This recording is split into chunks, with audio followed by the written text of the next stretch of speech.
Armchair Generals. I am Gamer1745, and we are going to be playing some Hearts of Iron 4 with all of the significant DLCs, but otherwise unmodded game. Let me just check and make sure that we are live on all of the interwebs. How many interwebs do you want to watch this on? I'm not sure. Okay, yes, and we are live on YouTube and Twitch. Okay, so we're July 1936. The Spanish Civil War has not popped off yet. I'm going to come here and I'm going to deploy these 4 divisions. Early.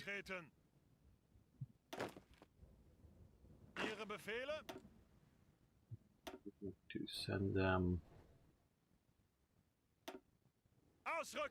here and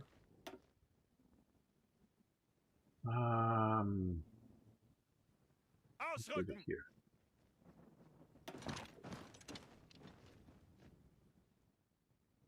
And let's send these guys.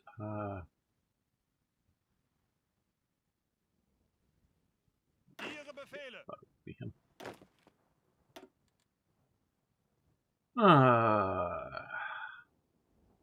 One over to intimidate Poles. And another to intimidate the Czechs. There we go. And we're still trying to get more experience, so we're training our soldiers up.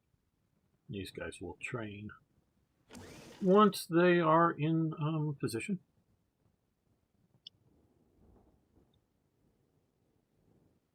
Well, I love seeing that. That's so cool. Oh, don't need the picture there, but it is cool. And I see now we have a tall guy standing here with a clipboard and general stripes wearing that sort of hat.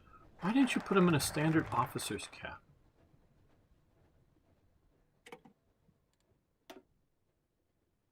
And, you know, if you're going to like have a specialized mountain division, great. Great. Okay, I think next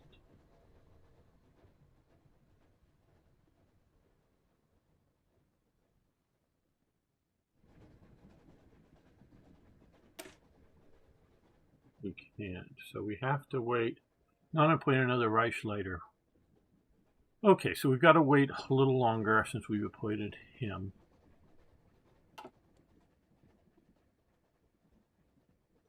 Well, I think mostly we are still heading down the road of industry, but I am looking around, reorganizing the Belmont. Yeah, we will be doing that.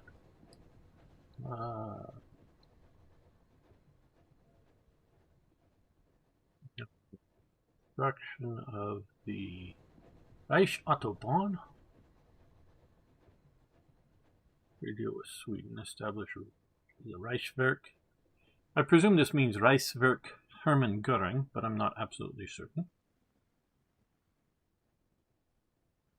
Coal liquefaction, synthetic refinery, that's good. Accelerate rearmaments program, another military factory. I think right now more civilian factories to build more civilian factories is more important. So 35 days, we will do that now.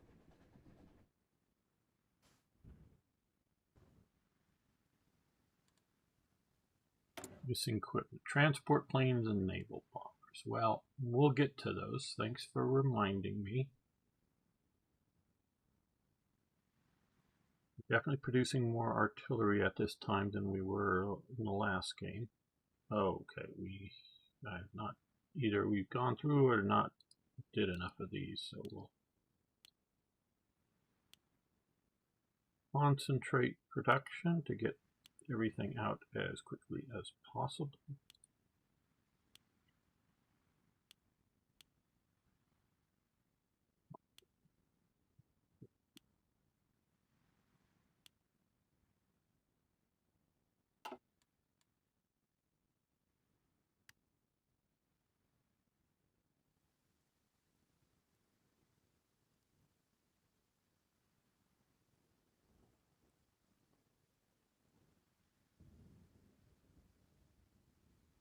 Remember, this is going to be different than the last playthrough. One, of course, we have the on-map HQs, but we're also looking at Mediterranean first, before the Soviet Union.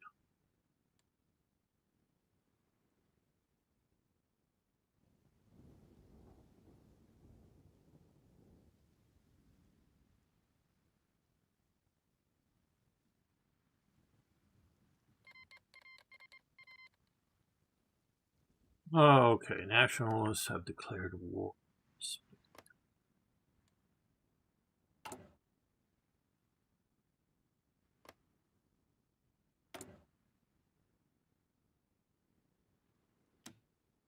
Then volunteers.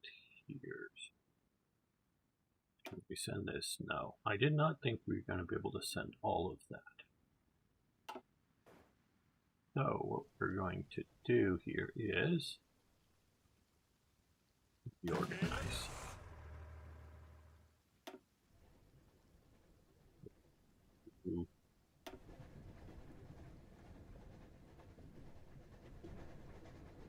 Disband.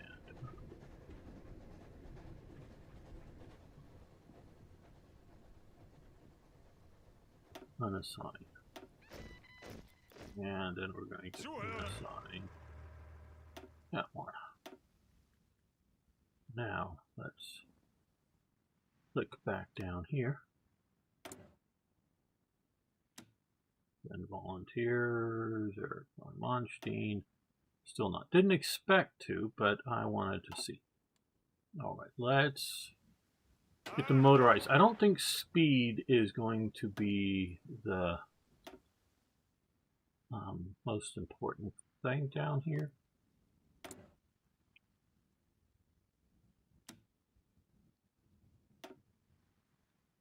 Oh, we still can't.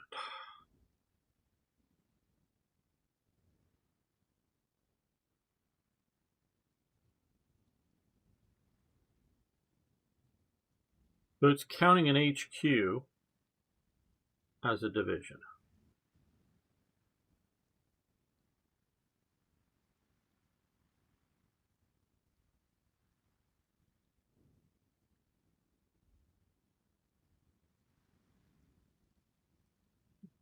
Well,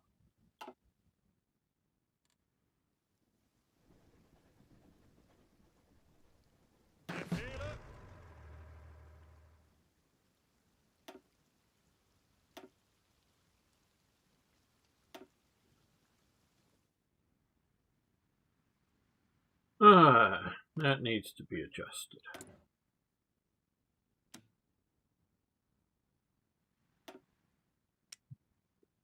Error. Who is that? Jose Senor Yo. Jose Senor Yo. Okay, well.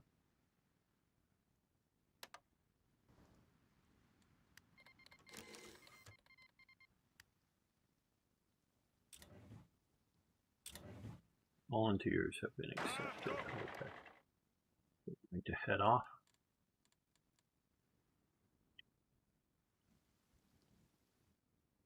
To España. Growing expense and rearmament. Okay, Miko bills.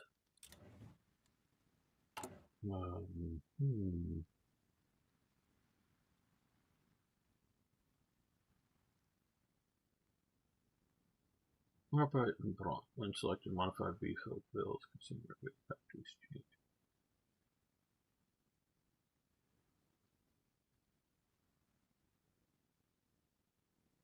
Well, and hello, ZZ. Good to see you here. Just looked up and saw that you said hello. Very good. I don't know what Arbeit und means, work and brought. Got to figure this out. I don't know. I consider myself.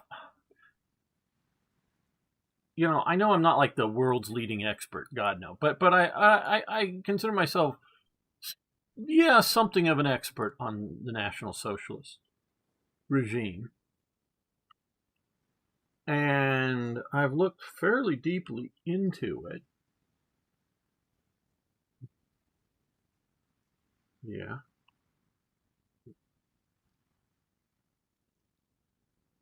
Now, this may be something I already know about, but give it to me in German. Work in bread, it says.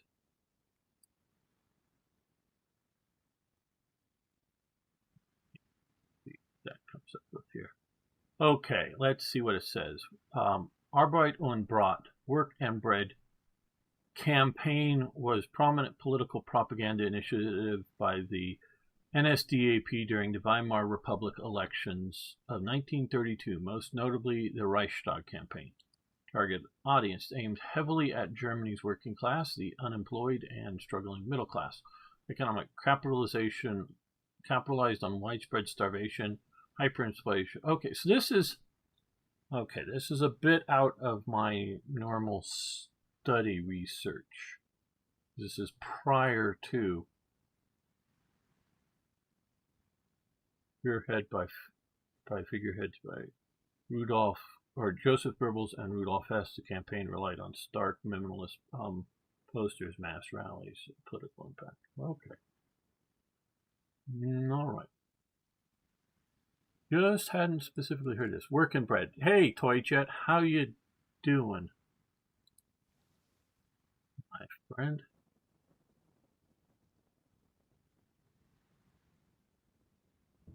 Okay, we'll see about that maybe in a bit, but we will do this and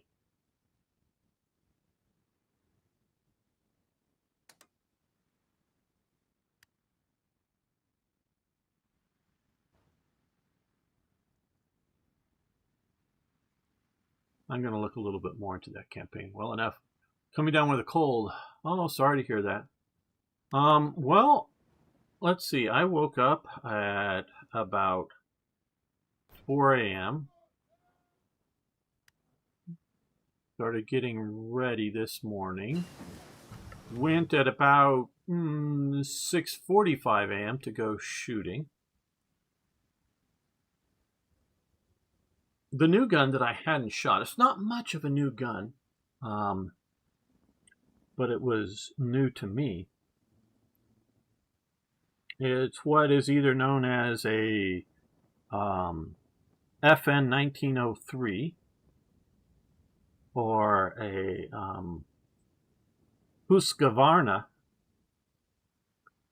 1907, which is a Browning designed pistol.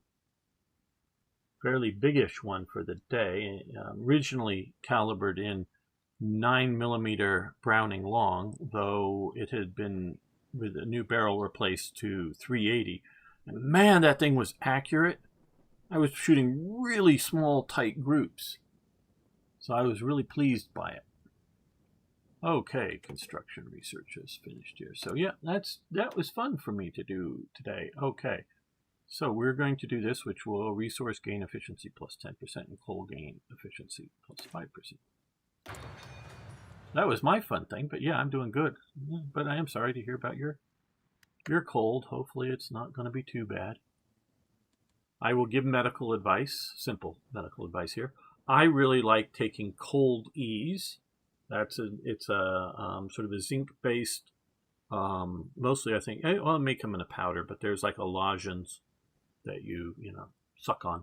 And if you take it very early in a cold, it does seem to lessen the impact and shorten the duration. So if that is something you might want to consider, you might want to zip off to wherever you might find that product and get it fast. I keep some just so as soon as I start feeling like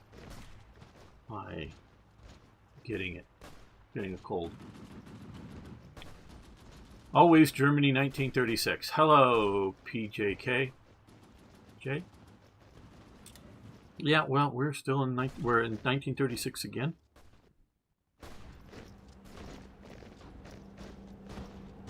This time, though, with Headquarters on the field.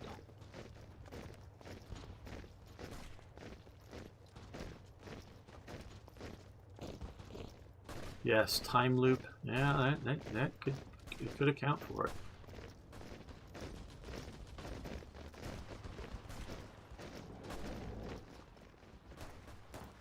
Now, see, I just like what the hell happened here? Why did all of the Spanish nationalists just give up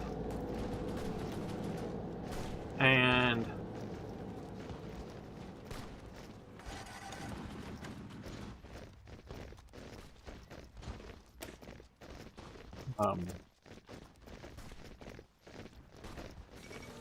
move around like it did instead of continuing? Okay, we're going to send them in and cut them off from any supplies. Right. Oh, they were trying to land or something. Reinforce this. To attack here.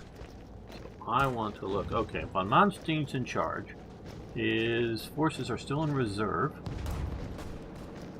They're doing the attack. Oh, now they moved over to this. That's standard attack. They do defend. Now they're in shock. No awe yet, but shock.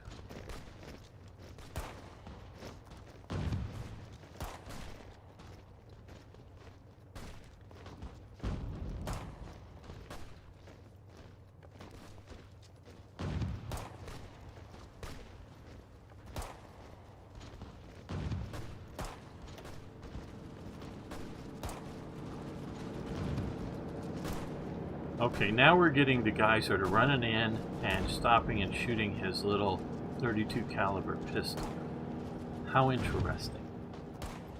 If you can't tell, this is the first time I've been playing with these new headquarters on the map, and boom, we got it. Okay, good. Let's do the same thing here and take Bilboa.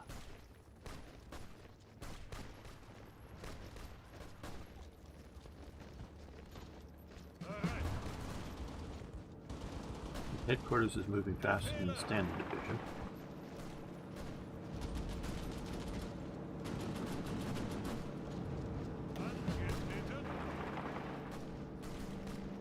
To the front as well.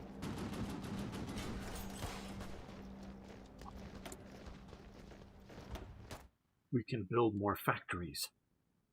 And I think, especially in 36, I'm very much for building civil factories.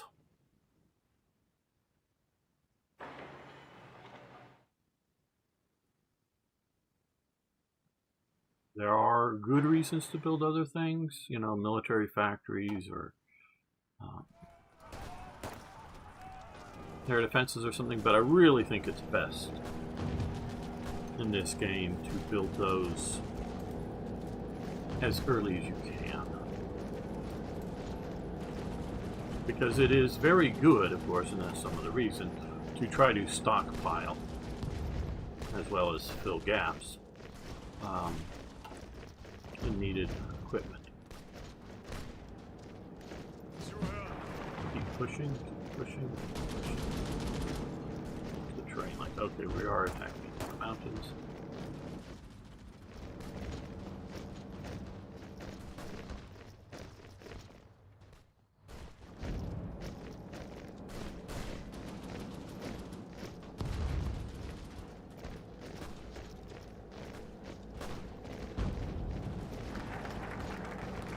Condor Legion has been achieved.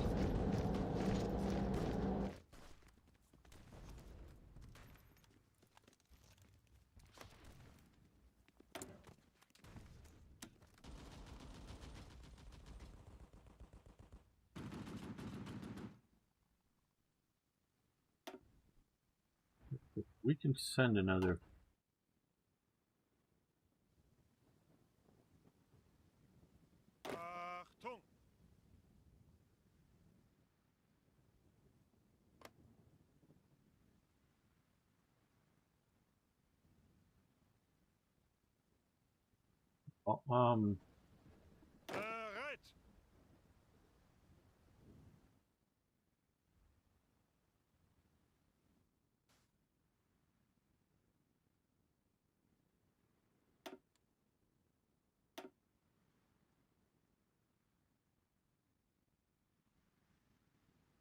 Price, Von Lee. We'll send Von Lee.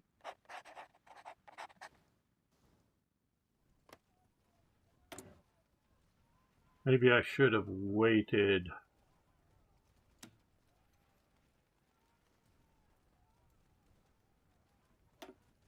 to get the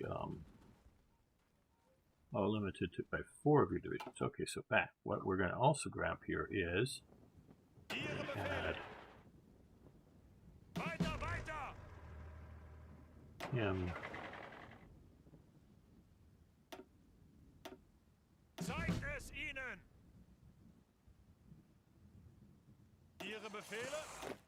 Oh, no, okay.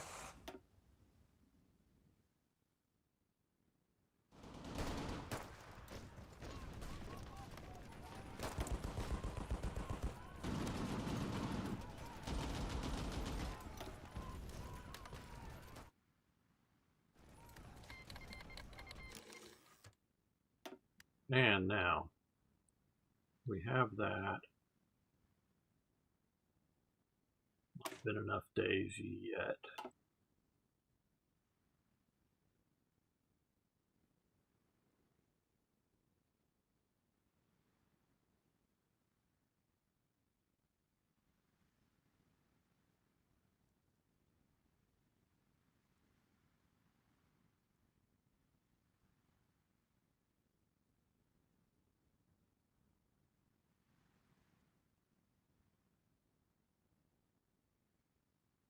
I think we can wait till 37.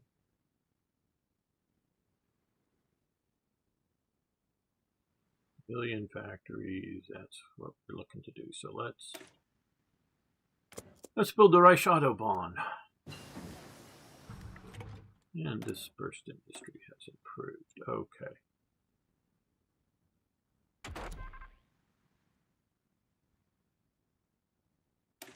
Yeah, I think this would be very useful.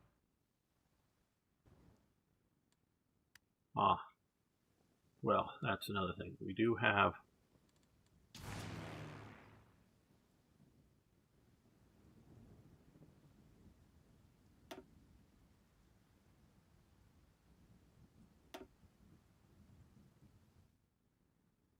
send you down to here to start with. And let's see if we can find some fighters.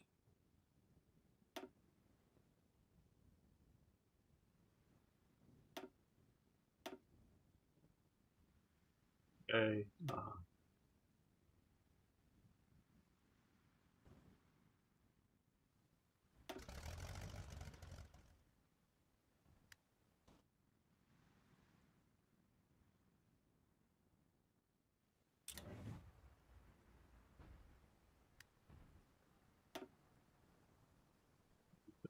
Very widespread capability, and there's not a lot of air bases, so we need to take that air base to put it up over there.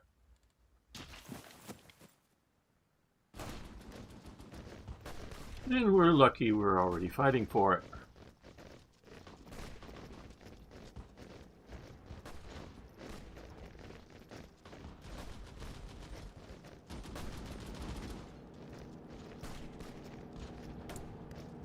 And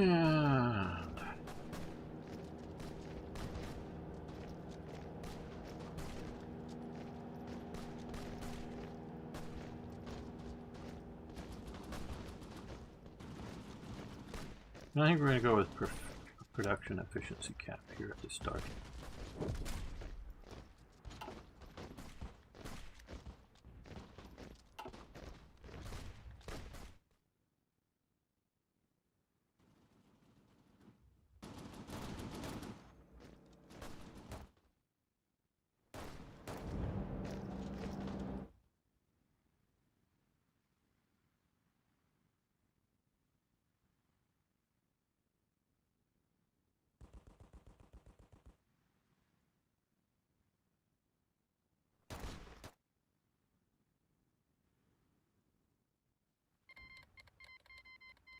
And more volunteers showed up now.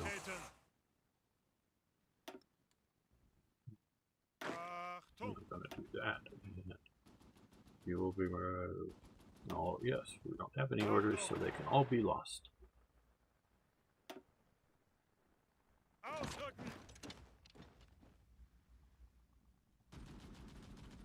That is fine with me.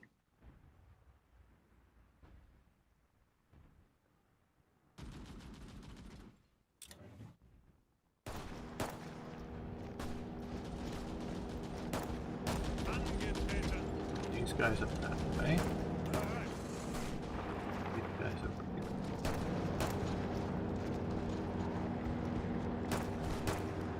Let's take a look at the government. Government.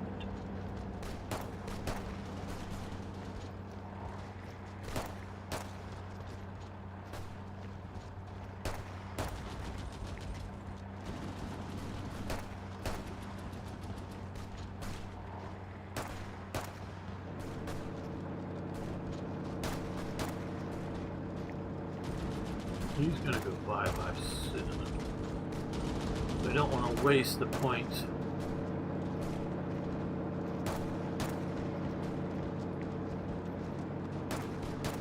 What I haven't done yet is create an agency here. Oh, why it takes 5 of those to create an agency.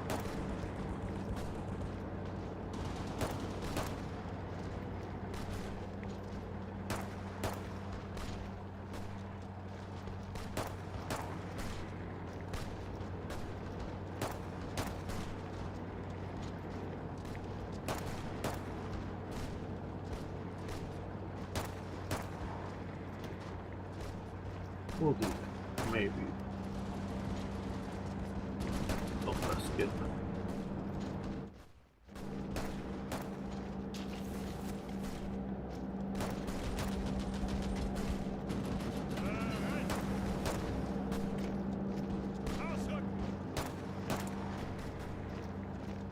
Unvault.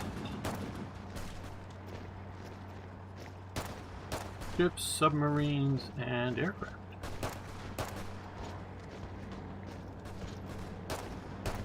Speed or range and extra fuel usage.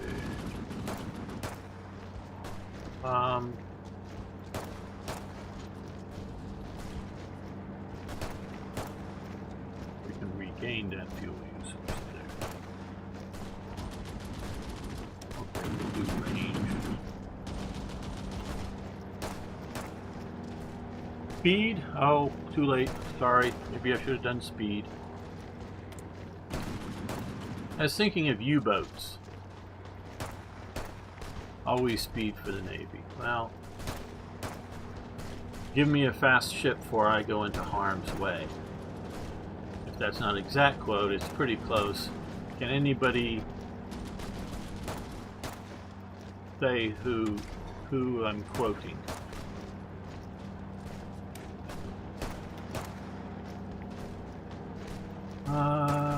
Yeah, we're gonna do right baton because we're looking at Toad at the moment, anti-tank guns.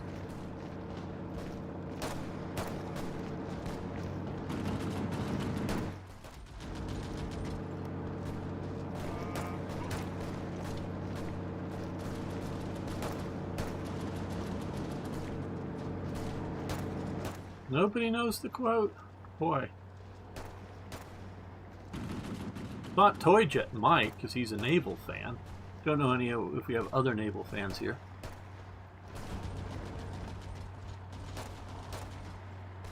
Especially with his always speed for the Navy. He might understand it.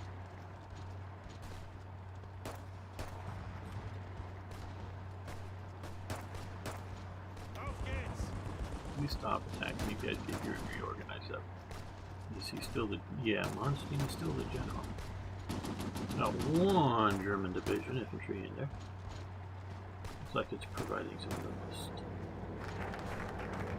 Okay. Does sound familiar, but I cannot really say. John Paul Jones. Sort of... at least the founding figure, not necessarily the founding person of the United States Navy, but the founding figure for the United States Navy. Oh, Dutovlish, but I don't remember who said it. Yeah, like I was saying, John Paul Jones. He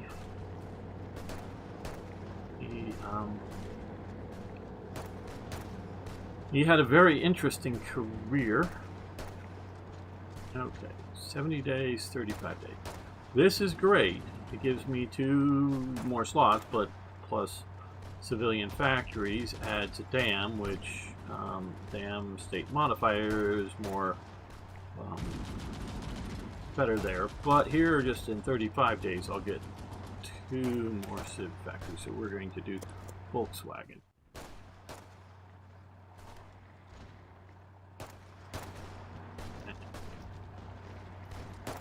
John Paul Jones is to the American Navy what Nelson is to the British Navy.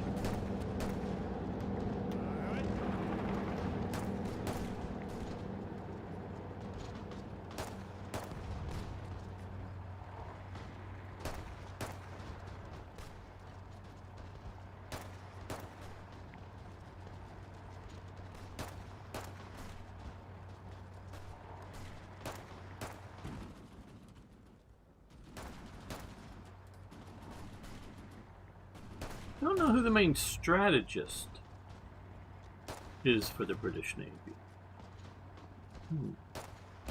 Because Nelson's very much tactics. That's very different than strategy. Nelson just always wanted to, go in and destroy the enemy fleet as fast as and as completely as possible. That's why you have the Nelson touch. It means just utter destruction of the enemy fleet. Fisher? Very well could be. Jackie Fisher could be. I recently rewatched most of the series Riley, Ace of Spies. You probably know the leading actor because you all are, or at least most of you are, babes in arms. Know him from Jurassic Park. Sam Neill. But I believe this was his first real starring role, at least the first one I saw. Riley, Ace of Spies. Riley was a real person. It was the original book that the work was taken off of was written by a person who knew him. So we don't know how much is fiction, how much is conjecture. Those are 2 different things. Because, it's the world of spies and espionage. Starting in the very late / very early 20th, very late 19th century, very early 20th century, going up until into the Russian Revolution period, and he was a spy for England. And Jackie Fisher, who is running the British Navy at the time, is a figure in the series. Because a lot of what Britain was concerned about was naval stuff. But I know of him. I'm not like well educated on him. Because for the American, and I know for the Japanese Navy, the primary strategist is Alfred Thayer Mahan. In his book, Influence of Sea Power on History, or whatever, something like that, just often shortened to Influence. The title is sort of for both of the navies, the main strategic stuff. And it's very interesting if you look at who recently passed away, absolutely, Toy Jet.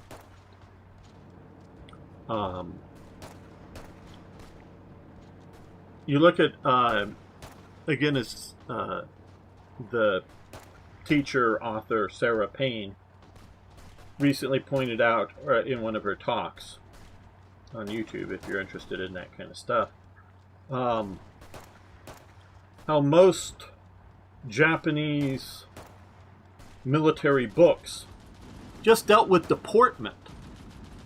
Not strategy, not tactics, but how to conduct yourself. And they went into World War II with that.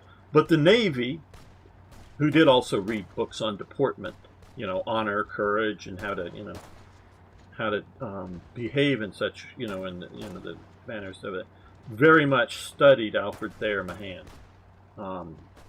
And, you know, he's very strategic. And I've read a bunch of his work way back when I was in high school. So it's been a long time. I can't quote it anyways. But yeah.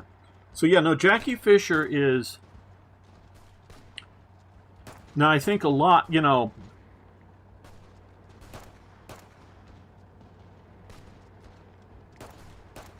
But you also have like Howe, the Admiral Lord Howe. Some of the other, and Jarvis, good old Jarvie, Admiral Jarvis. Those two were very much influential in setting up British strategy in the Napoleonic War era. And I don't know that it changed much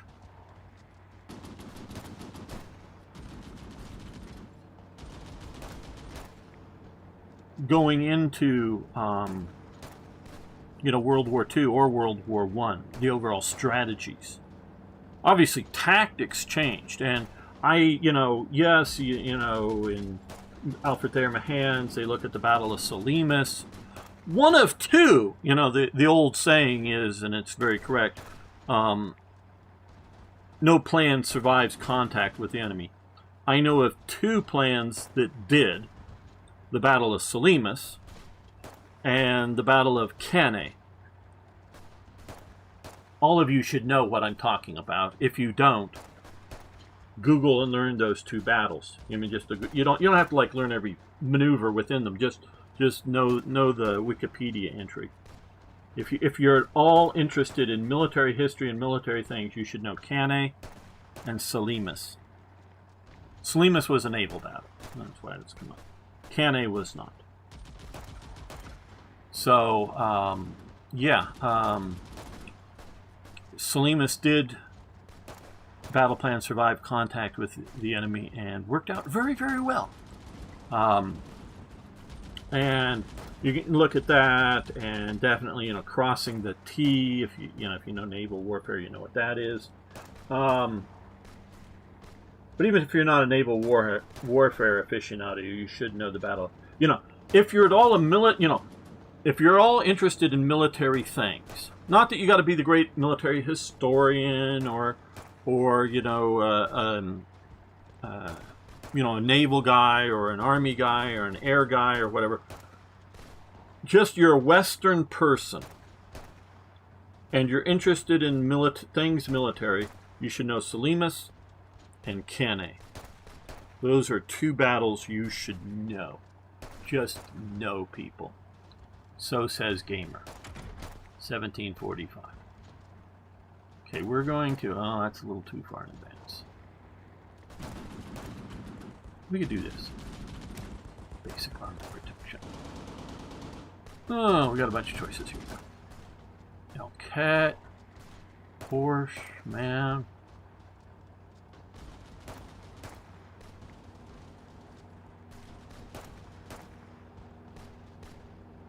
Tank, medium tank designer, assault guns. We're going to do man, even though it's written down zero, so we'll do man. Hey, Repeat, how you doing?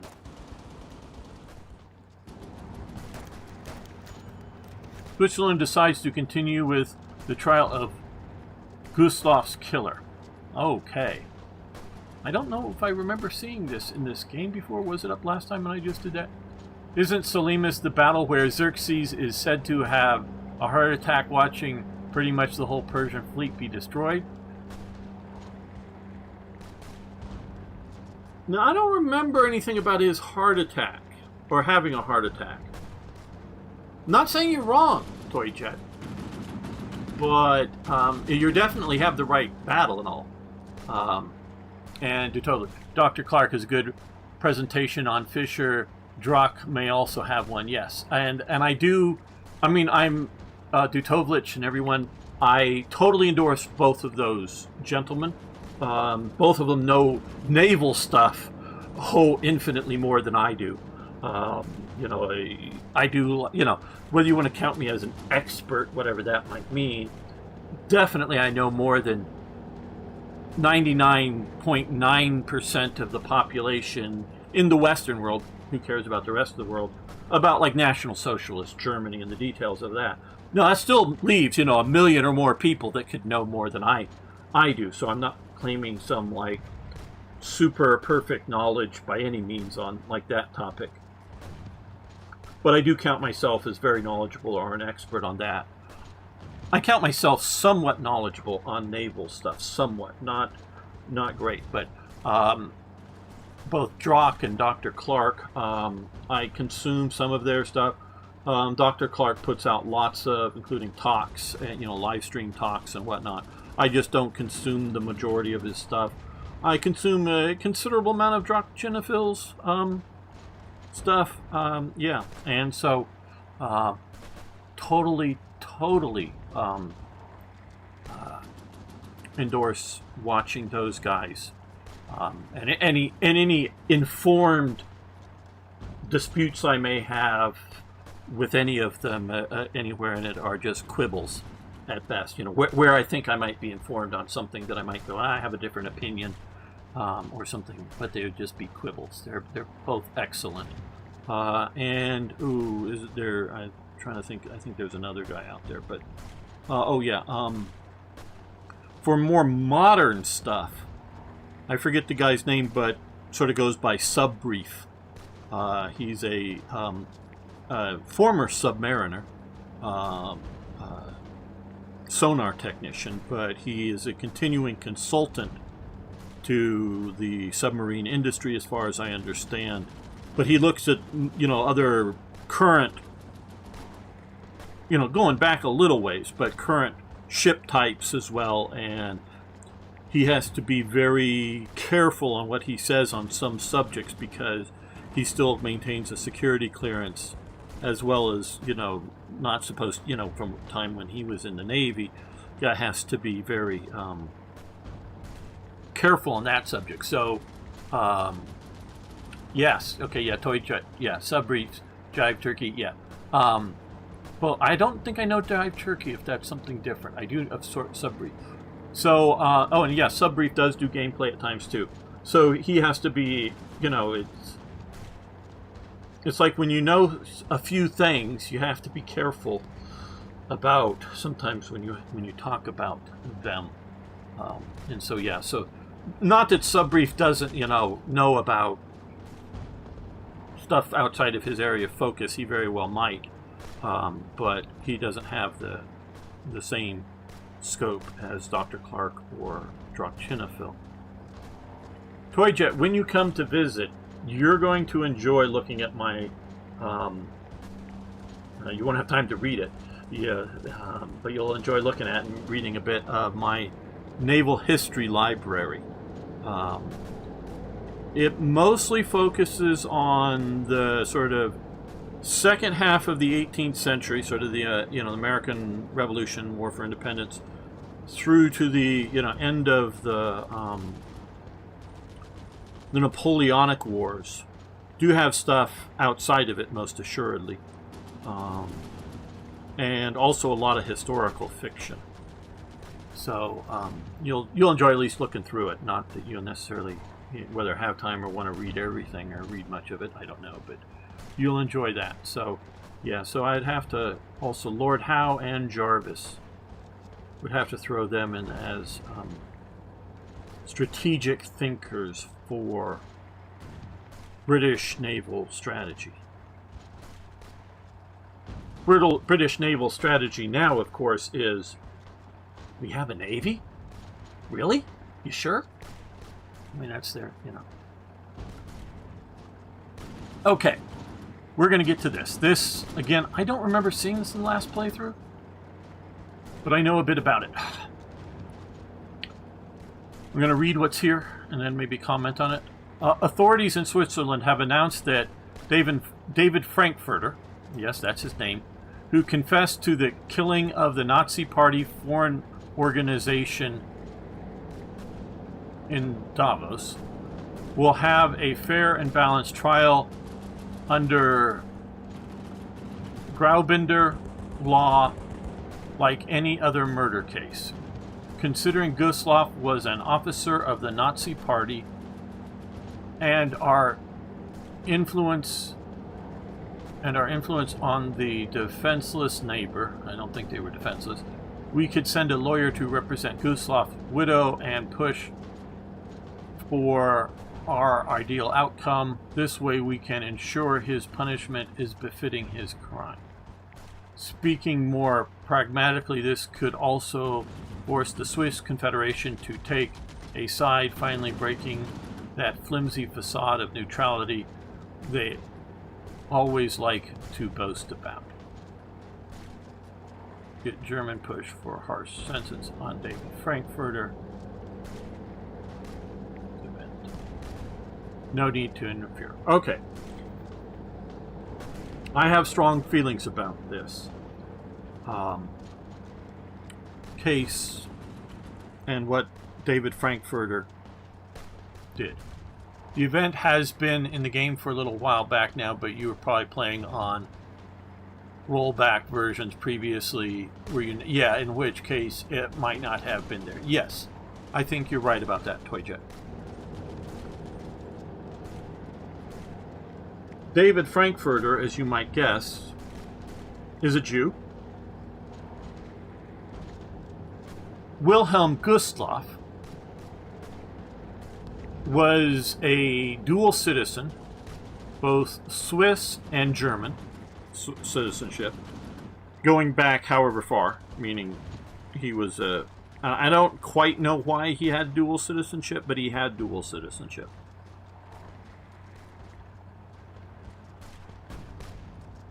The Swiss had banned foreign political parties and banned party uniforms.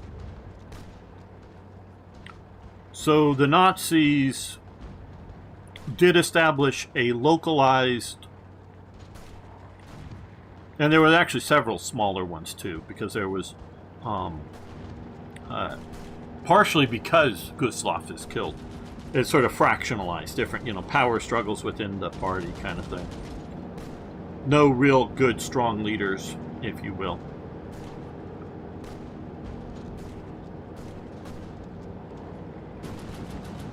Wilhelm Gustloff was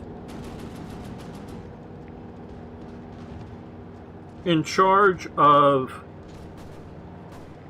the NSDAP Ausland, meaning what, outside land or foreign land or whatever. He was in charge of the Nazi, the German defined word, they're defining this, Nazis outside of Germany. Meaning, if you were and they actually did have an office in India, probably just one or two staff members, in India, for German citizens who were Nazi Party members residing in India, businessmen, whoever, and they had these organizations. These are different than the Germans trying to set up local Nazi organizations of foreign citizens, often of German descent, in other countries. So he was in charge of the sort of, Germans overseas, that hold German passports, that are party members and organizing these people up. He was in charge of that. He was rather effective. He was never part of the inner circle of Hitler's group, but maybe we could call him outer circle of Hitler's group. I'm sure he met with Hitler a few times, but he wasn't like, somebody routinely invited over for dinner, let alone somebody like a Goering or Speer who just showed up at dinner time and would be seated there unless there was, like I say, this is why, people like Goering and Speer were so powerful. They would literally, show up at the Berghof or something and it was dinner time. They would be seated at the table with Hitler unless there was specific reasons not to. Maybe he was entertaining you know, a bunch of Luftwaffe aces, and they were all, you know, Hitler at the head of the table and entertaining them, or, you know, some sort of event-like thing like that, that the table was full for the event. Unless it was something like that, no Speer or Goering or a Goebbels wouldn't just be able to drop in for food and hang out for table conversation. But so, and that's the innermost circle. Then you have the inner circle of people are routinely invited, that are there often and around. Gustloff would be sort of the outer circle of Hitler's acquaintances, you know, within the Nazi party. So he's pretty damn high up. Meaning, and when if he had any feel of need to, he would have been, I'm pretty sure, been able to get a meeting with Hitler. You know, like, hey, I need to speak to the Fuhrer about some issue. When is it, you know, an open time in his schedule? And, you know, the schedule people, you know, in and around Hesse at the time. Martin Bormann is sort of working his way in at that time. You know, he could get an appointment. So he's somebody that could ask for and get an appointment if he has reason to. And he spent much of his time in Switzerland. I forget the name, and I should. There was another Jew who did something. We'll maybe talk about that some other time. So David Frankfurter, I should say, not Frankenfurter, but David Frankfurter. Get confused with Rocky Horror Picture Show. He shows up. Well, Gustloff has sort of a home office situation. You know, an office at home. He shows up, you know, knocks on the door. Can I see, you know, Gustloff or whatever? And I'm pretty sure his wife answers the door. And no, he's not here right now, but he's expected back. You want to wait in his office? Certainly. So he sits and waits in the office. When Gustloff comes in, he takes out a pistol and shoots them. And then sets the pistol down and waits for the police to come. He doesn't run, doesn't hide, doesn't try to, you know, do anything else, doesn't try to claim he didn't do it. He takes full responsibility for it. And he gets sentenced to the maximum sentence possible, which is life imprisonment. In my opinion, and now this is just my opinion,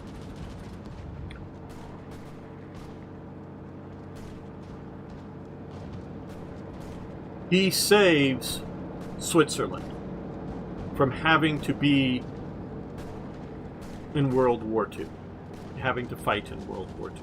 He is the savior of Switzerland. I do believe that, like Konrad Henlein of the Sudeten Germans, most assuredly, and other foreign types, but Konrad Henlein very much, that is pushing for the Sudeten German unification, and I'm blanking on his number 2 man that was more hardline, that was more of an SS guy. And of course you have, you know, the famous Quisling. You have, what is it, Seyss Inquart for the Netherlands or whatever. No, or was he Austria? Man, I'm getting things confused, getting old here.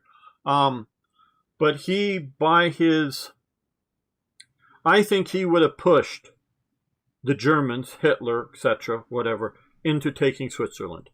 I think because of his death, and the Nazis use him as a martyr. You will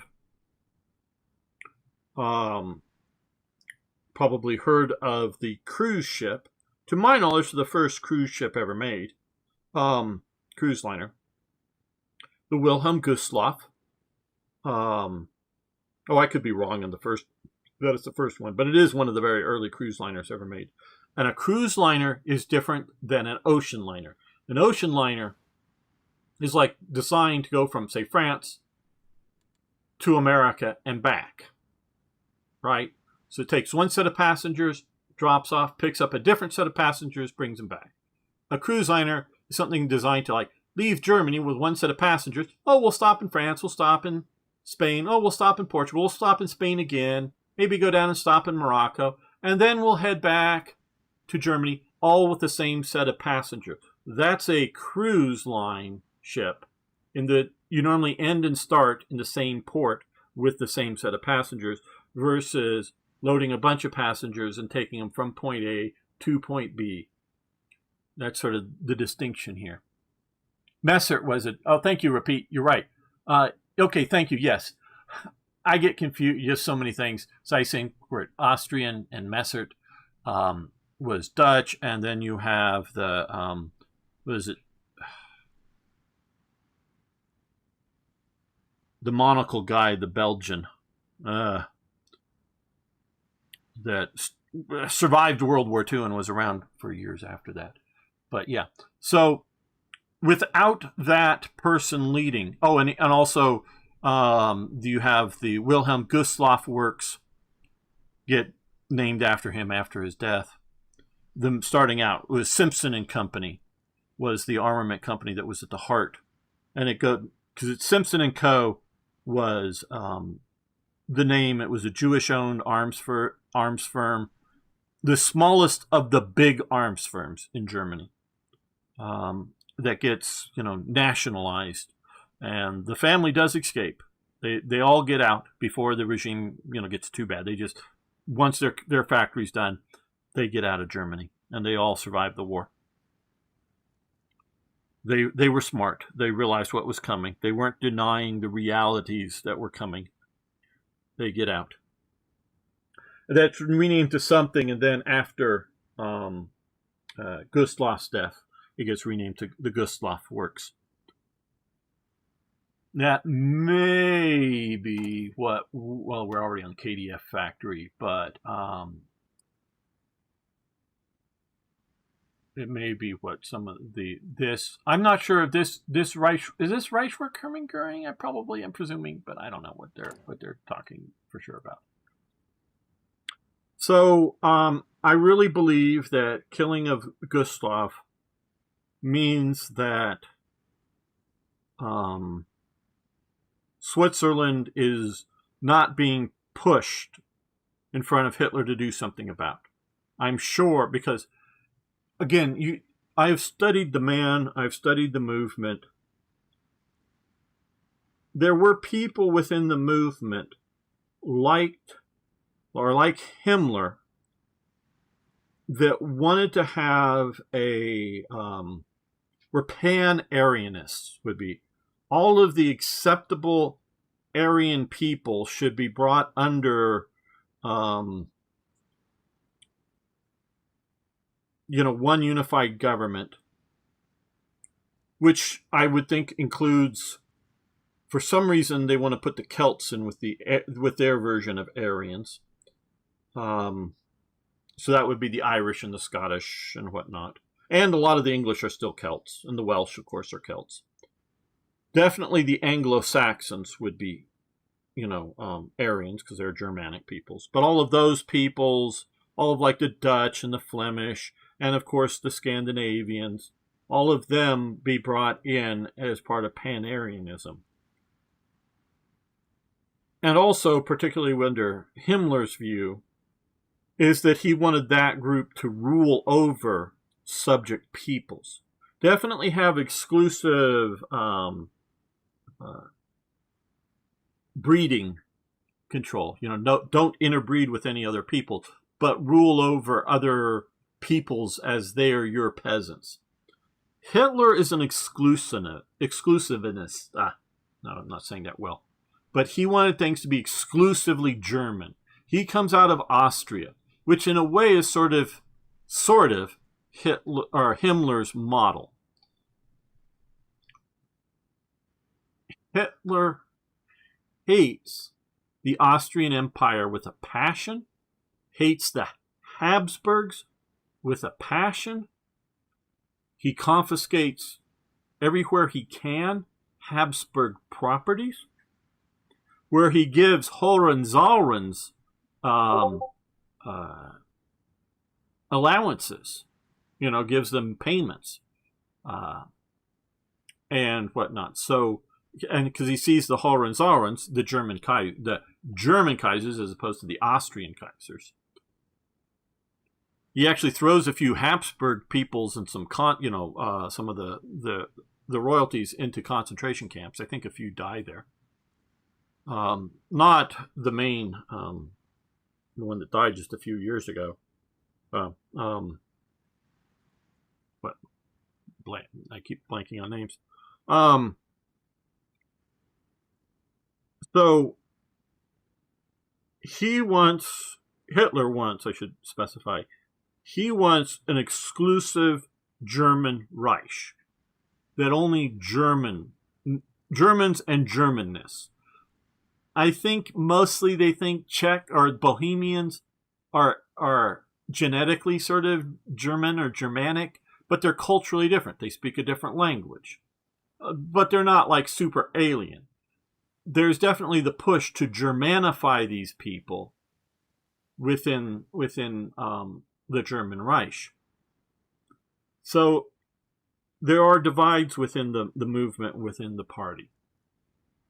Hitler does, the New World, America, it's alien to him. He's never been there. He watches lots of movies, but that just gives you, a funhouse mirror version of America. It's not reality. And I don't know how much he realizes that, but it is not reality. So, so he never visits, doesn't know really much about it. So he's not like trying to unify those Germans, whoever those in just different, got too many D's here, different definitions of different types of Germans in America. To like, there's tens of thousands of German World War I veterans that had moved to America. So these are people born, raised in Germany and had been, German soldiers in World War I. There's lots of them. Another group is the Pennsylvania Dutch, because a lot of them, not all of them, some of them had come over earlier, but a lot of them were Hessians and other German mercenaries that were captured, and instead of putting them in huge concentration camps or whatever, or just big concentration camps or prisoner of war camps, they were just sort of settled in certain areas and sort of watched. Many of them, when the war was over, decided to stay in America instead of going back to Hesse-Kassel in Germany. And when the Americans, well, where are you from? Or, or whatever you, we're from Deutschland. Oh, you're Dutch. Yeah, no, Deutsch. Yeah, Dutch. That's how they became Pennsylvania Dutch, because they didn't understand that the English word for Germany is Germany instead of Deutschland or whatever. So that's why they're called the Pennsylvania Dutch. So those have been there since before independence. And then, like I was saying, some had just showed up in the 20s and the 30s that were, adults. So that's sort of outside of his scope. But Hitler wants to get all Germans in Europe living in the Reich. He wants to get all of the some 18th century and 19th century German communities that had settled out in this part in Russia. He wanted to get all these communities back into German territory or expand German territory to meet them. He wanted to get the Germans that were living in, Hungary and, parts of Romania and Czechoslovakia back into Germany. He wanted to get all of these people back into the German Reich. So he has a different view. So in my opinion, he would not have long-term accept the idea that there were Swiss Germans that were going to not be part of the Reich. Maybe the French parts, however you want to define the French parts and the Italian parts of Switzerland could go, to basically it's this part here, could go to Italy, and then whatever sort of over here, go over to whatever, Neo-France would be, post World War II settlement if the Germans had won. So, David Frankfurter saves Switzerland from having to be in the ravages of World War II. He is given a life sentence because the Swiss at that time do not have the death penalty.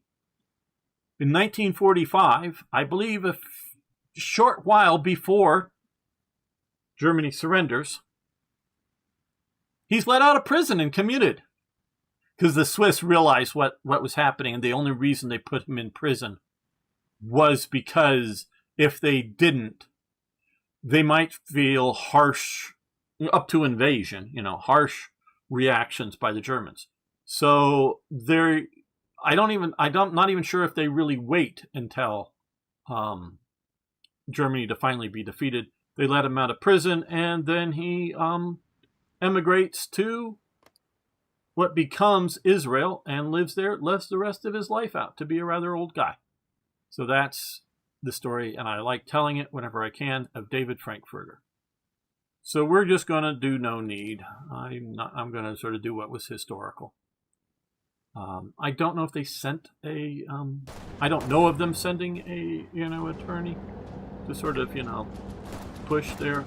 I'm pretty sure they had an observer. Because there was a lot of propaganda. It was used for propaganda. Okay, sentenced to prison, yes. That's the most harsh thing they can do to him under Swiss law. Swiss Confederation has the gall to give a paltry... it was life sentence in reality, 15-year sentence. I believe it was life sentence to Gustav's killer, so I don't know. Now we can at least make Gustav a minor. Pretty sure it was life sentence. I could be wrong. Could be misremembering.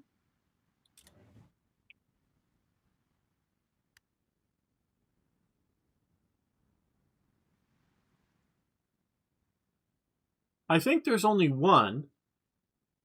Correct me if I'm wrong. What National Socialist naval vessels that are still in there may be some more, I don't know. I know of one. National Socialist naval vessels still in common active service. Can anybody name at least the one that I know of? Was life possibly 15-year sentence in Swiss law? I don't know, repeat. I can look at my notes because I have an event that when I research and put something together, I do a reasonably thorough job. But, that was 5 years or more ago that I made the events, and probably more than that now. I do not always remember the details well, as you know. But there is one former National Socialist naval vessel still in common service, active service, not some museum ship somewhere.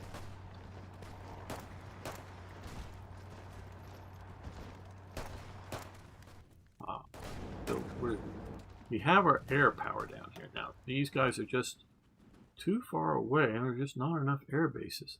Well, I guess we have here. Okay, we can move there. That's good. Up over here, and you, air patrol, you, close support. Whiskey class. No, I don't know the whiskey class. The vessel is...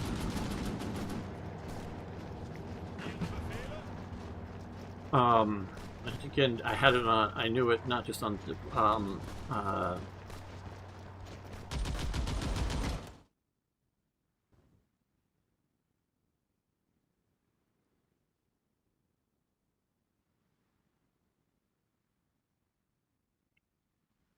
whoa, why do I blank? I don't know why I blank on proper nouns.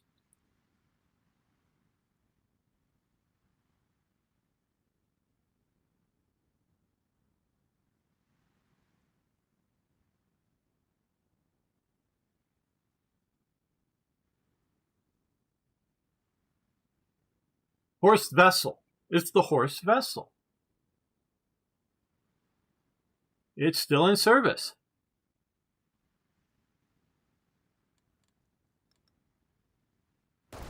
Does that ring enough of a bell to make anybody remember the horse vessel? He, of course, is the SA leader that was killed in Berlin.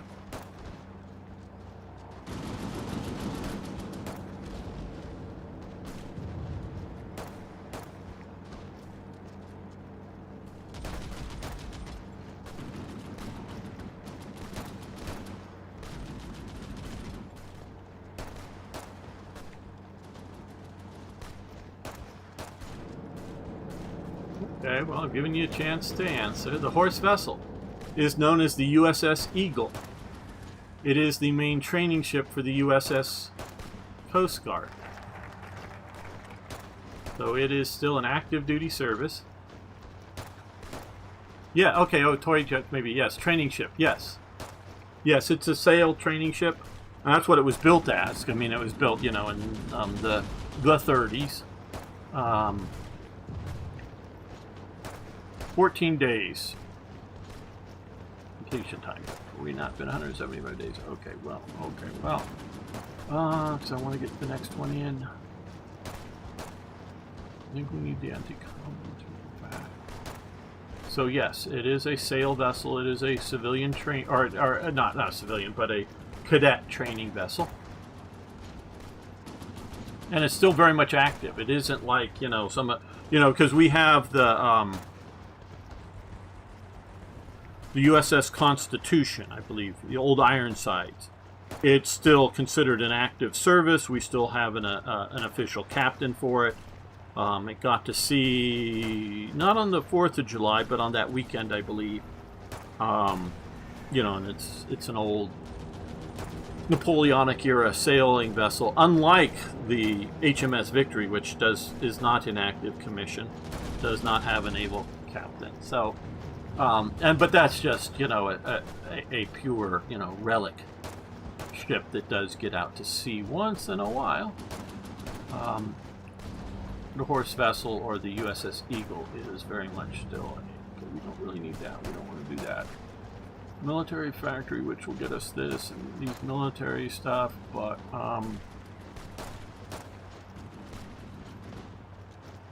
okay, I think we need to do this now because we want to adopt new Panzer doctrine to get us a few more generals and whatnot, and eventually do that. So we'll take 35 days to do that.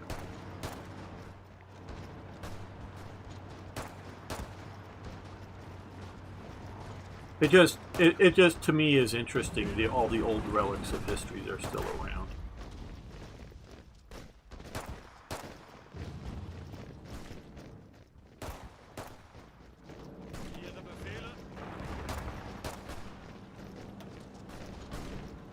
That should break. We should have the air power up now.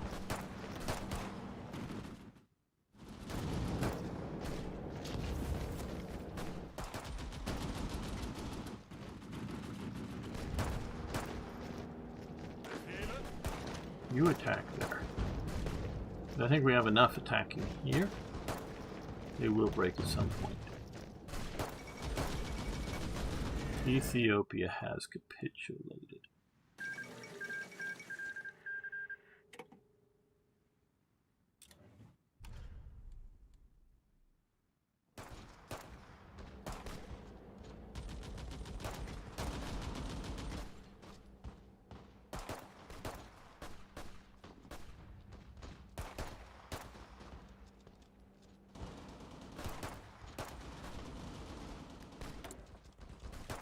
Okay, over here, Mauser. Reliability, defense, soft attack, and reliability, and hard attack.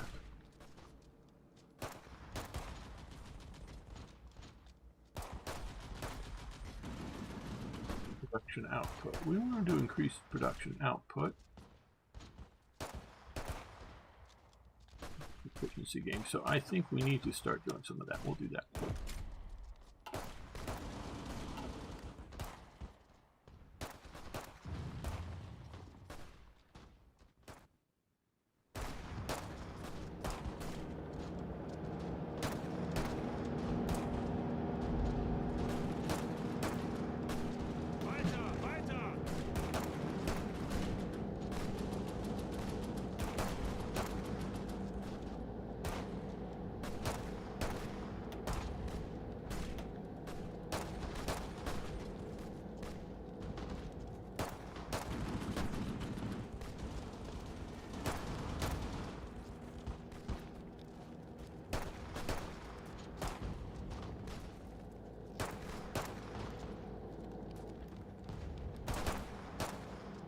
Don't want to do any special projects yet.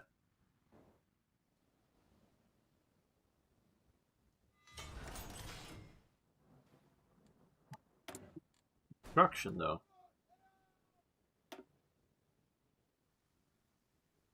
We'll do one in Brandenburg.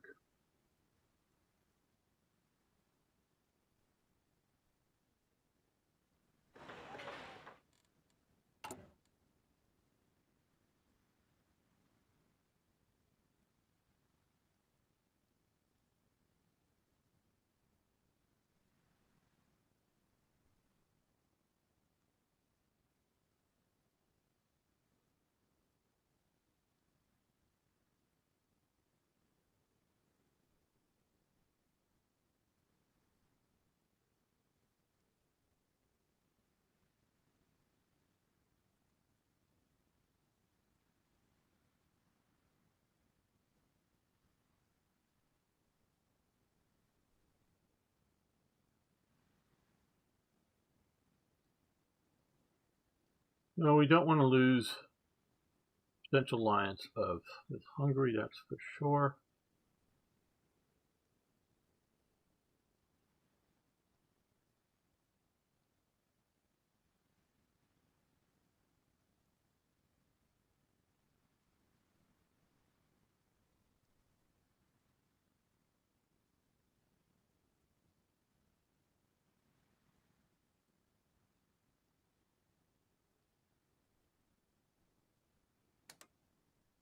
We'll try that.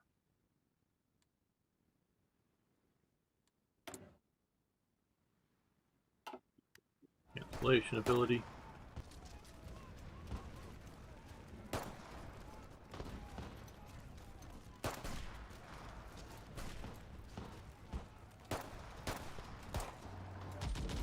Okay, so now that we got that, this is Panzer divisions come in. Hush, decant.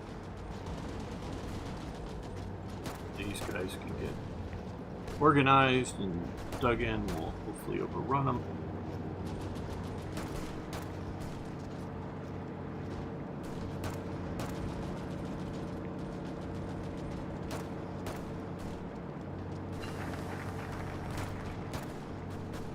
Development, modern warfare, mechanical computing. Okay, pause. Okay.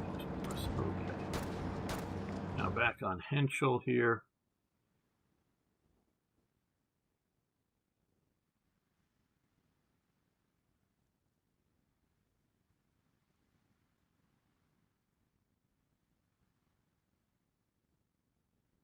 Yeah, I guess.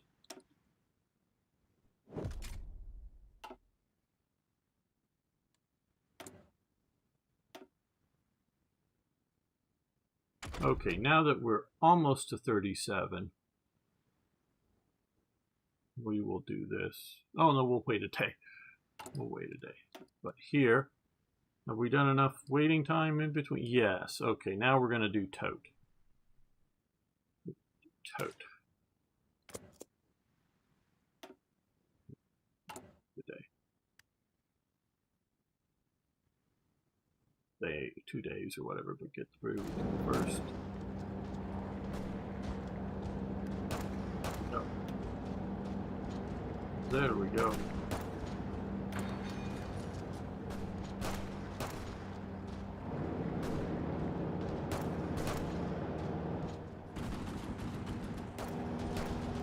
Okay, so here, and this is new to me, people. So here we have the front line here. Guy, he is commanding a lot. Interesting that he's over here. He, I guess, is not commanding this division. He's commanding those, but for some reason he's up over here. I don't know why. Where this guy is down here.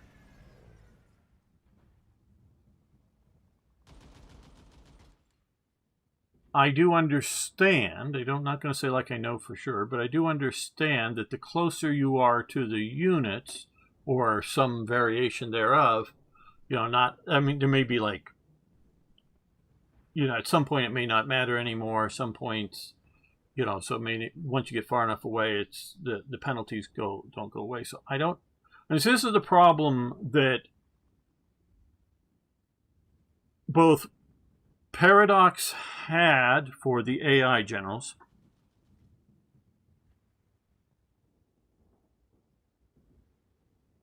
and the human player with this in Hearts of Iron 3. Now, Black Ice, at least the versions I've played, greatly expanded the effective distances of generals, of HQs, however you want to say it. Partially to keep from having to micromanage it as a human player. So, you know, you're fighting on the front line, you know, Eastern front lines. You didn't have to constantly creep the HQs forward unless you wanted to use them as another, general commanded frontline unit, which you could definitely with their system of battalions. Give it a lot of, combat units into it. But if you didn't want to do that, you could just sort of keep it back a ways and just periodically move it up as, sort of as needed instead of constantly micromanaging its path forward. But also, the really long distances help the AI because, like what we're seeing there, you could have an AI here with some units way down here and some units way up here and some in the between. And so if you had a short, like if you needed to be here to manage this front to be, effective distance, if you had units way up here, they weren't going to get any benefit. So they adjusted the effectiveness range down here. And so I would say you have some guys all the way down on this front down here. And you have this guy here. I don't know why the AI isn't just detaching a few of these and attaching it to him. And so he'd have mostly forces down here. This makes a little more sense here because he has forces along here and maybe that. Yeah, that's probably part of his unit there.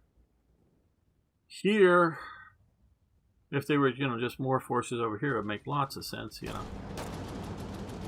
Well, I don't quite. Hey, folk, how you doing? EA simply cannot manage the generals with any efficient capacity. Yes.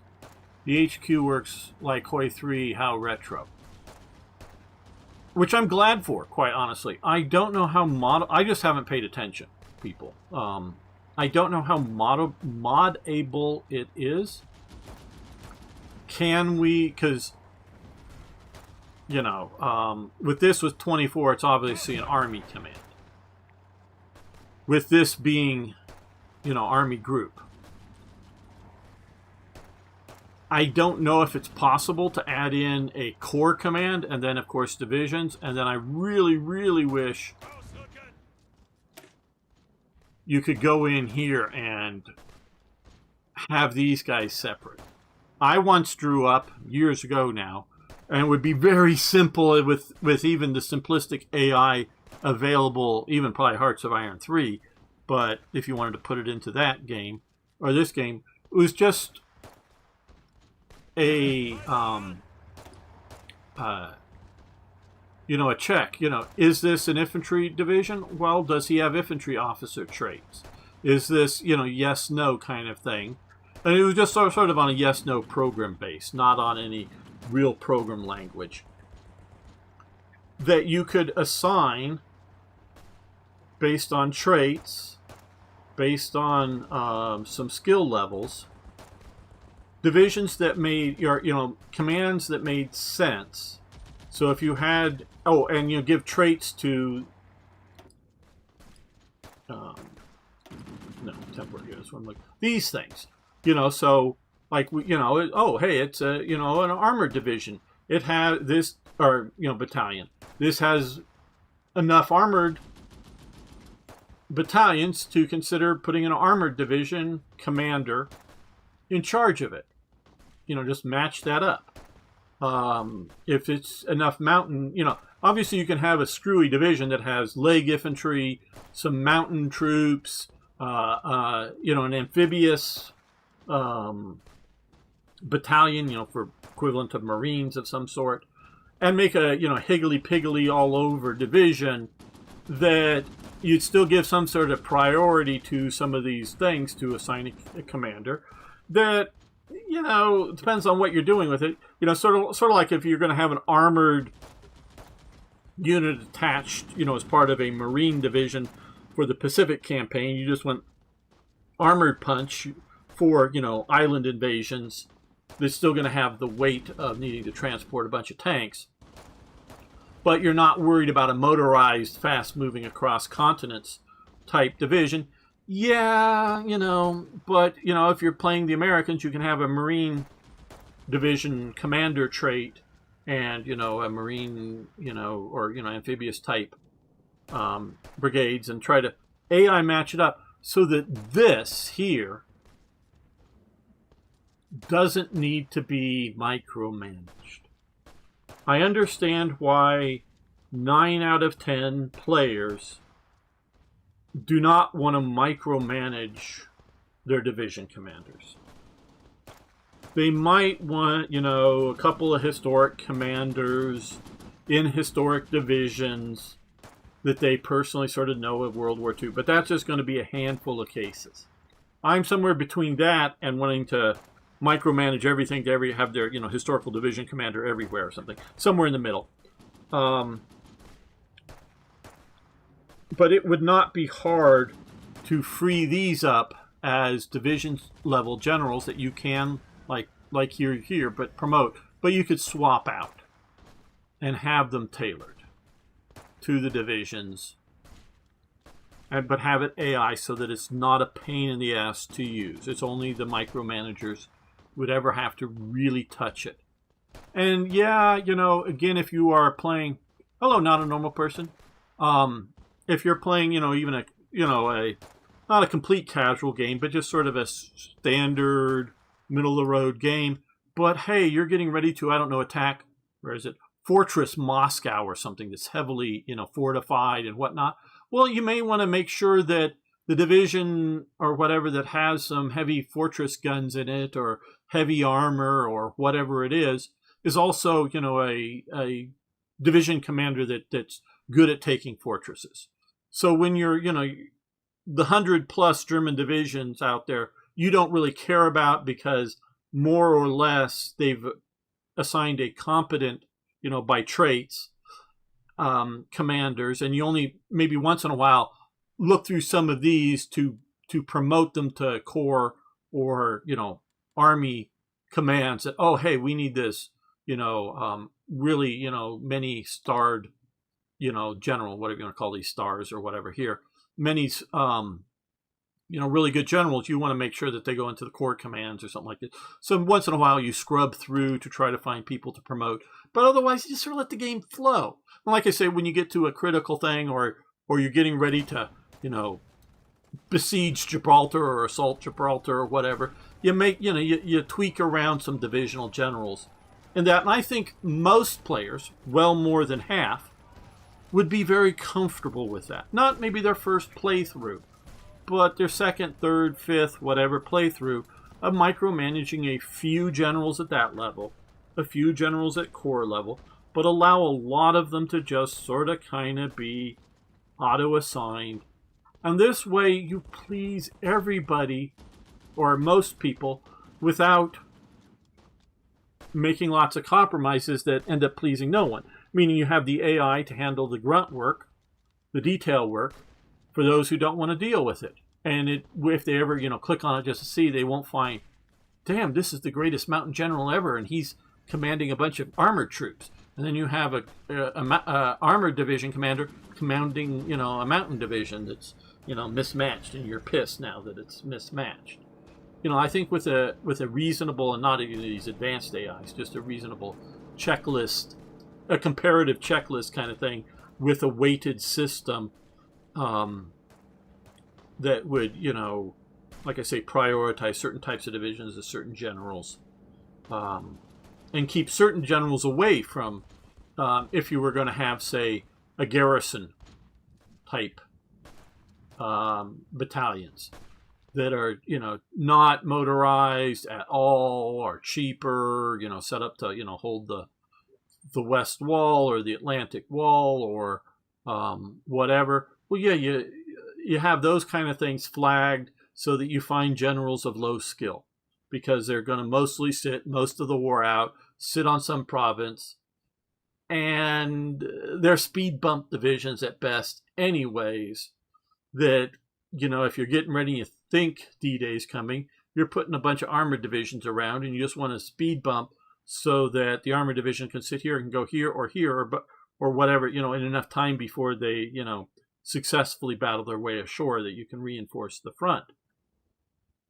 And so all you need is general second quality whatever in place. So that way you can run a good campaign, don't have to micromanage, but those who want to, pull out, and I have some, in some books, orders of battle that will give, the 35th Infantry Division of Germany is this command, and, actually, give dates of change of commands. And if you want to micromanage that out, God love you. I don't, outside of, a handful of historic cool divisions.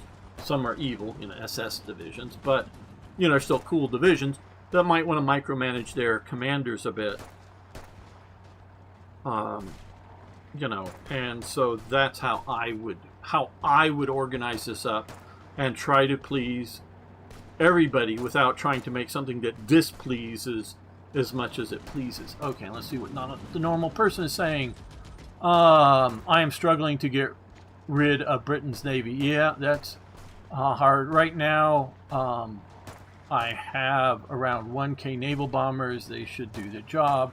I'm doing less historical runs where I non-aggression pact with the USSR to focus on Britain. That's a very good plan. That's not exactly what, I don't know. We're not going to try to take out Britain in this campaign, but we are going to try to take out the Mediterranean. I don't know if we're going to be able to. I'm not going to invade. We're going to make sure that the nationalists win. I'm not going to planning on invading nationalist Spain, but I'm going to try to get them through diplomatic moves to get them into the Axis. But if that fails, fine. I do want to take. We'll see how difficult it is with fortifications. I do want to take Gibraltar. I do want to take Malta and Cyprus, and of course Suez, and all of this with the main plan. And again, just to explain my thinking, because not everybody catches everything. I don't think I'm going to form Vichy France, because I want to make sure I have German divisions occupying down here. So I'm going to see about having some forces ready down here, including maybe some naval ships and submarines in the Mediterranean before kicking off to take North Africa. Basically, to have a good, solid anti-invasion force from, the Western Allies. I think I'm going to ignore Norway and Denmark again. Hold down here, and even if I can't, we'll see timing and building railways and whatnot. And I don't think I'm going to try to invade Iran. I'm going to, again, try to do diplomacy on Iran. Maybe I should already be doing some. But I want to try to do a southern front as well as an eastern front as well. So it's not an anti-British, taking out Britain campaign, but it's a securing a Mediterranean and pushing there. And that's sort of what I'm looking at doing. And he does say, I nearly have 2,000 naval. Good radars in the English Channel. Yeah, with this game, if, and this is obviously a big if, well, I don't know, big, but it depends on your time date. If you can push down here, you really just need radar, pick spot. And, whether it's Calais or Cherbourg or something like that, it'll be big enough, spinning enough that, out here we'll get most of the channel. Is to focus. Now, if you want early on, you'll want to spread them out because you'll just have one in each spot. But if you push research, you can do it with a big radar here that will, I think, cover as well as trying to do many. So I have level 4 radars in a few spots, yes. So you can focus that. And hello, Elizabeth. Let's see what Elizabeth says. For some reason, even if I do have the focus on Canaris for the Abwehr, the relationship with Spain is very iffy to get. I usually invade them and Portugal and create the Reichskommissariat of Iberia. Yeah,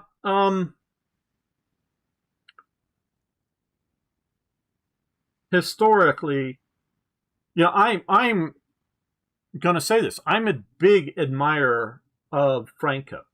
I am a big admirer of Franco. I think Franco saved Spain. We just talked about David Frankfurter saving Switzerland. I think Franco saved Spain. He does his duty when he is called to do so. When he is told and he realizes the problem that he presents, he himself presents.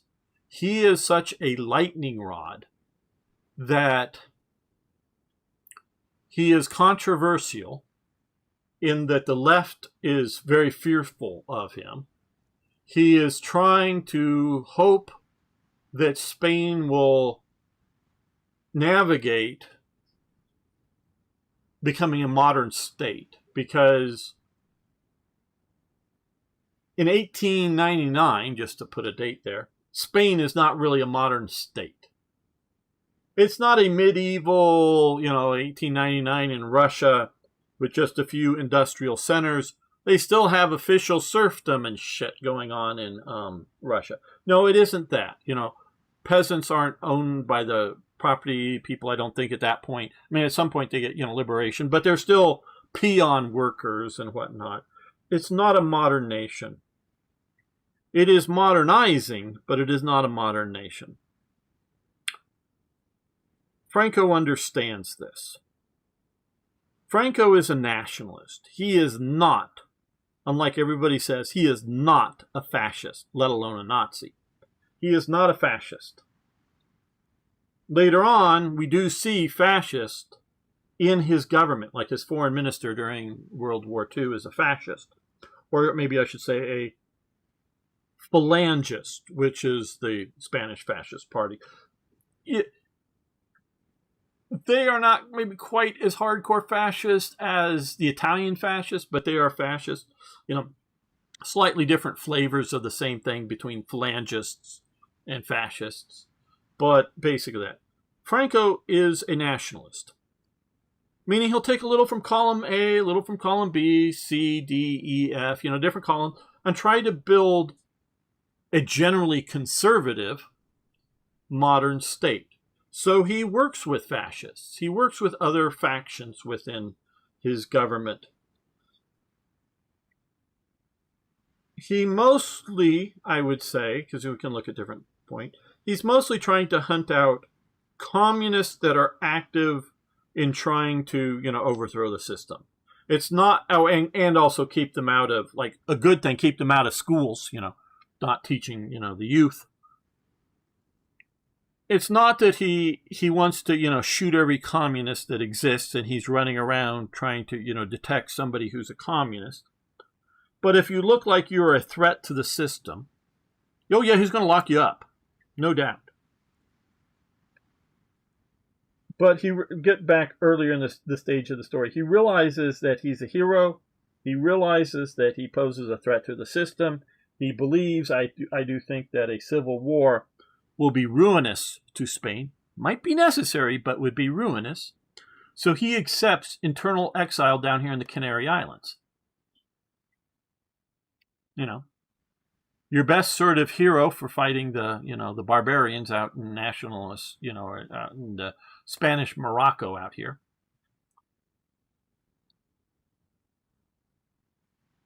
and also fighting, what was it, the Carlists, one of the monarchists or factions or whatever that revolts up some mines, I think it was, but whatever, puts those down too.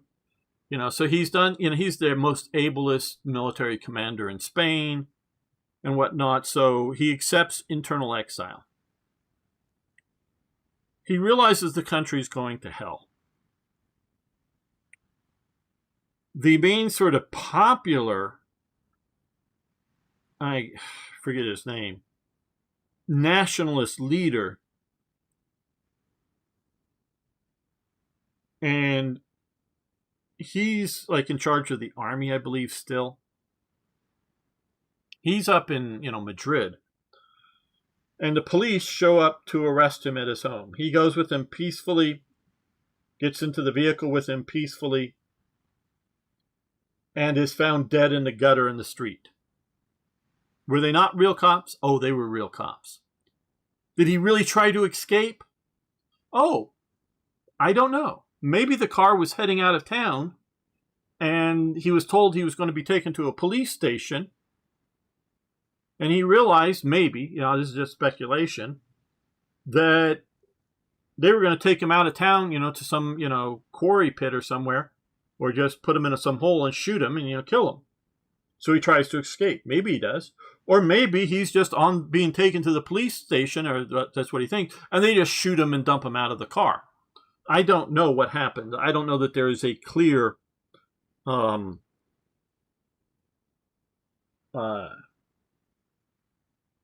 record of what actually happened. But we know he's found dead in the gutter, you know, on the side of the street. When he was taken away, supposedly by legitimate cops, I believe they were. But something happens. Whether he ever makes it to a police station or not, I don't know.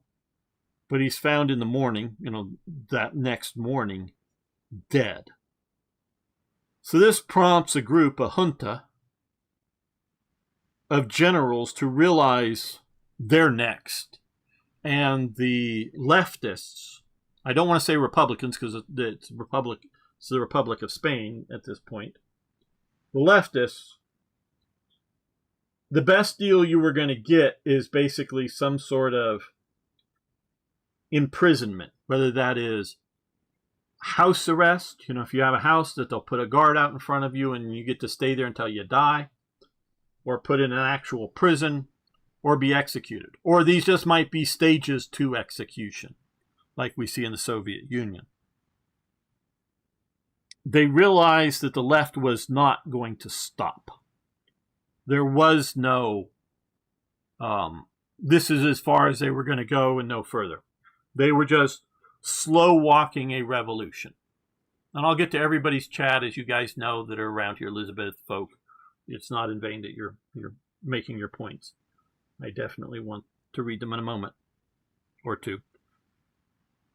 So they realized that this isn't some, you know, storm the barricades revolution, but this is a slow rolling, but a revolution. So the junta of generals tries to do a coup. It fails. Whether the guy knew it or not, some Spaniards hire a English pilot and his airplane to go down to the Canary Islands and pick somebody up. That's Franco.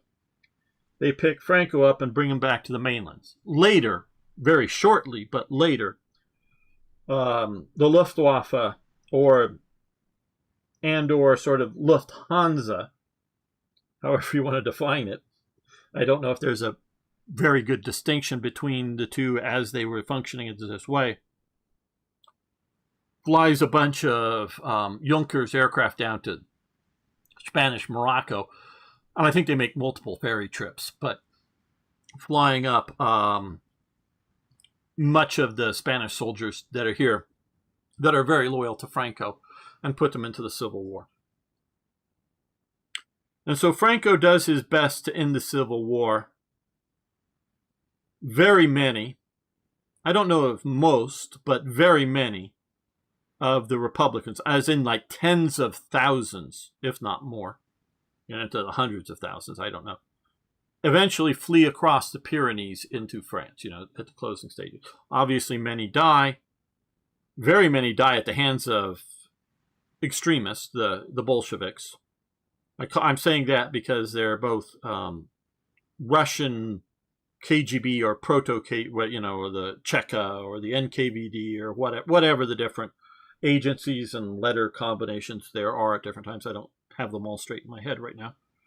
Are running around, as well as Red Army people that are, commissar types from the Red Army, are running around shooting all kinds of disloyal Spanish types. One of the favorite tactics of these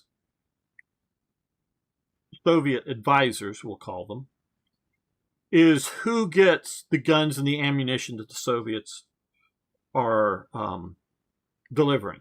Basically, all of the guns and ammo that they're delivering goes to units that have a commanders approved by these Soviet advisors. Basically, the Soviets are making sure that it is not a Republican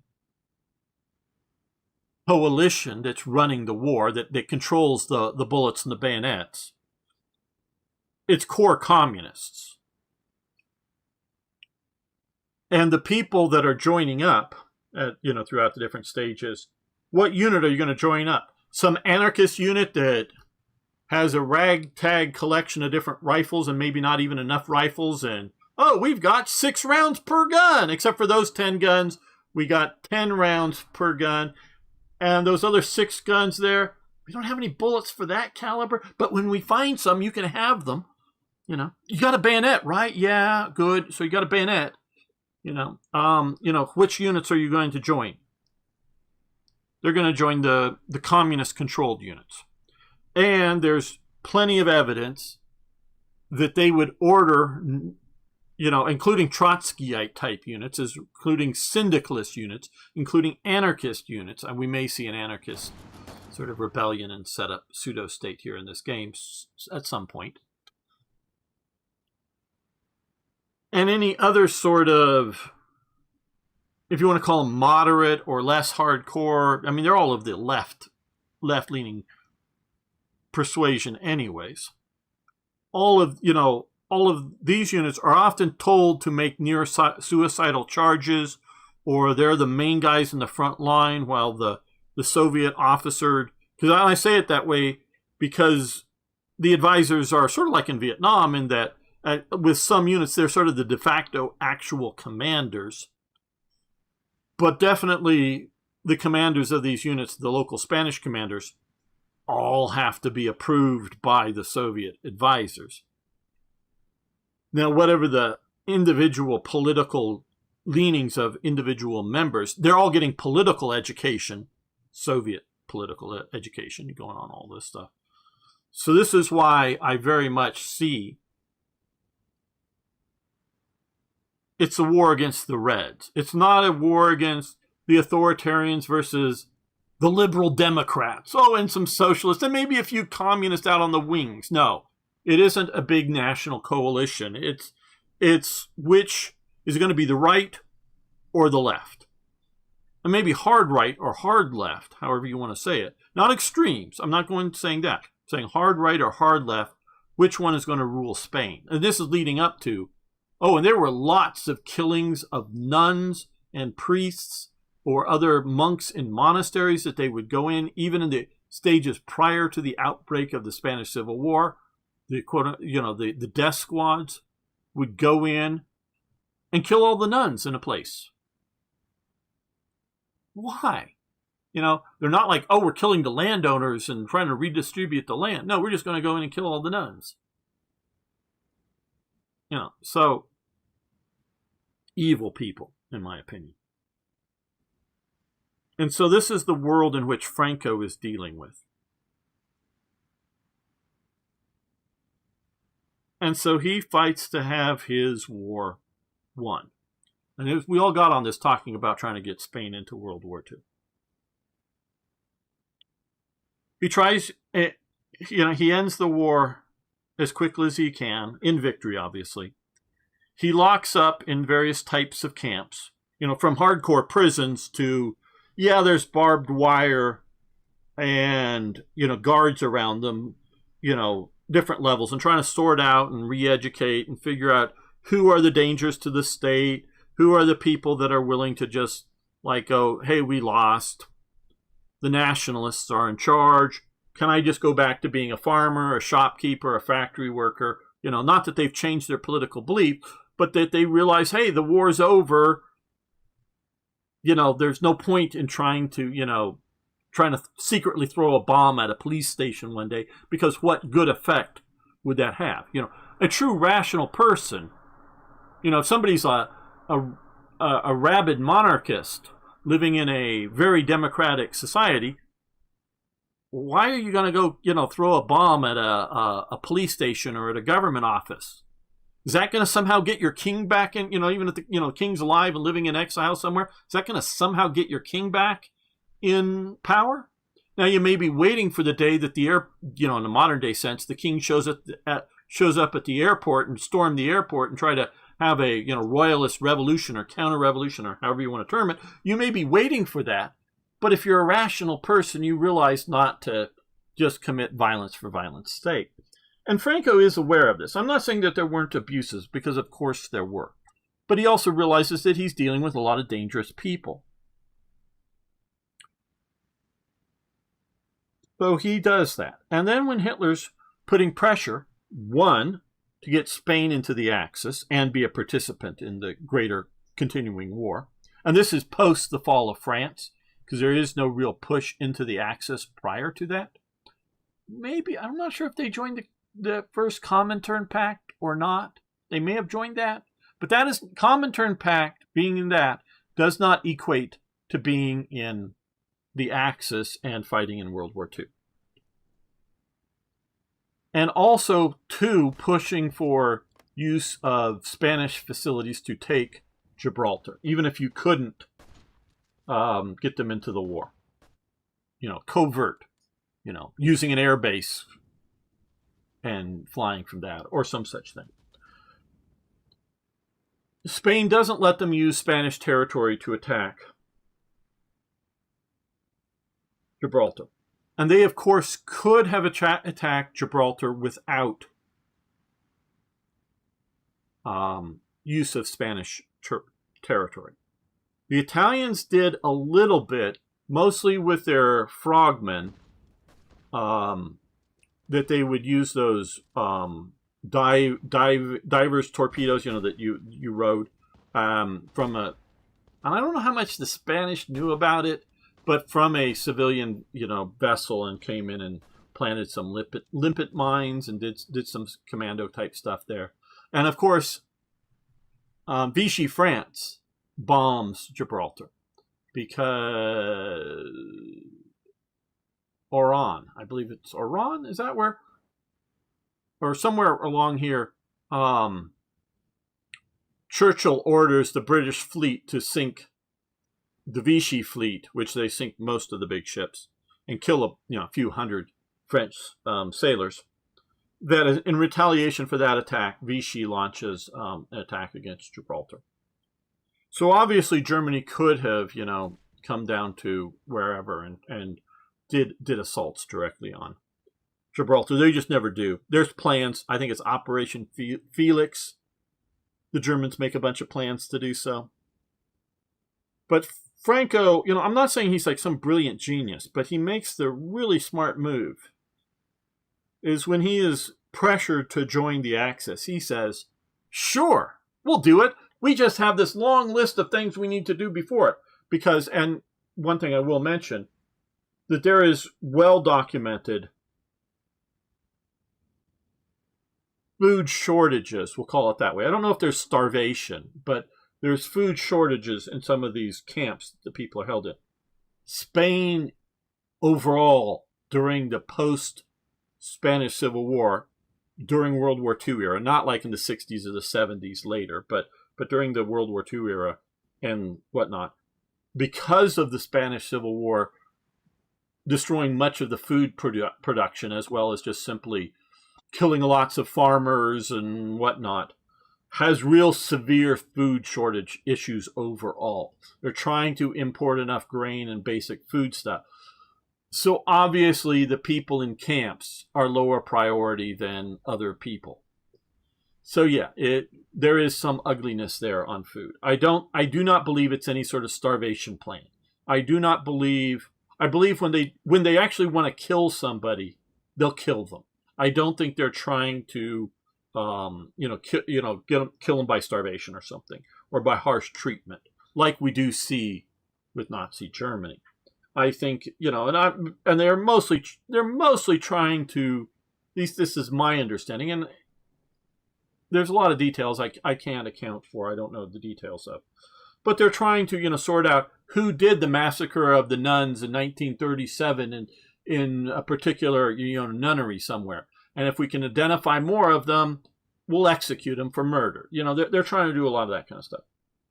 Okay, so Franco says, yeah, we'll join you, but gives an impossible or nearly impossible list of requirements. So that means he doesn't get forced into World War II. Once the invasion of the Soviet Union happens, now here's a bit of a change. Franco realizes that the Soviet Union is right now, at 1941, 42, 43, whatever, is at the heart of the evils of communism. So he would like to contribute to their downfall. He also knows he has a bunch of hotheads in his country, the phalangists, and other individuals that and they're not all phalangists. There's also within this, there's the sort of nationalists that Franco is. There's also two different factions of royalists that have disputes on who the king should be. Two different possible kings, and maybe some other factions too. So his nationalist government is a coalition of right-wingers. The one thing he really does sort of have a bugaboo against are Freemasons. He even somewhere is still sort of preserved a sort of a monument to evil or something that has a bunch of Freemasonry stuff, and he sees Freemasons. I don't understand exactly why, because I don't think they're evil, but as some sort of nefarious thing to Spanish society. As evil or more evil than communists. He has a really anti-Freemason thing. I don't get that part, but I mean, there may be something in his past or something that he read that would explain it. I just don't know right offhand. And it may be well documented somewhere. Again, I just don't know. So there may be, some monarchists or some other right-wingers that outside of the phalanges that would love to get to grips with the communists. So he sets up the Blue Division, a sort of oversized division to go fight on the Eastern Front. It's there until it's really starting to become clear that the Germans aren't going to win. There's a lot of pressure from the Allies over things. So at some point, he recalls the Blue Division, but allows basically sort of a regiment to stay behind of hardcore volunteers that they fight on until the end. Basically, I think they're in the Battle of Berlin or something. But they fight on to the end. But he gets the sort of moderate hard right, or however you want to say it, those guys back and stop sending replacements for casualties to fight into the end. And then, of course, he negotiates the post-war world, including, instead of trying to, like what other dictators do, try to, put their children or cousins or whatever on the throne, metaphorically speaking, he sets up a orderly process to a monarchy that he hopes, and still so far it has worked out, and right now I know it's swinging very far left, but a monarchy that will keep the idea of death squads from happening, to keep Spanish politics. Now, I'm sure he wants it more to the right than it mostly is, but keep Spanish politics in the sort of political realm, and that we have political debates, and we have, we're not killing each other in death squads kind of ideas, and so he sets up the monarchy because America has what is almost regarded as holy, is our Declaration of Independence, which is sort of why we're setting up as a nation, and also primarily, 2 documents primarily, is the Constitution. That's what holds us together. It's not a person, it's not a family lineage, it's, there's other foundation myths for sure, but it's sort of that Constitution that holds us together. You look at something like France, yeah, they're held together because they're all, rude people that speak French. That's about all they have in common necessarily. Are they Republicans? Are they Bourbon monarchists? Are they Bonapartist monarchists? Are they radical revolutionaries? Are they communists? Are they communalists? Are they, what the fuck are French people? Really great. They sort of play this up in Girls und Panzer, great Japanese, cartoon series, that they have the French and half of them are, sort of uptight, elitist royalists, and the other half are sort of, peasant revolutionary types. So France, they all eat snails and are rude and speak French, and so they, that's what they're unifying. Currently, their unifying idea is, still what 20-30% want to kill France by importing unlimited amount of foreigners, and the others want to get rid of the foreigners and whatever, So they don't have a decisive unifying idea that holds them together. And we can see what has happened to them ever since the French Revolution. They go through all the turmoil of the French Revolution, the Napoleonic era, and then, there's a sort of British, after Napoleon, sent off to St. Helena, is British sort of reset back up the Bourbon monarchy. It becomes a republic. Napoleon's nephew gets in charge as Napoleon III, and then he falls, and, Franco-Prussian War. It's all, it's all kinds of craziness up to and to this day. So, without something that can hold the right, the left, I'm not again talking about the extremes, because the extremes, and which sort of kind of holds the extreme right of the monarchist right down in Spain, and I know I've been ranting for a long time here, but I think it's an important message. The extreme monarchists, even if they don't always like what the king is doing, it's the king, Now, you might have an extreme fascist right or something, but they're probably not going to try to overthrow the government. They might try to, get in power through elections and be sort of intimidating, but, hopefully not, an overthrow of the government. And of course, there's going to be radicals on the left that would like to overthrow the government and create a modern-day Soviet commune there. But the great overwhelming bulk of the people, even a fair amount of communistical types, maybe not extreme communists, but communistical types, will play within the system. So I greatly admire Franco for what he was able to do within the realities that he faced. And before, but definitely from the Spanish Civil War up until 1975 and his death, I believe it was 75, if I'm wrong, sorry. He does I think the best thing practical, I'm not saying possible, but best thing practical. And so here's the counterfactual. And then we'll get to the chat. And then we'll get to playing some more. The counterfactual is the Republicans win. But of course, it's not going to be a pluralistic democracy. It's going to be a new Soviet democracy. The Russian Soviets are going to be in power and behind the scenes. So, what's going to happen? The Germans are going to realize that if they attack the Soviet Union,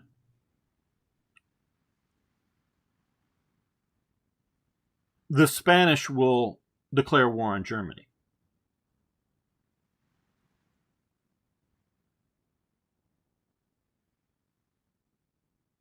Maybe maybe if Germany attacks Spain, the Soviet Union will come into the war. But maybe not. I don't know, and I think it would be a very big, interesting what if, but I don't know that we have enough evidence that would, because we can see Hitler facing the European superpower of France. And that's what everybody thought of it as. And Stalin doesn't jump into the war, even during, the phony war. They could have, the phony war is going on, and the day that, and I know he was reorganizing his forces, etc., or whatever, in dealing with the Winter War, post-Winter War, is what I'm talking about, is, the day the, Fall Gelb is launched into Belgium, or very, days after that, when it's still very much in doubt as to who's going to, what's going to happen. Not that Germany was going to lose the war, but they might, or they might get stalled out and, create World War II that looks much more like World War I. Stalin is not attacking, from that. And Spain ain't nearly, it may look as big, and it may sort of kind of be as big, though it doesn't have all of, this with territories out wherever, but the European part may look as big, and I don't know, but I think France's population is bigger. Definitely much more highly industrialized. The only thing Spain really has going for it is its terrain. It is very difficult terrain to fight in.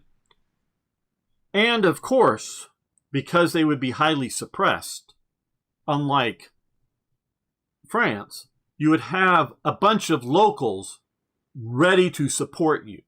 It would have been on so many streets, so many places, it would have been flowers in front of the panzers, and probably not the harsh things that we see later on in, Ukraine during, during World War II by the Germans against the Ukrainians. It's probably, it wouldn't be just like a honeymoon period and then the Germans start behaving badly. No, the Germans are going to be tough and are going to do whatever, but there's no real plan. The worst thing that's going to happen to them is they're going to be somehow reintegrated into the Roman Empire, the Italians. But that's even doubtful there. But I don't know that. So and probably a lot of the Spanish at that point would rather have Italian fascism than continued Soviet-style communism, So you're going to get a lot of supporters there. So I don't know that, but I'm not saying there wouldn't be. So you probably would have extended now brutalized Soviet-style ruling in Spain, and then World War II in Spain, first the Germans taking over, and then maybe, whether it's bypassed, like Norway's bypassed, they're doing telemark to get rid of the heavy water stuff to keep Hitler from getting the bomb, and a few other raids, but, mostly Norway's left out of the big fighting. Spain might be left out too, and there might be at some stage the Germans trying to withdraw to try to defend France or something. But it might have, to the Allies, it might have looked like the safer bet, and somebody like Churchill may be going, okay, we're sort of holding down here, well, let's open up front of Spain and not across the channel. So, yeah.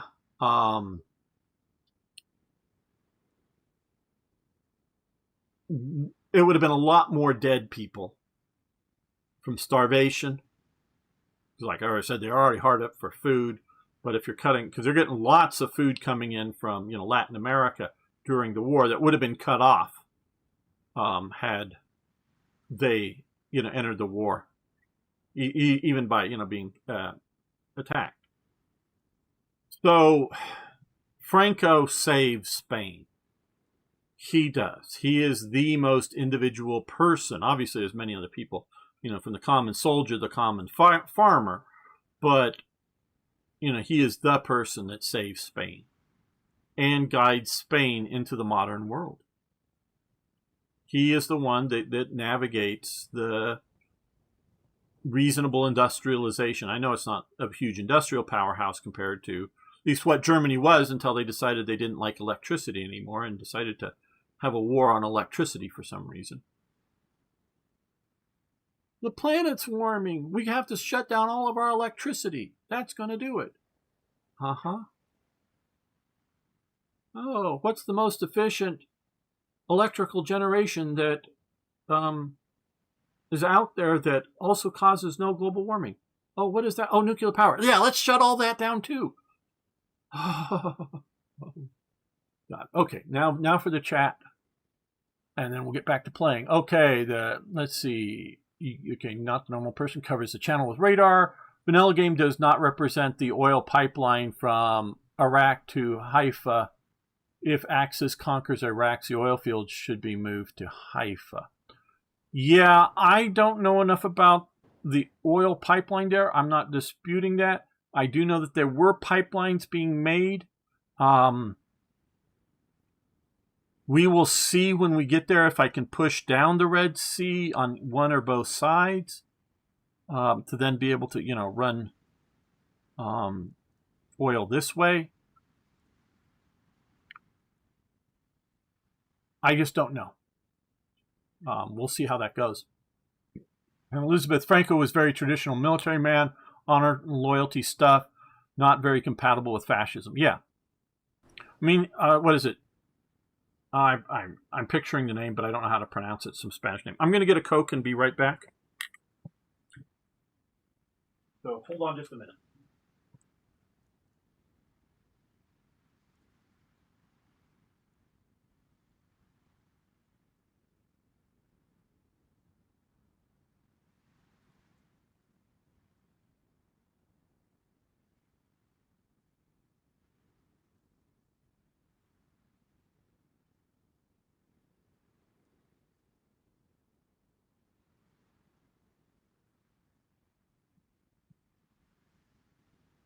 I'm more worried about moving supply lines across that region into southern Russia. See how all that goes, and railway building and whatnot. We'll see when we get to that phase of the game how it goes. Let's see. And back to the chat here. From Elizabeth, I do think Mussolini would have a very similar public memory to Franco and other totalitarian governments had he not joined World War II. Horthy gets less heat despite being very willing in the Holocaust. Yeah, I think to a point with Horthy, I do know that, at least my understanding is he doesn't take any active measures to mitigate the Holocaust. I don't know if he's doing and directives from him, I just don't know enough. If he is really pushing to have Hungarian cooperation in it or just allowing the Germans. But I do think it's understood that Hungary to a point is in an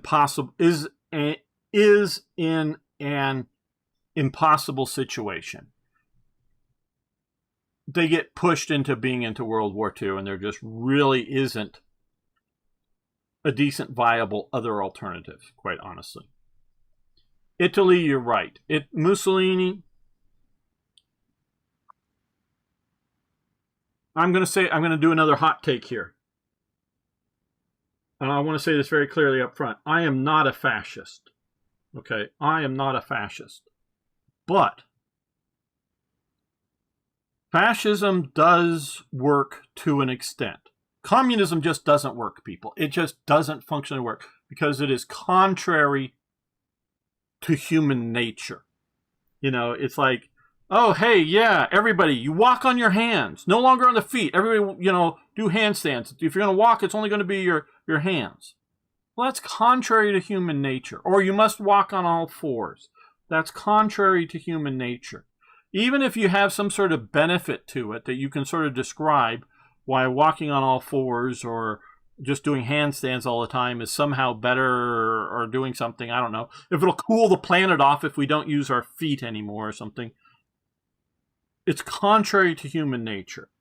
So things that are contrary to human nature, and of course you're using force, up to and including kill people and obviously imprison hundreds of millions of people to make it happen, you're being evil, people. It is not, if communism, if it was just done right, it would be good. No, it is contrary to human nature. It is evil.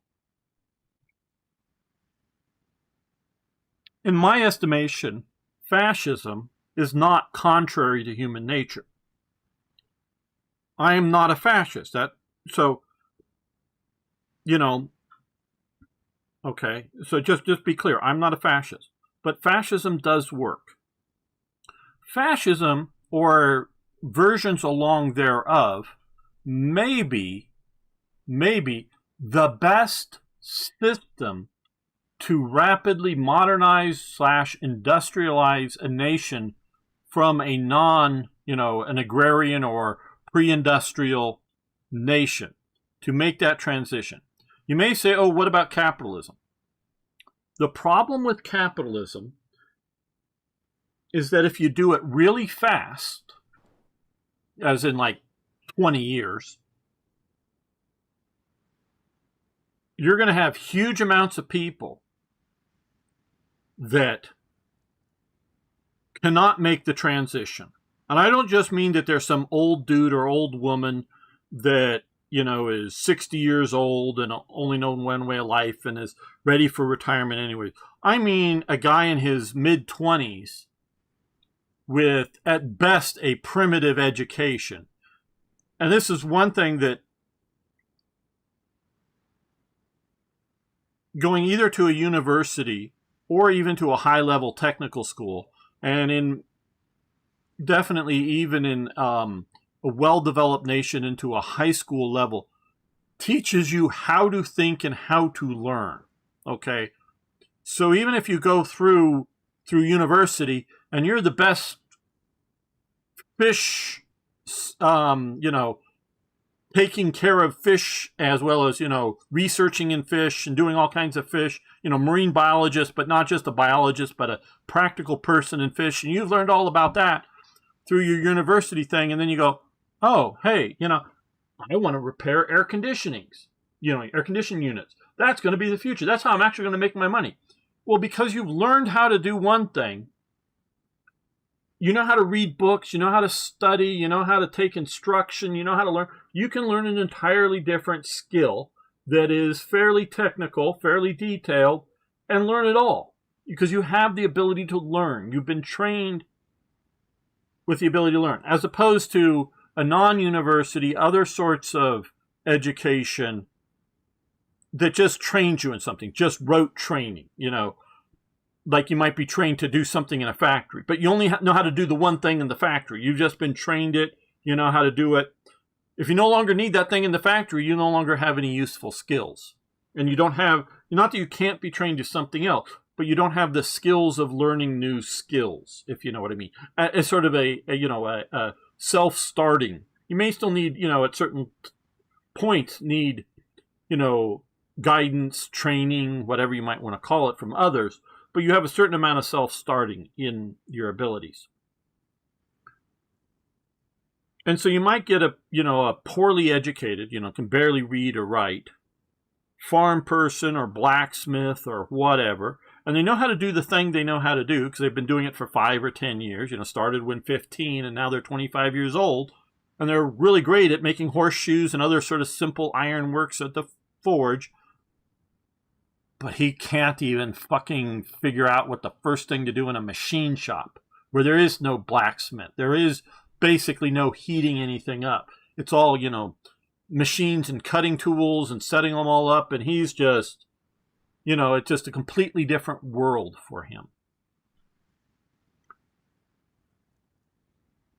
And in that world, without the ability, and not that you cannot, you can have a freewheeling capitalist system that's taxed enough to put a welfare state there too to handle with it. You can do that, and that's sort of kind of without the freewheeling part, it's sort of what fascism is. Sort of. I'm misusing the terms.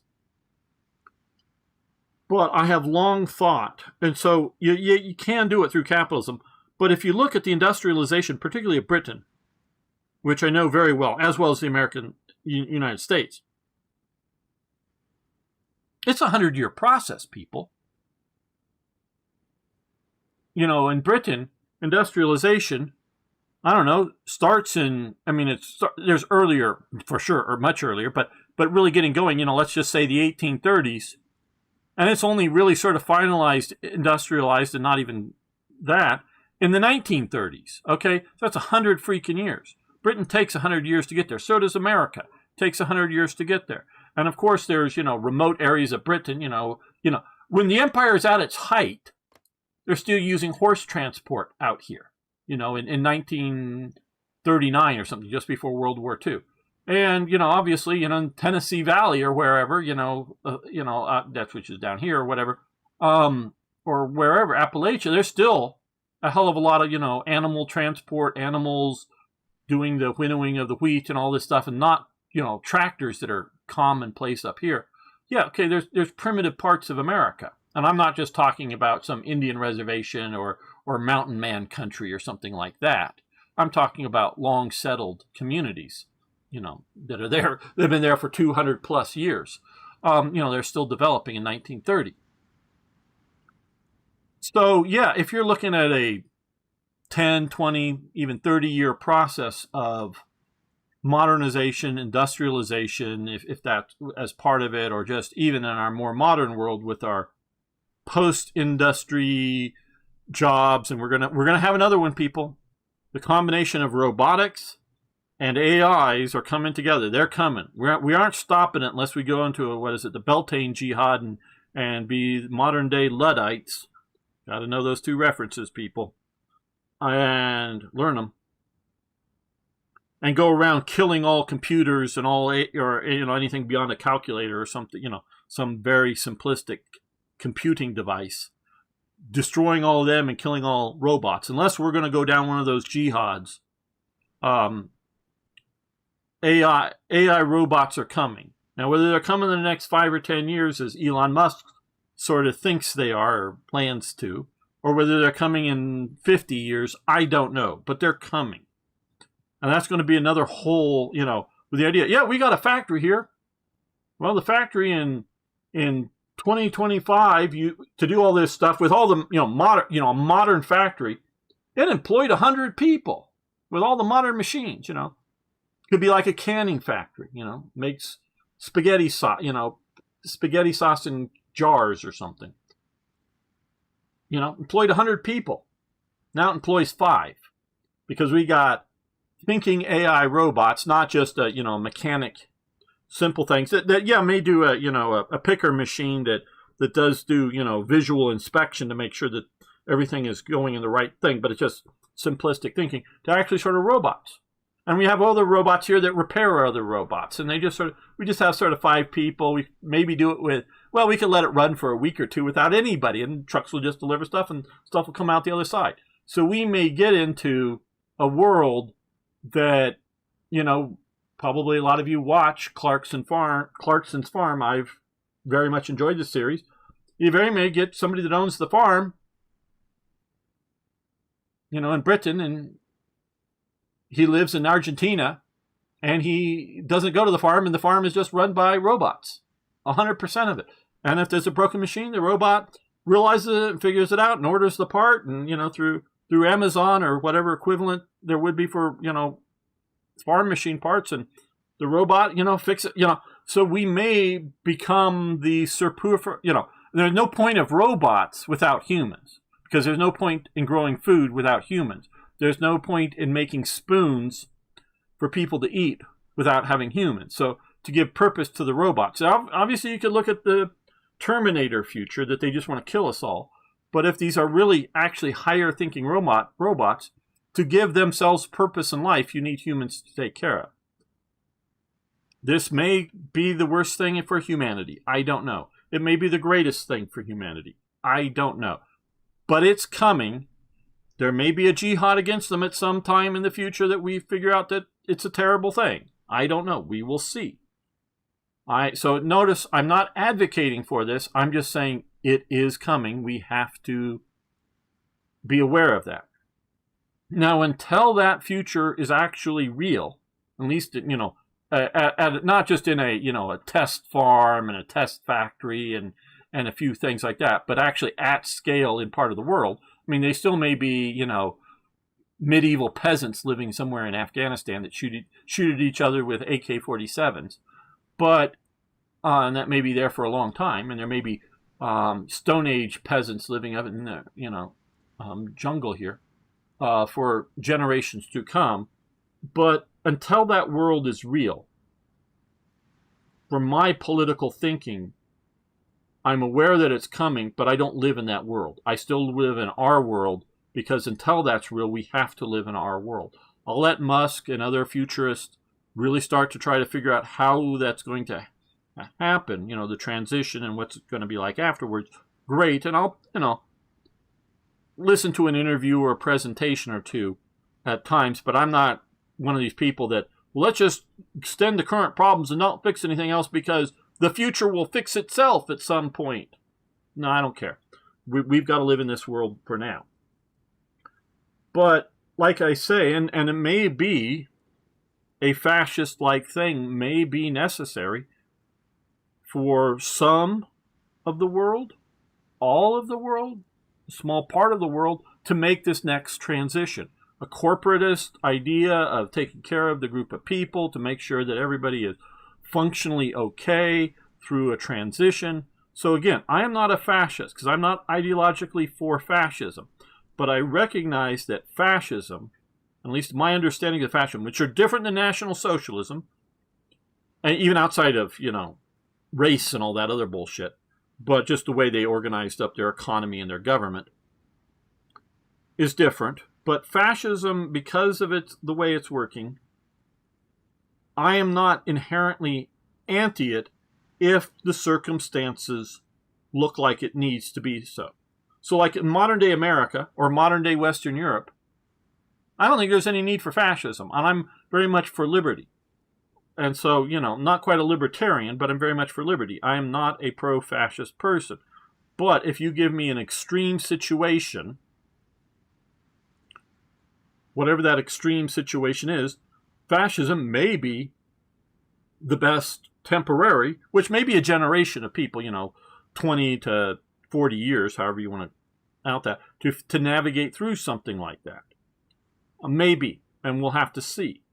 I'm a pragmatist with basic believe things like liberty and whatnot are good, are good values. But if you bring in a bunch of barbarians and you give them liberty, they're going to act like fucking barbarians. I'm sorry.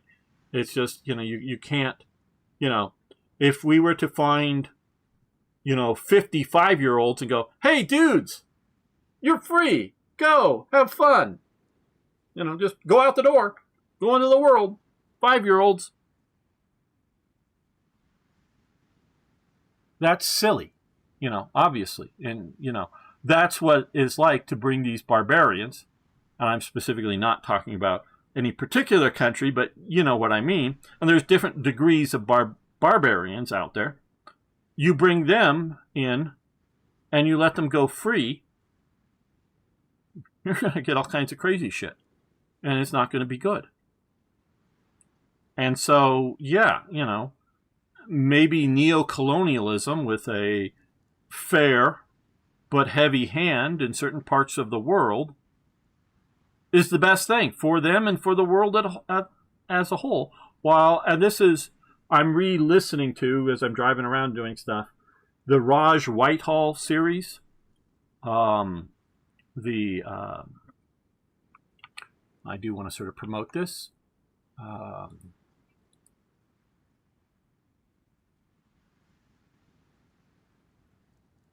The general series, as it's called, primarily by S.M. Sterling, but also David Drake and a few other people are contributing to it. I'm maybe going to go through all of it, but definitely through about halfway through the first 5 books. And it's a post-apocalyptic world on a different planet after humanity gone out there, and they talk about how humans are children that just like to destroy things. Well, they're right. They're absolutely right. Humans are children. When we're born, we're children. We need to be proper adults, not just get of age, but to become what we think of as adults. It takes a learning process. You have to be raised to be an adult. Being an adult isn't just simply being alive for a number of years. You've got to be raised, whether you want to call it trained or educated or parts, all three of those things, raised, trained, and educated, to become a proper adult. And so, yeah, humans are barbarians until they have been civilized. And so, yeah, I am very much along those lines. So fascism, I don't see as evil at its core. You can have an evil fascist. You can, the Ustashi, that were running around Yugoslavia just butchering people. I mean, it's sort of like, I think the numbers are sort of talked about somewhere between 300 and 600 people that are political deaths, before the war starts in Italy by Mussolini. Hell, they did 300 to 600 people in a day killed and the Ustashi are basically sort of fascist types. So you can get evil people running any system and run around and butcher all kinds of people. Oh, and probably the 300 to 600 people, many of those were mafioso types, and maybe they didn't get a fair trial and get convicted of a particular crime. They were just like, oh, he's Don Corleone or something. We all know he's the boss. Okay, take him out and shoot him. Let's not play around here. So, it may not be lawful or well organized as in procedures, but it may be very practical and may be very, very justified in taking Don Corleone. I know I'm unintentionally doing it from The Godfather, because I don't want to specify, maybe incorrectly, any real world people. Just take them out and shoot them, because we know that they're bad. It's not just somebody's imagination or somebody wants to get rid of their opponent or enemy. But yeah, they're evil people. We did get Al Capone only finally on income tax problems and not on, for all the murders that either he committed and or ordered committed. But, he, best as I can tell, Al Capone deserves to be killed, hung, or, firing squad. So, if it truly only is, really limited to those who deserve it, then I'm yay for those 300 to 600 people. Now, maybe there's other people that didn't deserve it, that they were just, not fascists that spoke out against it. There's probably some of those people there too. I'm not saying everything's perfect, and you can tell I'm not a big supporter of Mussolini. Like I am a supporter of Franco. Mussolini, gets them into World War II and other very bad things. So, yeah, it's not the best. Okay, so, and I did sort of catch some of this as it's coming up. Not a normal person's taking out the British Navy, and hello, Jamnuska. Good to have you here. Yes, he did it. I did Sea Lion. Very good to hear. Not a normal person. Time to glaze myself into oblivion. Okay. The Beltane Jihad, yes, of Dune. We already have the spice. Well, I don't know if we have the spice. And Elizabeth, fascism has become a buzzword. Yes, completely lost meaning in modern day, unfortunately, especially when generally referred to National Socialism as if it's synonymous. Yes. Unfortunately, National Socialism, not just in the popular mind, but when we're talking about not just socialism at a national scale, obviously. I mean, those words can be used that way too. But National Socialism of Hitler is completely intertwined with their racialism. Not all of National Socialism economic theories, economic ideas, are entirely wrong either.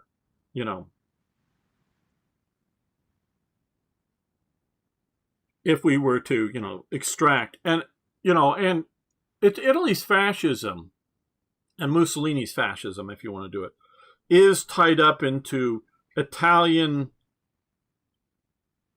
what is it, revanchism or whatever. Italians looking at the Roman Empire and seeing that as their greatest time and wanting to rebuild that. That is where you get into also the bad aspects of Italy. I don't see Franco as a person who wants to go out and conquer the world. I mean, he has Spanish colonies here and, way down here. There's probably a few others out in the world somewhere left around hanging out. I don't see any hint in Franco's worldview of wanting to reunify the Iberian Peninsula by force and taking Portugal, or trying to re-get Spanish territory in southern, I know it's an impossibility at the time, but, get the Spanish territories that were down here, Kingdom of Naples and whatnot. Or they actually had some territories on the little teeny islands around, for hundreds of years that were Spanish territories. Where Mussolini, okay, you can talk about Albania being a bandit state, an almost failed state. You can talk about Ethiopia as being some sort of, barely functional state. It's maybe a bit more than that, but you could sort of kind of think. And we want to bring enlightened rule into it. Okay. You can maybe talk about that. But when you start talking about, and when you talk about, with their general idea of colonial empire, but, we got to conquer Greece. We want, okay, but, once we get in with Germany, we want, at least half of, the coastal half of the Adriatic. It's going to be part of Italy. It's expansive. They want to get part of France. Expand into that. And that's why he goes into World War II. You don't see that in Franco's Spain. Franco's Spain might want to adjust some colonial borders somewhere. I'm not saying, and of course Franco's Spain wants back, if you want to call it back, Gibraltar. I'm not saying that there aren't territorial conflicts at their core, but Mussolini wants to be the new conquering Caesar. Not just, we're going to make Italy great again. Or some sort of, statement like that. We're gonna, get everything working here. That's what really counts me, from my viewpoint, is not just the mistake of, we got into World War II, but it's sort of the reasons. We got into World War II because we think we can grab up some loot from France, because maybe we'll get part of southern France. Maybe we'll get Tunisia. Maybe we'll get British colonies. Not, shit, we might get overrun by the Soviets. We got to go fight the Bolsheviks. So, we might want to, gain a little bit of territory. But the big thing is that, we're afraid of the Bolsheviks, so we're jumping in on the side of the Germans. That, to me, is an entirely, or obviously Finland as well, coming into, as a counteroffensive for lost territory. Big different motivations here versus just we're trying to get our own shit together. And maybe because nature abhors a vacuum.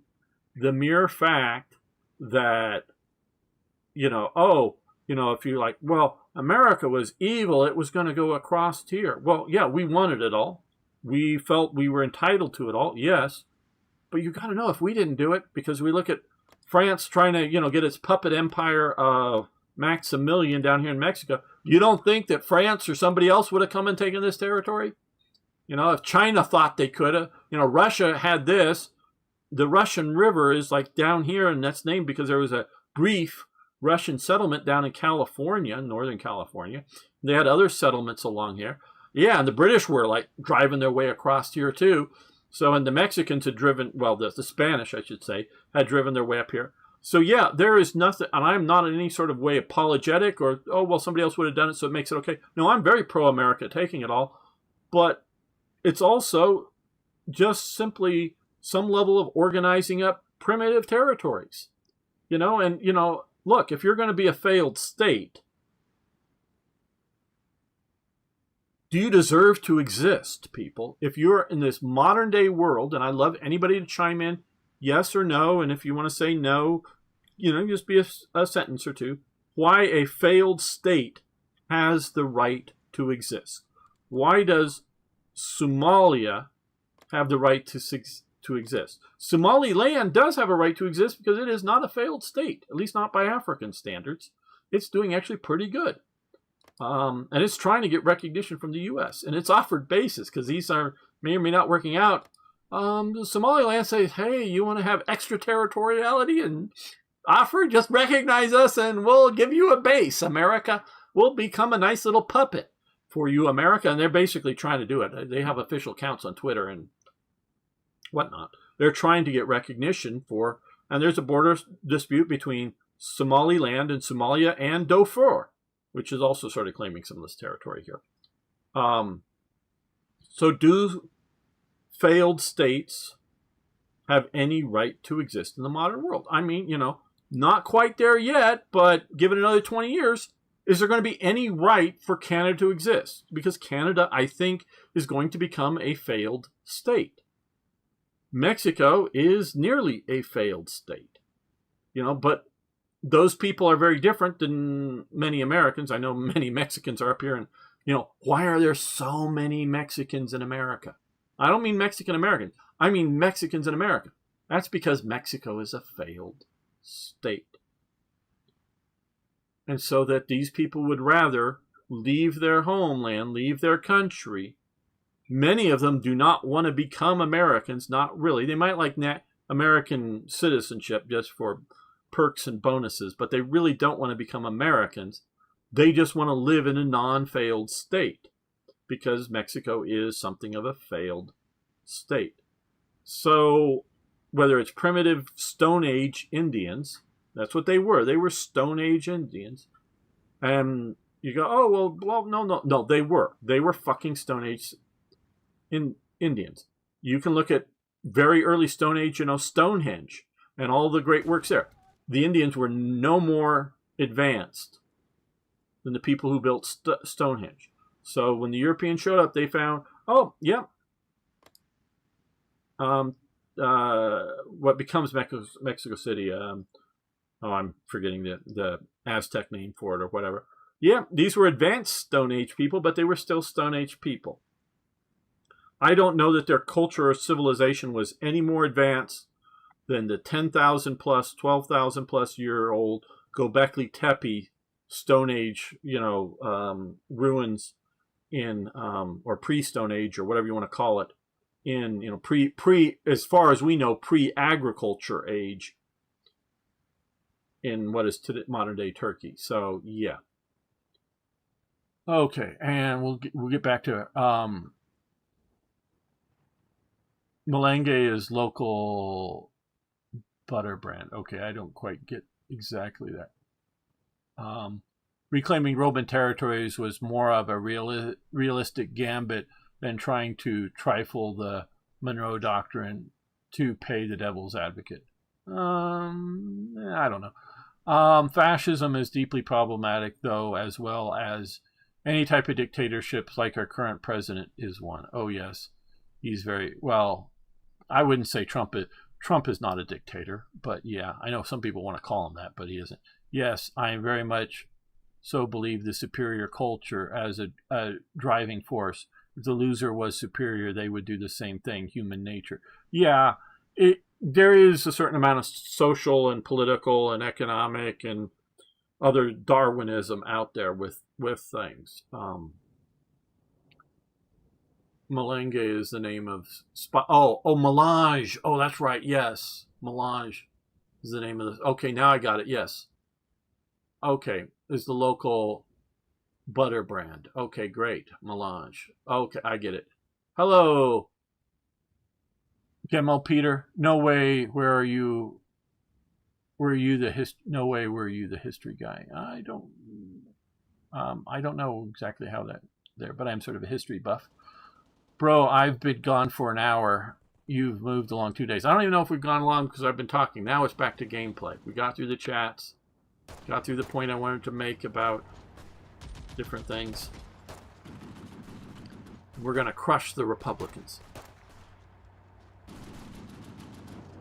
Okay, we're still trying to do our motorized push there. We're doing our infantry push there. And the Spanish just got in on the flank here. They look like they're about ready to collapse, both from lack of equipment and that Native Americans were given one of the best occupied deals in history, to be honest. Very generous given. Yeah, you know, it doesn't meet today's standards for, you know, how to deal with occupied peoples in many cases. But they very much weren't the worst treated peoples either.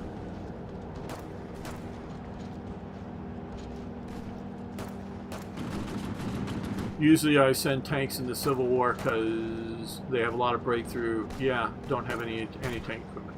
I don't know anymore, but I went to a stream and he was knowing so much about history. I think it was you. Could be. I'm a sort of a history buff. Okay. Go. Got Reichsleiter. Tote. Fritz Tote. That should not be a black uniform. That should also be a brown uniform. Those both should be brown uniforms. Yes, Rudolf Hess, I believe at one point, accepted an honorary position within the SS. And I believe it was just that. He mostly showed up in the brown uniform. Tote. I know the picture that this is coming from. It is a black and white picture. The uniform looks dark in the picture, yes. But it is a brown SA uniform. He was in the SA. He was an SA Gruppenführer or whatever the fuck. I don't know which exact rank he was. He was also, you know, in charge of other things. Eventually, what becomes Organization Tote. Even prior to, I don't know exactly when Organization Tote is sort of formalized, but he is, you know, starting back in 1933, he is one of the main people in charge of getting the Autobahn built. But he's also back then an SA member, so that should be, those two should be brown uniforms.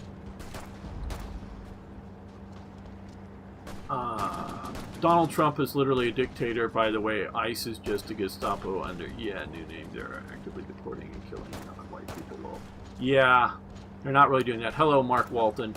Yeah, oh, I get your sarcasm there.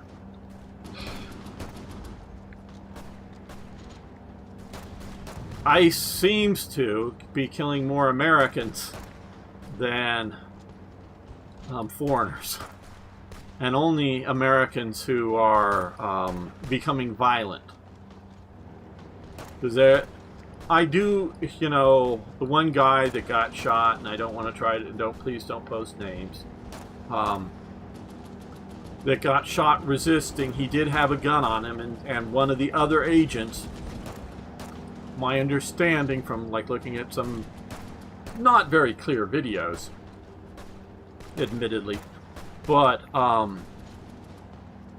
looking at that, okay, I think we'll do this now. We'll set him up. We'll get rid of Bloomberg.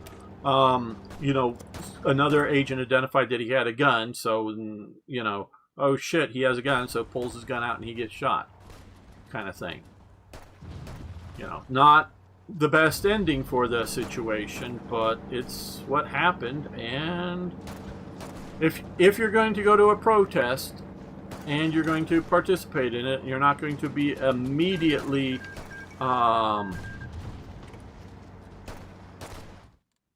you're in China. Some of the Civil War, I guess, is going on here. Okay. Immediately follow directions. Don't bring a gun. Just don't. take Goebbels' tote, and when they ask you later, let Spear take over. That would be perfect. Well, I know that's what happened historically, in that Tote dies and then Spear takes over. But my current plan, I can be subject to change, but my current plan, I don't see a great need for Spear. I mean for Goebbels. Sorry, for Goebbels. I think we're getting enough support, and I do see the benefits here, but I think we're getting enough support. And we can have both Spear and Tote. Now, we can only have one of these three here. I understand that. But I think we're going to next get Spear in, and I think we're going to go down Spear over Tote down here. And if Tote dies, then we'll think about somebody else. And if for some reason Hess does his flight thing, then we may see about somebody else too.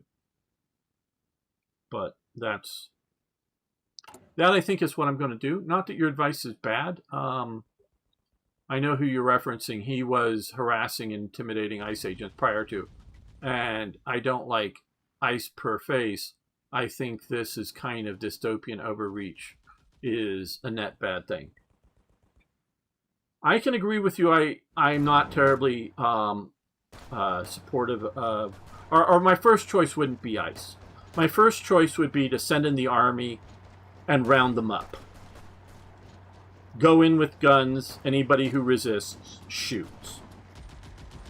I am hardcore on getting rid of all of the illegal people here. And I'm also hardcore on getting rid of temporary protected statuses like we are on Haitians.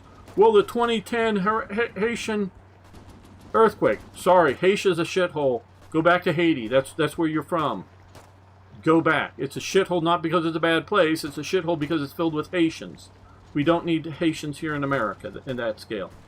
I am for sending in the troops and doing it. ICE is the easy, gentler way of doing it. I am hardcore on that. I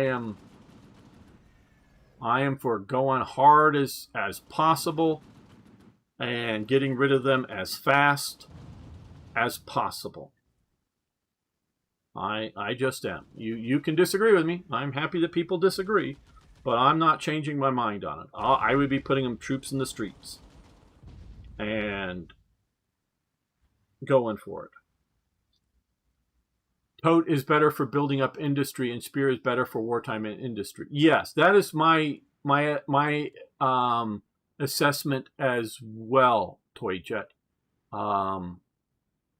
Goebbels, you want Goebbels when you are at war, and you want many of his focuses as possible. Well, possibly. I'm not saying any of them are bad. Almost all of them sending money home so they can live like kings once they're leeched enough. Yeah, I want them all gone, Elizabeth. I have run out of patience. I think in the year 2000, I would have been much more along the idea of, hey, cut off benefits. Actually enforce the, what's it called? The enforcement for employers that they have, I forget the thing. Enforce the thing that makes it illegal to employ illegal aliens. And also from our government side, and root out who are using, stolen ID. Oh, most illegal aliens don't commit crimes. Well, one, they've committed crime when they've entered. Two, they are either using stolen ID, so they've stolen identities, or they've made up false identities, because any sort of serious job, I'm not just somebody saying paying cash to work as a gardener or something like that, but any other job, you have to give them a social security number. Fuck, we can know who all these people are. Every duplicate social security number we can immediately identify. I don't know how long it would take to put that data into a modern computer, because sometimes our government systems are very antiquated, and for the quote-unquote Doge team or Elon Musk to come up with a computer program that would figure out every duplicate social security number, and then from that status also figure out from other data which is most likely the real true identity if it's duplicate, and of course all the false ones, and then purge all of them from the system, and then go in, and I'm forgetting the term verified, and then start putting people in jail who employ illegal aliens.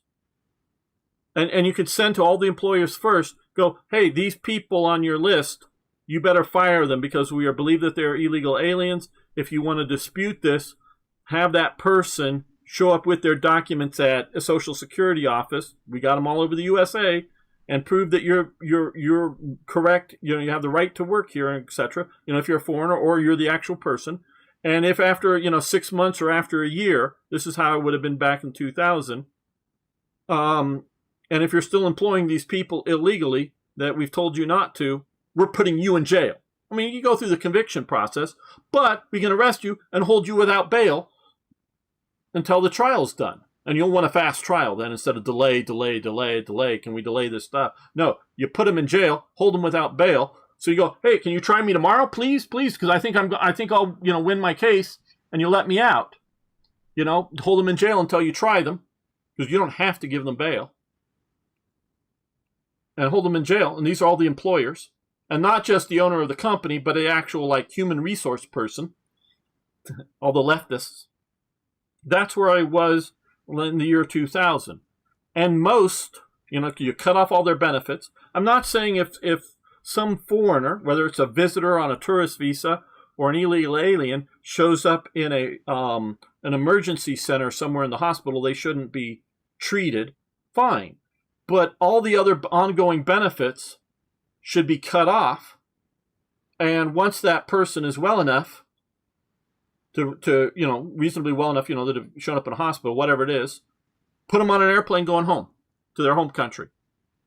Because hell, it'd be better going to your home country than die of a problem. So you go into a hospital, get fixed, and then we send you home. That's where I was in 2000. Now I'm for the troops out in the streets rounding them up, because I don't believe my government. Reagan made the mistake. He believed the government. I mean, he was the president. But he goes, okay, we're going to do one amnesty. So this way all these people who have been here long enough will get amnestied, but no new ones coming in. Oh, well, now that we got amnesty, everybody started flooding in because they realized, hey, well, if we hang out here for 10 or 20 years, we'll get an amnesty because the next one will be that way. Whether that ever happens, they got de facto ones under Obama. They're temporary, DACA, deferred whatever, for illegal alien kids that came here young enough, not born here, but young enough. We're going to let you stay. We're even going to give you a passport so you can go home and visit your home country and then come back. Wait, what? Yeah. No. You're going to visit, Filipino, you're going back to visit your aunt and uncle in the Philippines, and you're coming back to... No. You were only here because, no. Send all these motherfuckers home. All of them. And if we need guys with guns in the streets, we do that. And if you want to put them in jackboots to make them look cool, fine. And we just get rid of them all. I am a hardliner on this because I don't trust... Because if we get one good president who would, say, cut off the aid and half of them go home, just wait another 4 years and then a Democrat will be in and then he'll start giving them aid again. And there'll be a new rush of people coming in. Just no. Make it no. No more. Not just no more, but all of the other ones gone. And I would stop, not tourism. I'm not talking about tourism unless, and they've gone up for some countries, the bond you have to put up to $10,000 or $20,000 or something. From some countries, you have to put up a bond to get into America that you'll get back once you leave. Just make sure you don't stay. I'm not talking about tourism, but I would cut off all immigration until we get rid of 90+% of the people that should go. And then we can start looking at orderly immigration again.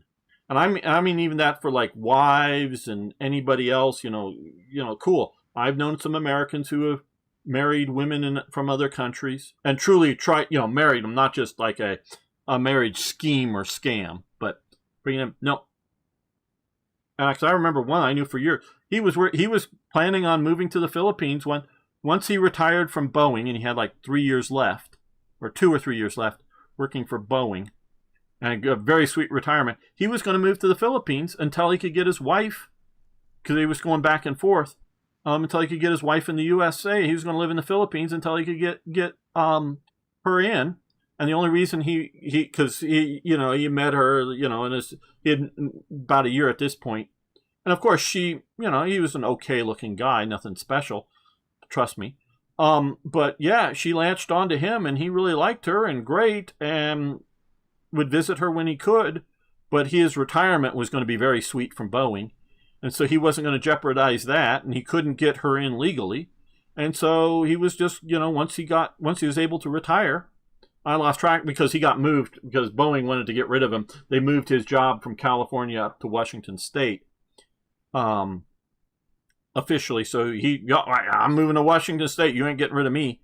And I'm sure he did hang on until his retirement. And then he just, I presume, moved off to the Philippines. And maybe he ended up loving it in the Philippines and staying. I don't know. Or maybe he came back to America once he could get his wife in through permissions. And so, yeah, I'm hard. I want to stop all of that until we get rid of the overwhelming bulk of the people that shouldn't be here before we allow any more immigration. That is my current stance. Oh, machine guns, landmines, alligators, and where appropriate, sharks with laser beams along the border to keep new people out. And I'm not joking about the machine guns and landmines. Casualty counts, I personally think it'd be very low because once they start getting casualties, people will learn not to come. But I think it will take casualty count. Oh, and you think, Gamer's being cruel. He wants to machine gun women and children. I heard the controversy. Asmongold got banned from Twitter for basically saying this. So I'm saying it here now on, yes, if need be, do that.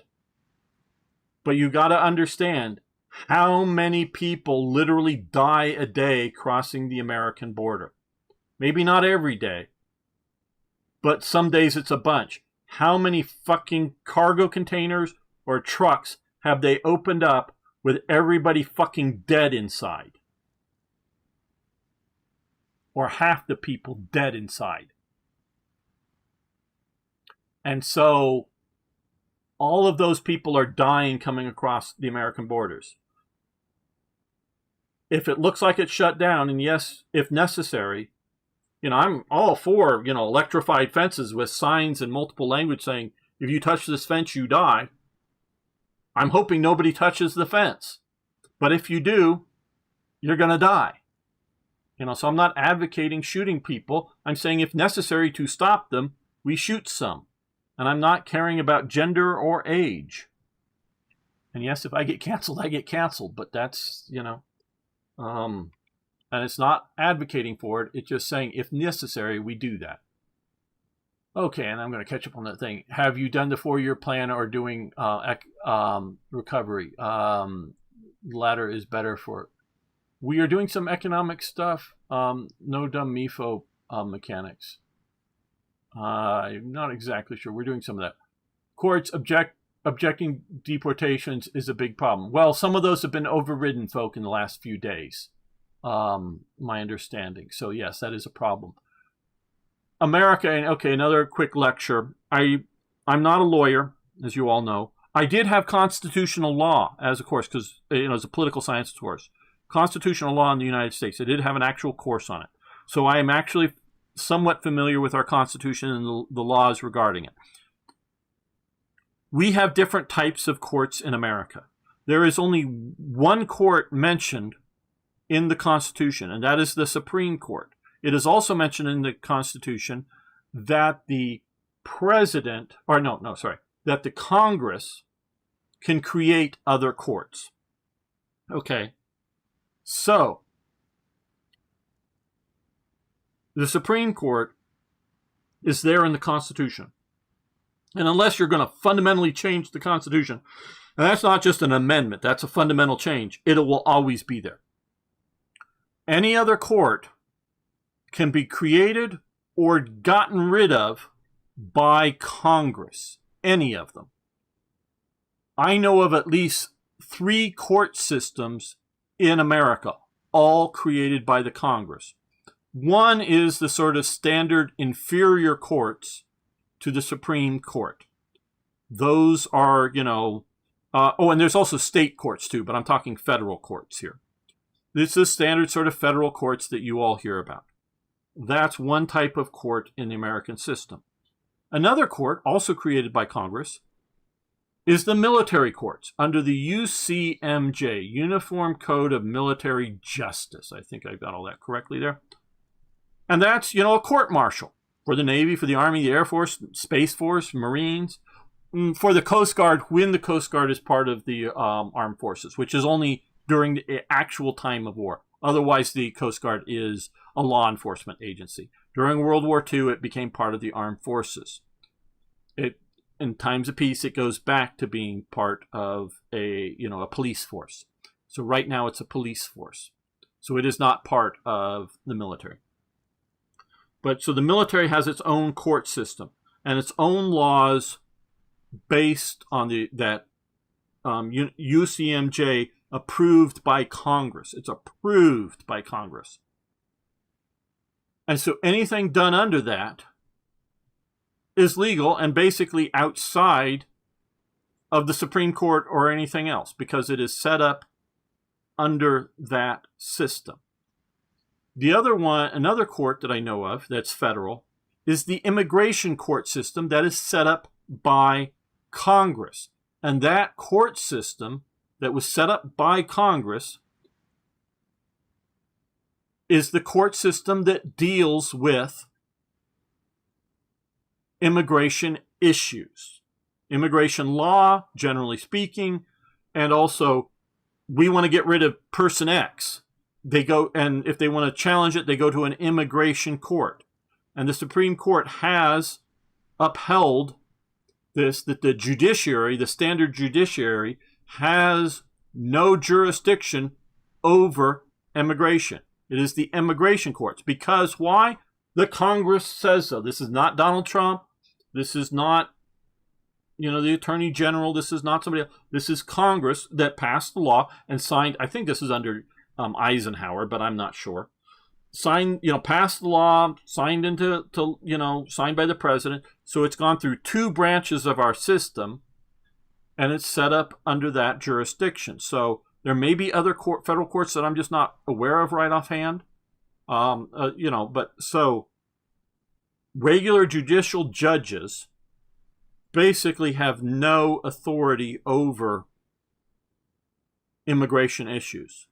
And for somebody like me, an American citizen, the only thing really I would have to do is prove to a judicial court that I'm an American citizen, and then it has no jurisdiction over me. It's just like the military court will have no jurisdiction over me unless I do something on a military base. So like if a soldier is doing something as part of his duties, and let's say somebody gets killed, he could be brought up under military court. But he cannot be brought up under the civil courts, criminal courts, but the civilian criminal courts, because he's doing it as part of his duties. Like he's guarding a base, or he's patrolling around a base, or he's being sent off to do something outside of the base, and somebody gets killed, whether driven over by a truck or being shot or something like that. My understanding is that he would be up under a military court. If a civilian does something on a military reservation, that's sort of the term for it, meaning a military base, he is also subject to the military courts because he has left the civil government of the United States and is now in the military government on their reservation. Because my dad worked on basically his whole career on a naval base. I often was going on the naval base, and trust me, they could. And I got a sort of an ID, photo ID to be able to do it, issued by the government, but it was their jurisdiction for speed limits and driving regulations. And if I had done something wrong, I'm now responsible to the military authorities and not the civil authorities for, going too fast or failing to stop at a stop sign. Trust me, they were military, naval, for in that case, police, shore patrol and whatnot, handling that stuff on base. I used to go regularly on base, and that's a different world. Once you go through those gates, you're now in a military reserve. Now, if a soldier, sailor, airman, or whatever, is off duty and commits a crime, or is thought to commit a crime, like speeding, well, that's a civil offense. Now if he's doing, my understanding is if he's driving a military truck under orders, that's more of a military issue, not a civil issue. But if he's on his own time, or somebody, dies and they want to did you murder him, or were you drunk driving, or what, or you just didn't see him and you hit them, or whatever it is, that's a, not like, civil case, not civil versus criminal, but civilian case. So he'd be tried under, the civil courts. The civilian courts, not the military courts. There's civil cases, which is like me suing somebody else under the law, versus criminal, which is, the government going after somebody, but civilian versus military. And so like I say, ICE has no jurisdiction over me, but they are law enforcement people. And so if I'm harassing them, whether blocking them with my car, or doing some other kinds of things, because now I am now harassing a federal agent, they have the authority to arrest me, and they're going to send me to a standard criminal court, not to an ICE court, because I'm a U.S. citizen. Now, if they are just if I'm just standing on the side out of the way watching them arrest somebody, they have no jurisdiction over me, like a lot of people say, because I'm not an alien. But if I'm interfering, because it comes under the statutes of interfering with federal agents, and ICE is a federal agent, just like the FBI, just like the ATF, just like other agencies of those, the Federal Marshals Program, other sorts of federal law enforcement. They are a federal law enforcement, but they are specialized. And if you interfere with them, but only if you interfere with them, do they have any authority over you? So yes, they have authority to deal with you if they think you're interfering with their duties. And so the right response is to allow them to arrest you and then fight it in court, not to physically altercate with them. So they can deal with you only, if you're a non-citizen, or if you're a citizen, only if you are interfering with their duties as part of their stuff. At least that's my thing. Oh, IRS has a court? Okay, yes, that's another one. Dutovlich? Yes, and you're right. And now you're saying it, I do remember that they do have a thing. And so that IRS court would be something set up under the Congress as part of the Internal Revenue Code. And so again, that IRS court would have no jurisdiction over me speeding on a federal highway. It's just over me paying taxes or not. And that reminds me, I do need to get some tax stuff dealt with. But I'm going to pay it or whatever. Just need to deal with it. Need to get a tax guy to handle it. But yeah, they will only have, that court will only have authority over internal revenue collection and dealing with that kind of stuff. So yes, and there may be other courts that are empowered, set up courts within the United States. And that, okay, so me quickly get through all this stuff again. Okay, courts obstructing view. Yeah, okay. A lot without paper immigrants seem to end up doing a lot for America. I think it may be demographics that are the problem. I keep seeing flyers for little elections in India here. Yeah, I'm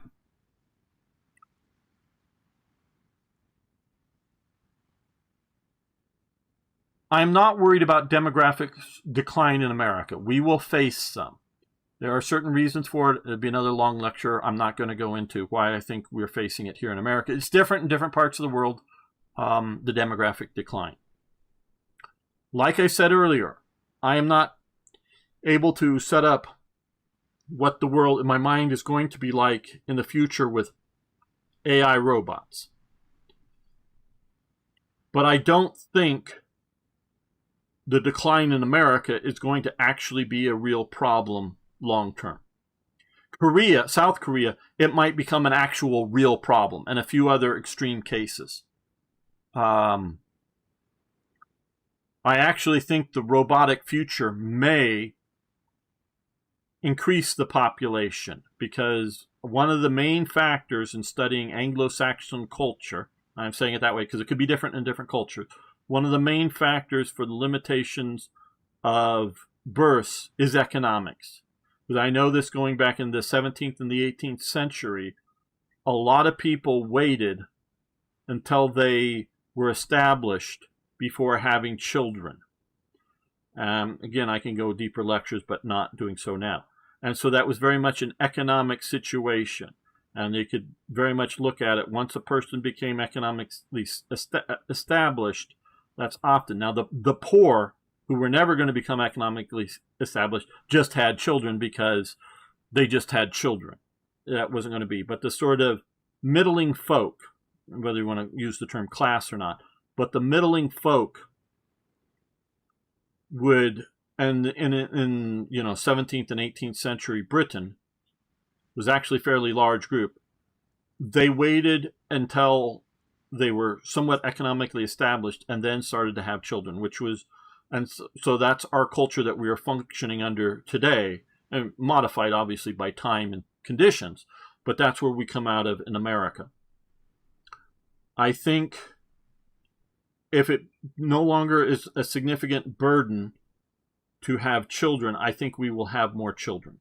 I think that is there's other factors going on too. Again, I'm not going to go into all of them that I've been thinking about over the last few years, but I don't think it's as demographic as they think. I think there's a lot of, it's going to cost us $60,000 to employ an American programmer in America, but it's going to cost us $40,000 to employ an Indian programmer in America.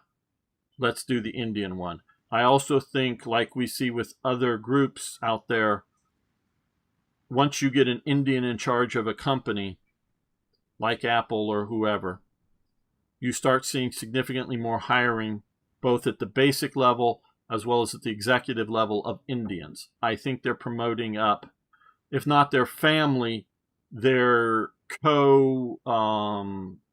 group members. I think there's that. I think that is dangerous for America. It's not, and I've known some, and sometimes they're here in chat, good Indian people. It's not that. And most of the ones that are making it to America are not the barbarians.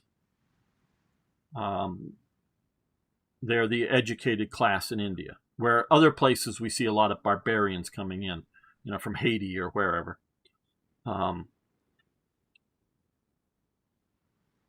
So I think we need to rethink that. And if all you're doing is programming shit, they can do it in India. They just need the capital to set up the programming stuff. And if they're going to program it in India, they're going to program it in India.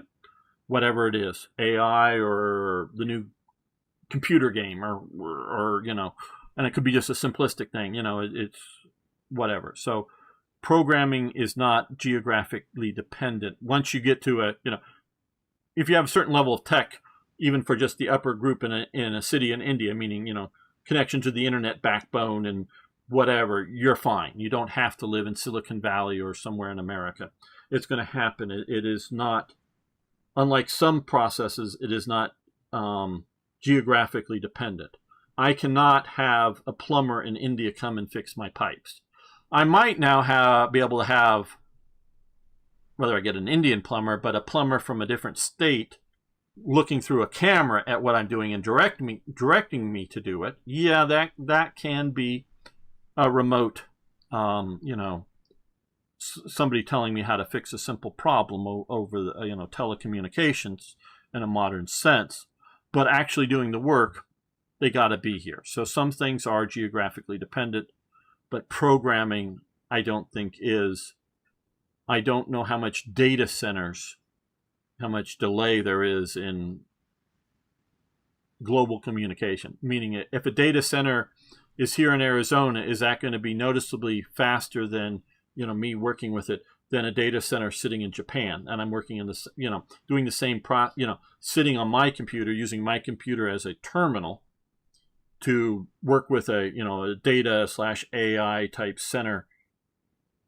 And I know the ping will be lower, and for some gaming applications, it'll be better if it was sitting in Arizona for me than if it's sitting in Japan.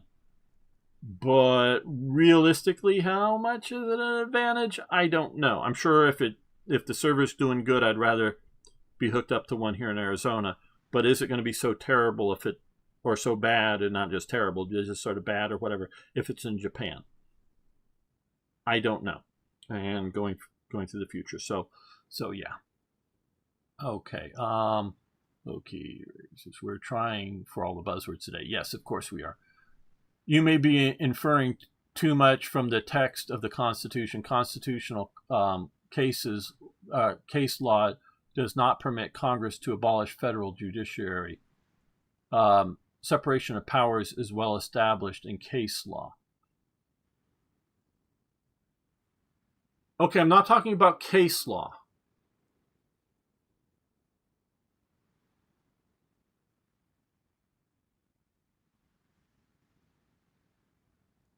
The courts system, and yes, if you were to look particularly to the 3 liberal justices, but Conjite Brown, or however you say your name, I'm sure would agree that you can't change a damn thing. But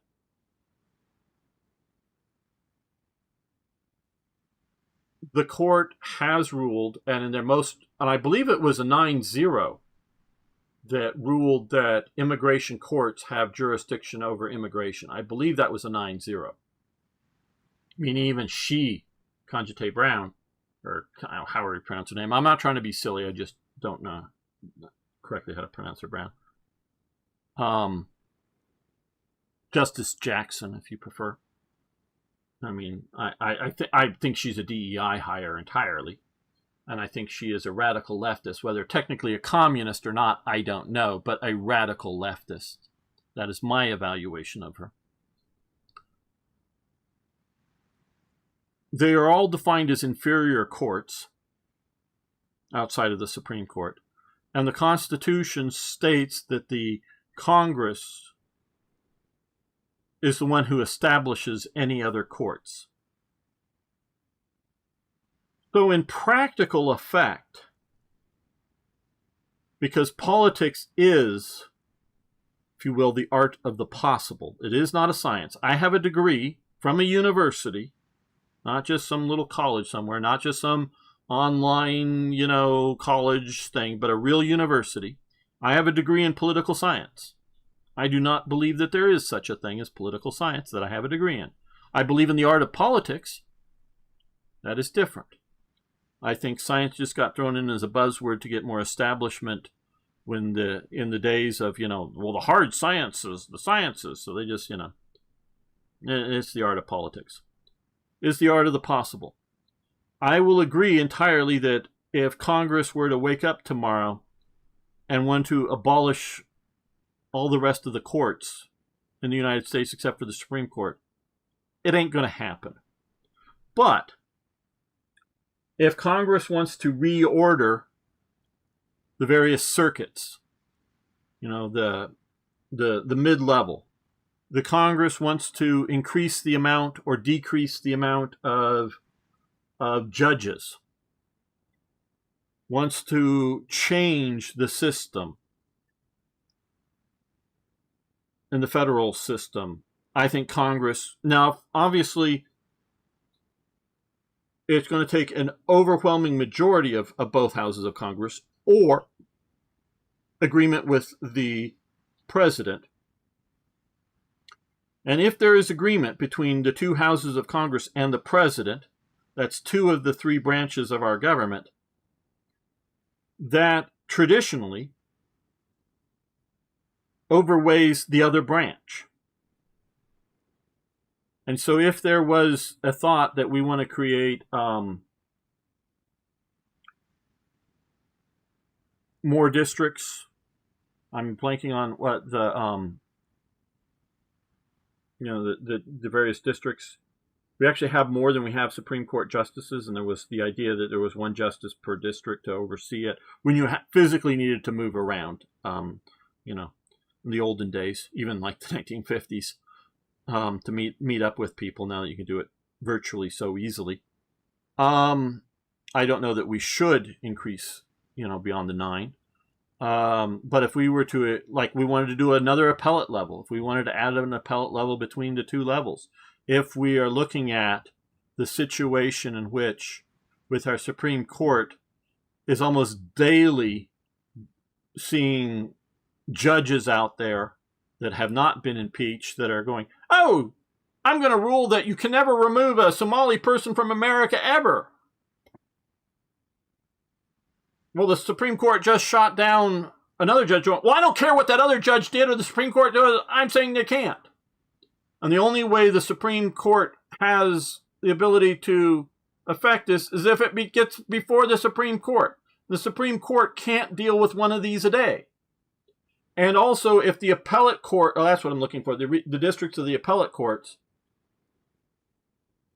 in that district, well, yeah, that judge, when that judge said you can't ever get rid of a Somali, if you're born in Somalia, and you're in America, you can never be gotten rid of and you're given automatic citizenship, if that appellate court says so, well, that's the law until the Supreme Court agrees to this.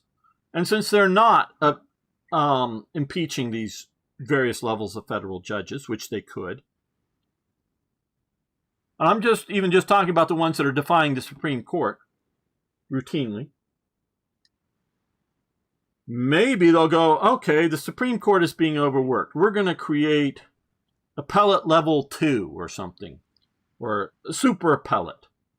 So there's going to be because of the volume of cases, not just ones that are ruling the federal government can't do something tomorrow. From whatever side, could be ruling that the federal government can't take away your guns, or something like that. Local judge. And there can also just be, reviewing, you go, hey, I'm not even because you can challenge what happens in a court, not just on, you're supposed to, well, if new facts come to things, you can appeal a ruling, not on constitutional grounds, but on, was the case handled correctly, either by the judge or by the district attorney or whoever, representing the government, or maybe you're appealing it on the thing that I found out that my lawyer was a quack. He didn't know how to do his job and he did it poorly for whatever reason. And you can appeal it and get a rehearing, get a retrial, whatever else. Maybe there's so much of that going on. Okay, great. And then, so we need more appellate courts.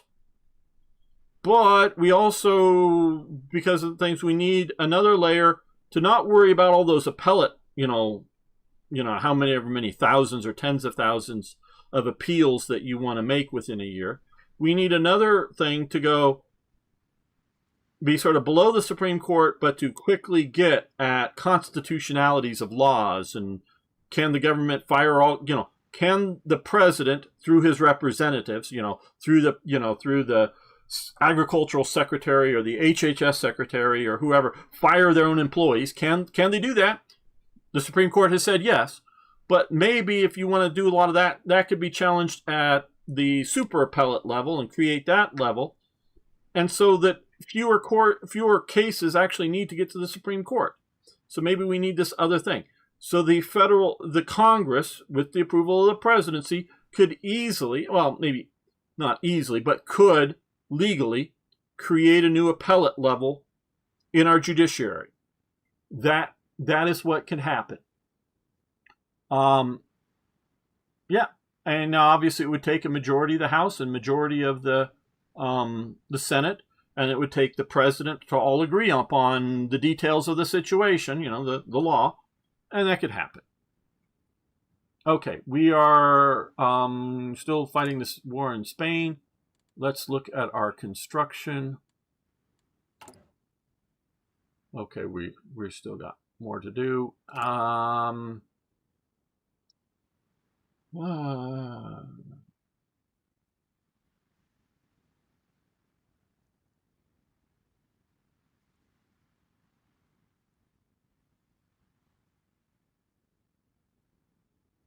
Let's do this as well.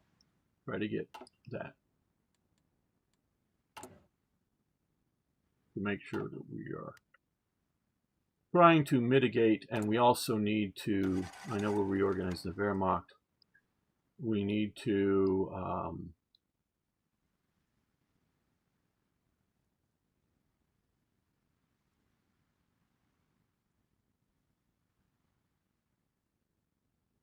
do some of this. Rearmament, concentrate, program. Here as well, we have, of course, done the 4 year plan. Now let's go back to Spain. Okay, so we've cut off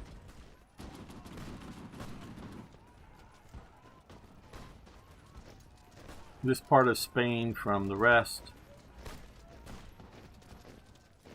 There's a bunch moving there, so what we're going to do is move Dash into here. I know those guys are coming and they'll be there, but they're hardly well organized.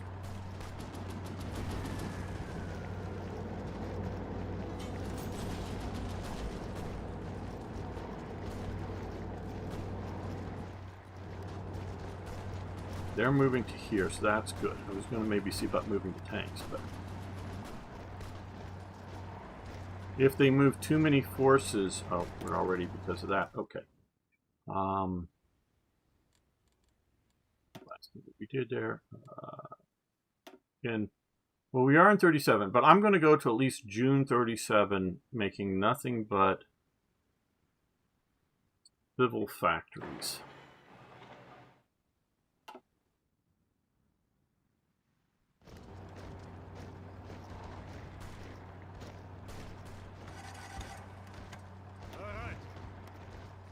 Those are open planes, so their tanks will do okay here. I wanted to stop reinforcements making it to there. Basic armor protection. Now we're going to go back to here because we're in 37. Efficiency cap or resource construction speed. We're going to do that first. I've always gone left path, head von North. I like keeping Bloomberg and Fridge. Yeah, okay, you're talking about this path. I have not studied this path.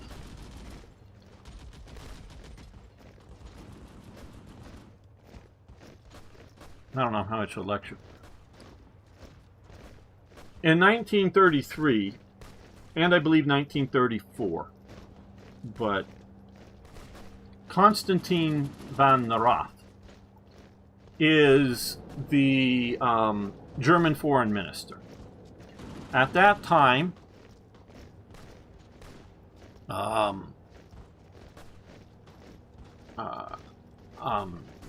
wine merchant. Again, I don't.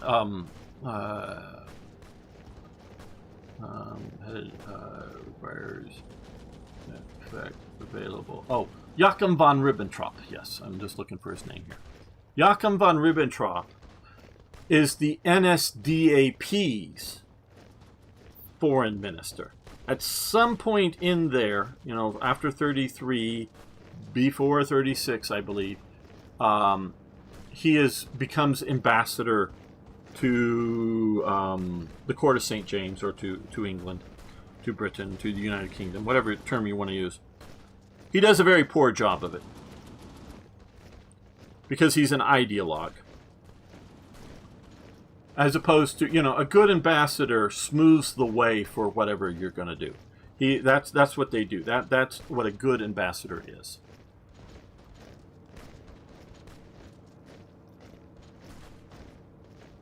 Ribbentrop is part of Hitler's inner circle.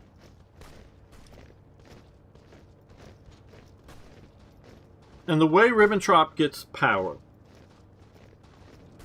is that whatever position Hitler takes, like I say, you know, I'm just going to use an example from what I've just been talking about. I say, I think all the, you know, illegal foreigners should be gotten rid of from the country. Ribbentrop would go, no, all foreigners should be gotten rid of from the country. Just because whatever the position Hitler takes, Ribbentrop takes a more extreme view on just about everything out there. That is his way of sucking up. Of whatever it is, he just takes, not that he thinks it's going to happen the way he wants to do, but he wants to sound like a super enthusiastic, super dedicated person to the cause, and part of the cause is Hitler, person. And that's what he does. And I've read his biography. It's not an autobiography, but his biography many years ago now. And so he really does take and come off as an extreme Nazi. Not saying that he is. He just rhetorically, and this is around, you know, the dinner table, the afternoon teas that they go on their walk, whatever it is, he's just always taking the more extreme position. But he is an ideologue. But he's also trying to, for him and his diplomacy, isn't about being an effective diplomat. He is trying to please Hitler, not trying to be successful in the negotiations somewhere else, you know, in achieving the goal. He is trying to be the suck-up to Hitler. Where Constantine van Neurath is trying to be a good diplomat. I don't really think van Neurath is a Nazi. Now, he goes along with them. Oh, most assuredly. He's definitely a German nationalist. He's definitely on the right wing of German politics. But I don't think he's a Nazi. He, I think, is a reasonably good diplomat. He ends up being put in charge of Bohemia and Moravia, the remnants of Czechoslovakia.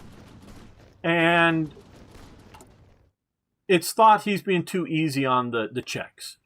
So he stays in charge of it, but it is this guy, Reinhard Heydrich, is put in as his deputy. But in fact, he is the de facto person in charge and is going to really squeeze the Czechs. So van Neurath isn't, you know, a wrong choice historically, but I don't know. In the way I'm playing this game is not to win the game. Please, everybody, understand that. I am playing this game to do what-if scenarios for what it, you know, his historical. Well, what if? You know, like this playthrough version is, what if still Hitler's in charge? We're not saying we're the good guys or we're the non-Nazi anti-Bolsheviks. You know, that would be a very interesting to have. And I don't, I know there is sort of this path here or something or whatever, but I think you could create an alternative path that, whether the Nazis and Hitler are still there, but is really a focus on an anti-Bolshevik war, however you deal with Poland, you know, one that actually tries to do an alliance with Poland or something like that, but just going to fight the Bolsheviks. That would be an interesting thought experiment and an interesting game. But what I'm playing here is a game of, okay, we're the Nazis. Our ultimate goal is the Soviet Union, you know, territory and defeating the communists. But to do that, we know that, because they will, France and Britain will declare war on us. So should we go to war with the Soviets while we're still at war with some of the Western powers, basically? Britain and, you know, exiled forces like the Netherlands down here, you know, there were Dutch East Indies and wherever else, and the Free French as they were slowly getting colonies, you know, and what, you know, under their control. You know, while they're still at war, should we go to war with the Soviet Union? The answer is no. But now, I'm looking at this as we're going to mostly take Nazi choices, mostly. So we're not going to be building up Plan Z and building up a big navy before starting World War II. It would be an interesting thing, and I don't know how well this game would handle it. Again, we saw how poorly it handled, in my opinion, in the last playthrough of the U.S. entering the war. I thought it handled it very poorly. Other things that handled it okay, but that was very poorly. What if we were to actually wait? How would this game be if we waited until 1942 or 1943 to start the war? Who knows? That may be another playthrough we do someday. And that we build up a real navy. We, you know, I don't know whether modding it or trying to get the Danzig corridor, you know, just that, or whatever, you know. I personally think, had they gotten the Sudetenland and had they not taken the rest of Czechoslovakia, and at that point start a war over the Danzig corridor, I don't know that France and Britain would have gotten involved in the war, so long as Czechoslovakia still existed. I don't know. That's an interesting what if. But, you know, and with that 1942 or 43 start, be really prepared to go to war with France and Britain and take Britain. You know, really, I know not a normal person was able to conquer, you know, do a sea lion, but really set up to really knock these guys out. And only then after that, go into the Soviet Union. I wonder how this game would play out. This is an interesting thing. What would happen if France and Britain do not go to war with me because I do not go to war over Poland at all? Would France keep this? What would Japan do? And if Japan were to attack down here, does that mean that America goes, fuck it, we're attacking the Nazis anyways, even though they're peaceful? That would be an interesting to see how this game does. That's not what we're doing this playthrough. But we might do a next. It'd be interesting to see how well the game handles a 42 or 43 start to even the invasion of Poland. Try to get, before that, do the whole Czechoslovakia thing. Just build up Germany, build up Germany, build up Germany, build up the Navy, build up the Air Force, build up, have Panzer IVs in large numbers ready to go in 1943 and go, first against the West. How does the Soviet Union handle peace in the East? Does it sit there peacefully waiting, or does it declare war? It'd be interesting to see how the game goes. You can demand Sudetenland with it. War preparations and prepare for naval blockade focuses are very good, as well as logistical. Yeah, Ribbentrop Path only gives you slightly cheaper PP bonuses and less supply range. Right, makes historical paths not as appealing game logic. What? Yeah, and that's some of the,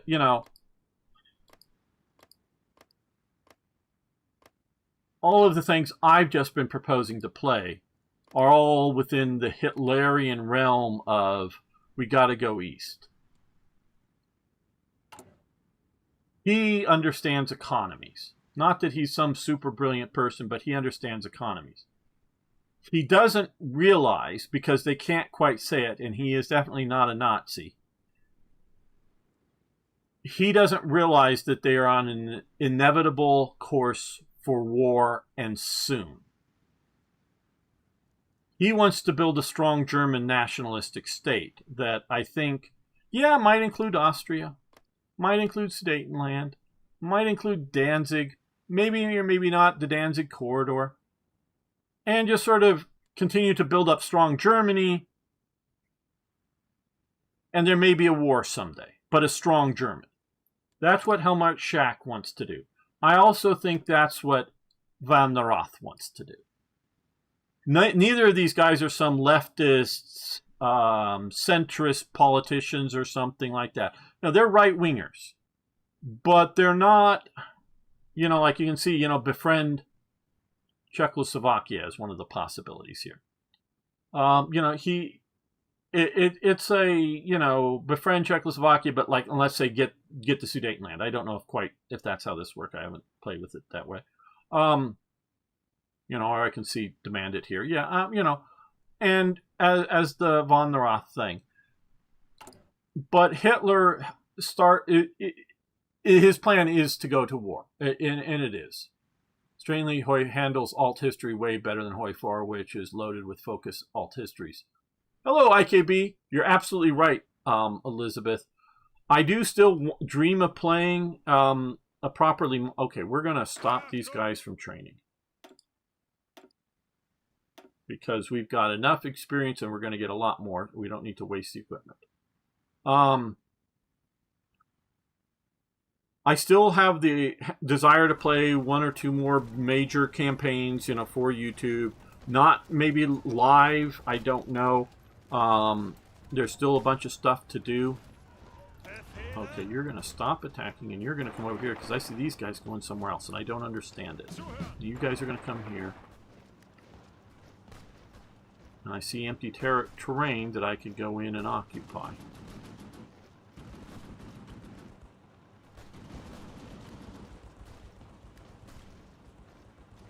I am only just now thinking that Hoy 3 is, or Hoy 4 is better than Hoy 3. But that doesn't mean that there still aren't very good things with Hoy. Well, Hoy 3 Black, not just Hoy 3 base game, but Hoy 3 Black Ice is still some ways better. Okay, you guys just made it to here. So we're going to go to there because I see some guys look like they're coming in to fill in behind you. And we want to cut these guys off from supply. They'll be easier to kill that way.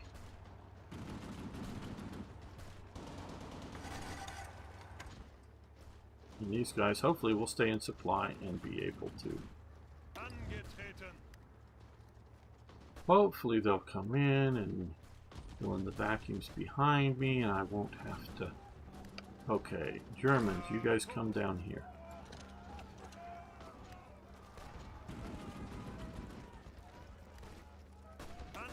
Okay, we've got guys following in behind me, so we're going to take that.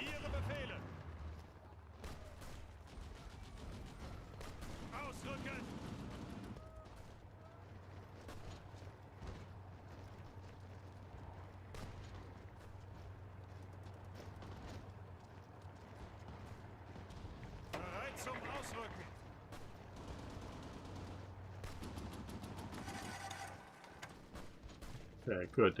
They've filled in behind me. We have something of a line down here, so that's good. They're going to see about occupying here, but hopefully they'll be able to kick them back out.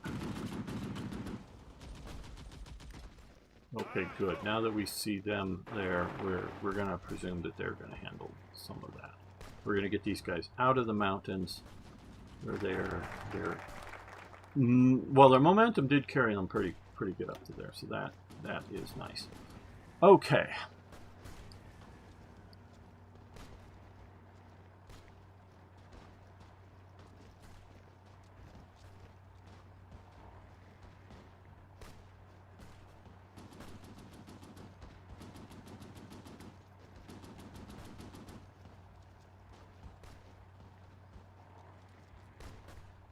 I'm just checking here.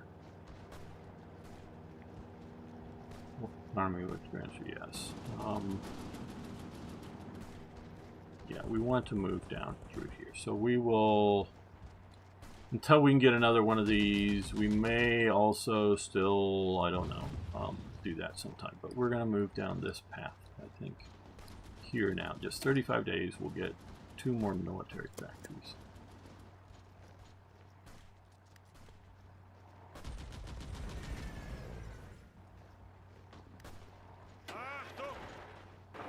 Go this way, because they're attacking along here, and we want to move and not get bogged down in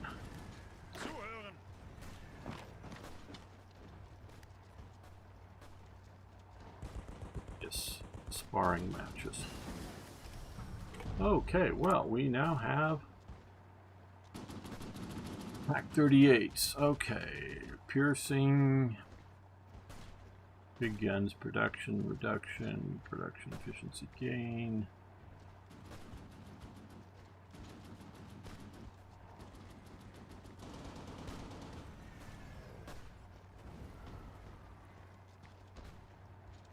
That looks good.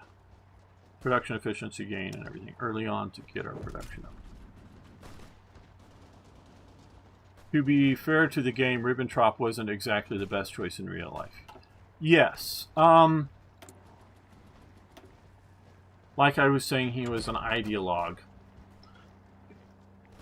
But okay, here's another evaluation. Again, and I know I've talked about this before.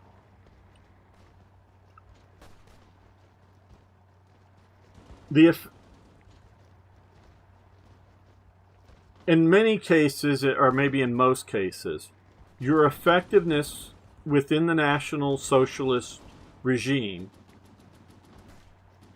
is your proximity to Hitler. So anybody who's not part of the inner circle, and I'm not necessarily, now the innermost circle is very powerful. But the inner circle, if you're part of the inner circle, you can get things done. If you're not part of the inner circle, you're just not going to be that effective. However effective you are at your job, you're not going to be that effective. One of the stories, sometime, I don't know, 42 or something, there's a decision made that they're going to shut down horse racing in Germany because it takes up a lot of resources, you know, to feed the horses, all the good horses that are there could be better used in the military, etc., etc. You know, it's just a luxury item that we can no longer afford. So they're going to shut them all down. Some of the horses will, I'm sure, go to breeding programs to breed more horses. Other horses are going to go into the military.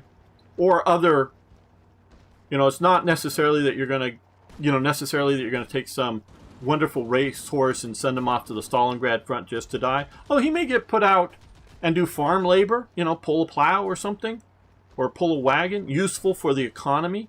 And he's still going to be a racehorse, you know, quality and bloodlines, you know, they'll breed with more and, you know, create good, good racehorses in the future. But we're going to no longer, you know, have all these racehorses sitting around just being racehorses. Well, Weber, the SS leader and sort of leader in Munich,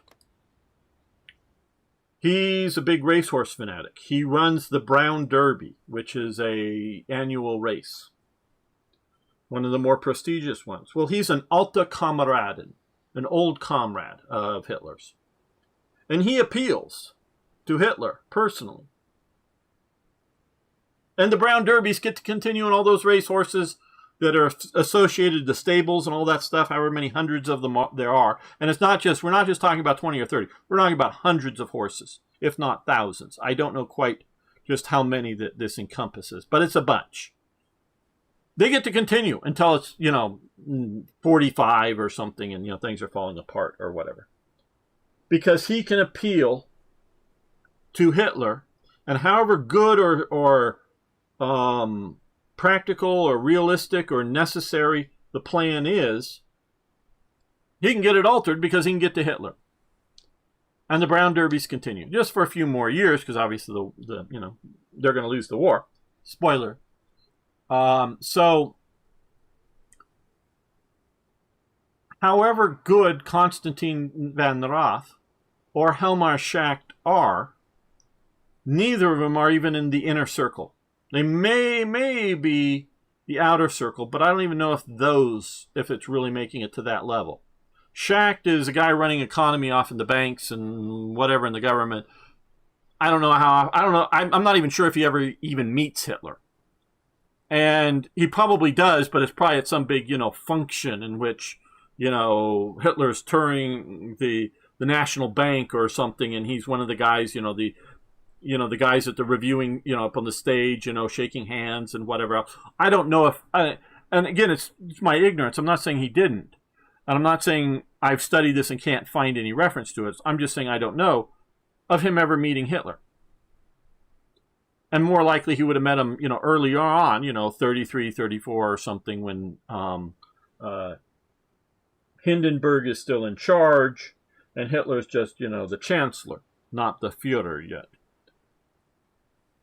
Because remember, people, I know I've mentioned this before, but you may not remember.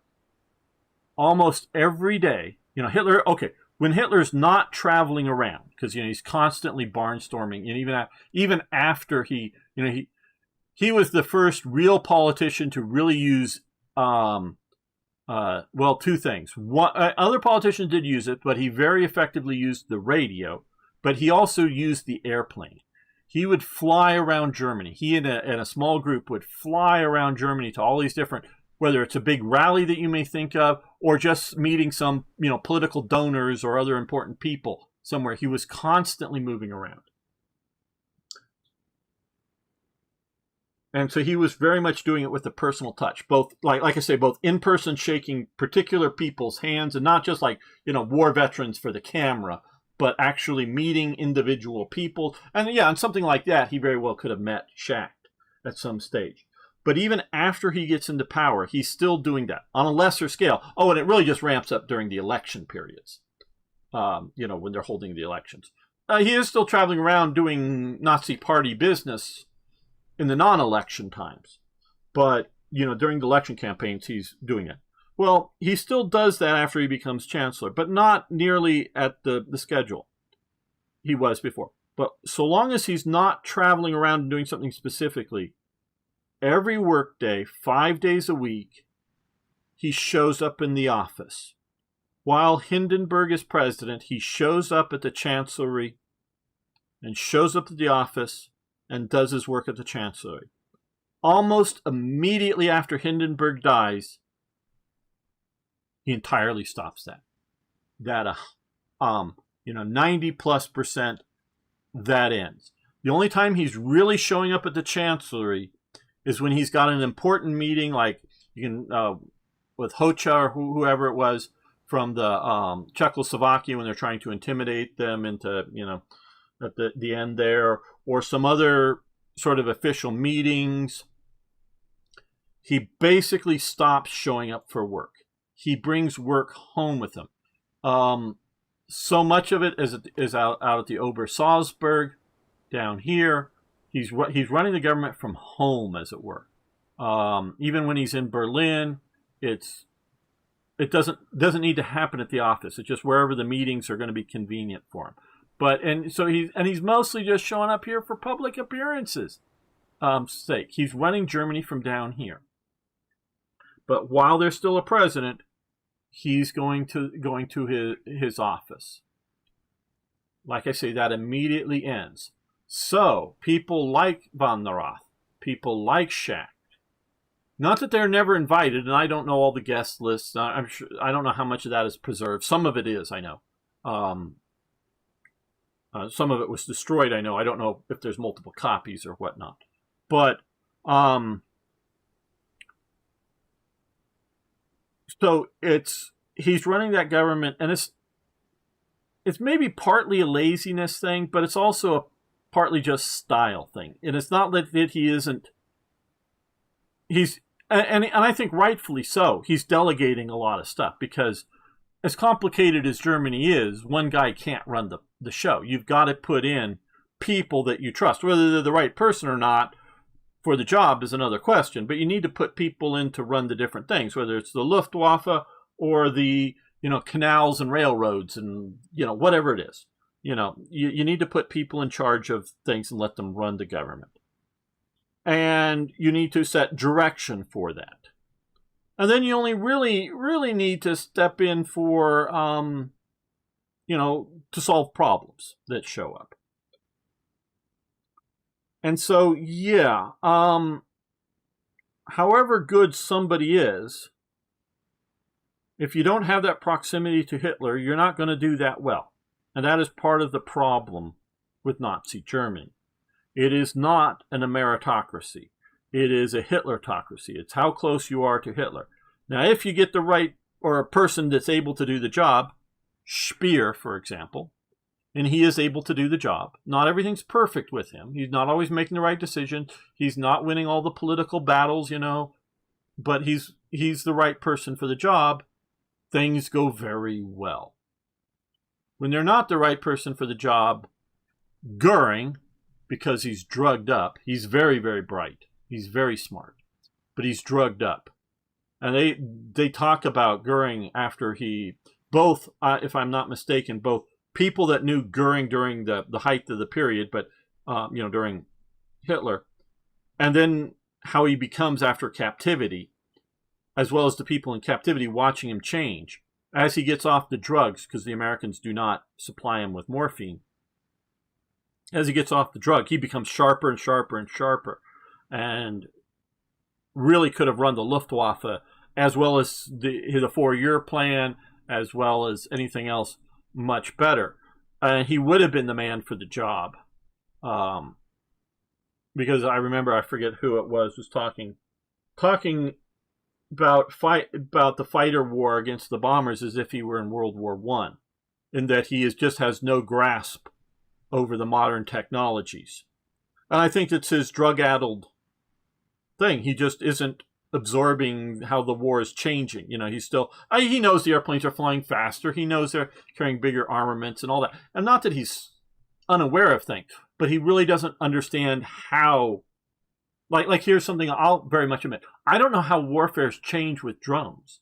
I know warfare's changed, and I've heard in recent war games that some Ukrainians have fought against the Americans, I believe it is, in NATO, come out. The Ukrainians are just kicking Americans' butts because they know how to use these drones. And in the war games, obviously, those drones that are being flown in don't have the hand grenade or whatever on them. But because they've learned how to fight this new form of warfare that I have. I mean, I watched some videos and I see some people talking about it. But I really, from all of what little training I've had and knowledge that I've had and experience that I've had, which is little bits. No, I'm not trying to, make it sound like I got a lot. It's a little bit, some there. I know I'm totally out of my depth when it comes to modern drones. I know they're going to be a factor in it. I know, any sort of force, which I'm including like a SWAT team, just like an independent 6 or 8 man unit right now. If I was in charge of any sort of PD anywhere, and we had a SWAT team as part of it, a tactical team, whatever you want to call about it, because that's what it stands for, Special Weapons and Tactics, SWAT.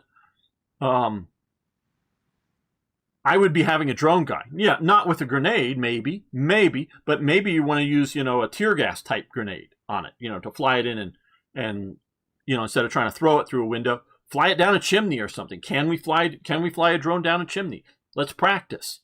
To be able to deal with hostages or whatever. How to use it.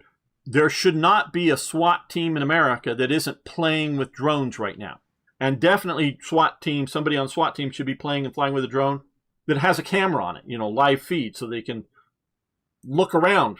You know, it could be just hunting a backyard for, you know, a guy who's hiding there, you know, that's gotten under some car or something, and he may be thought to be armed.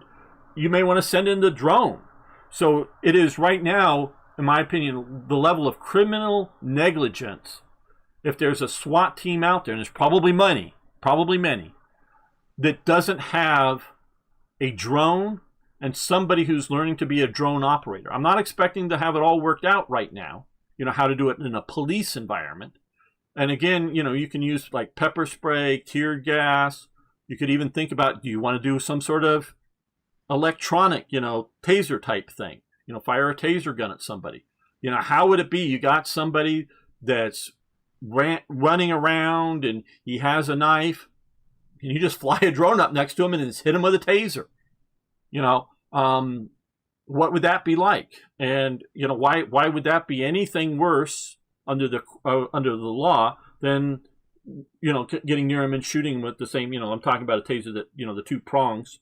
Some people are immune to it. They just can get away with it. Some people, if it doesn't hit right on them, just sort of hits on their arm, it just sort of a little bit, it sort of needs to hit body center or heart kind of thing to shut down the electrical system within the body properly. You know, so it's not 100%. And of course, you can fall down and hit your head and die. You know, you can be 100% healthy and fall down and hit your head and die with it from a taser, or you can have a heart attack. So, I mean, there's negative things. So it's not like a wonder weapon for the police. And so I don't know, but I don't see a problem if you can build a proper taser into a drone, that if you would do it with a human, why wouldn't you also use it with a drone in that same circumstance?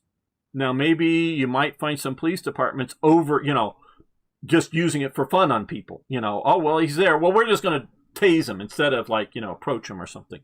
You know, so there may be overuse. I'm not saying that there wouldn't be or couldn't be improper uses of some of these things. And so, yeah, so anybody who is not looking at that kind of stuff, but I don't have that tactical knowledge.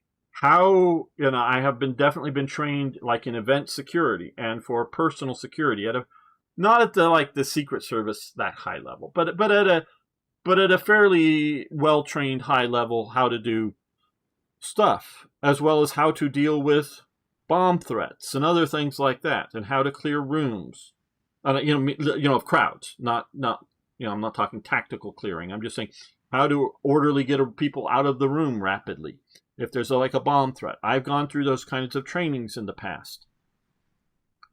And some of the people were trained by different high-level organizations that then trained me. So I'm not saying I have their exact training, but I have, you know, reflections, mirrors of that training. However good mine was compared to theirs, I don't, you know, since I didn't go through whatever FBI or whatever trainings, Secret Service, I have no idea that my training is it 2 levels below or 5 levels below theirs. You know, that's a different thing. And however good I was at it back when I was active, that's another question too. I'm not trying to oversell myself here, but I did have experience. But how has the drone world, you know, again, manned, we're not talking AI, how has that changed things already? You should already be, as well as dealing with the threats of those kinds of things coming in and how to deal with them.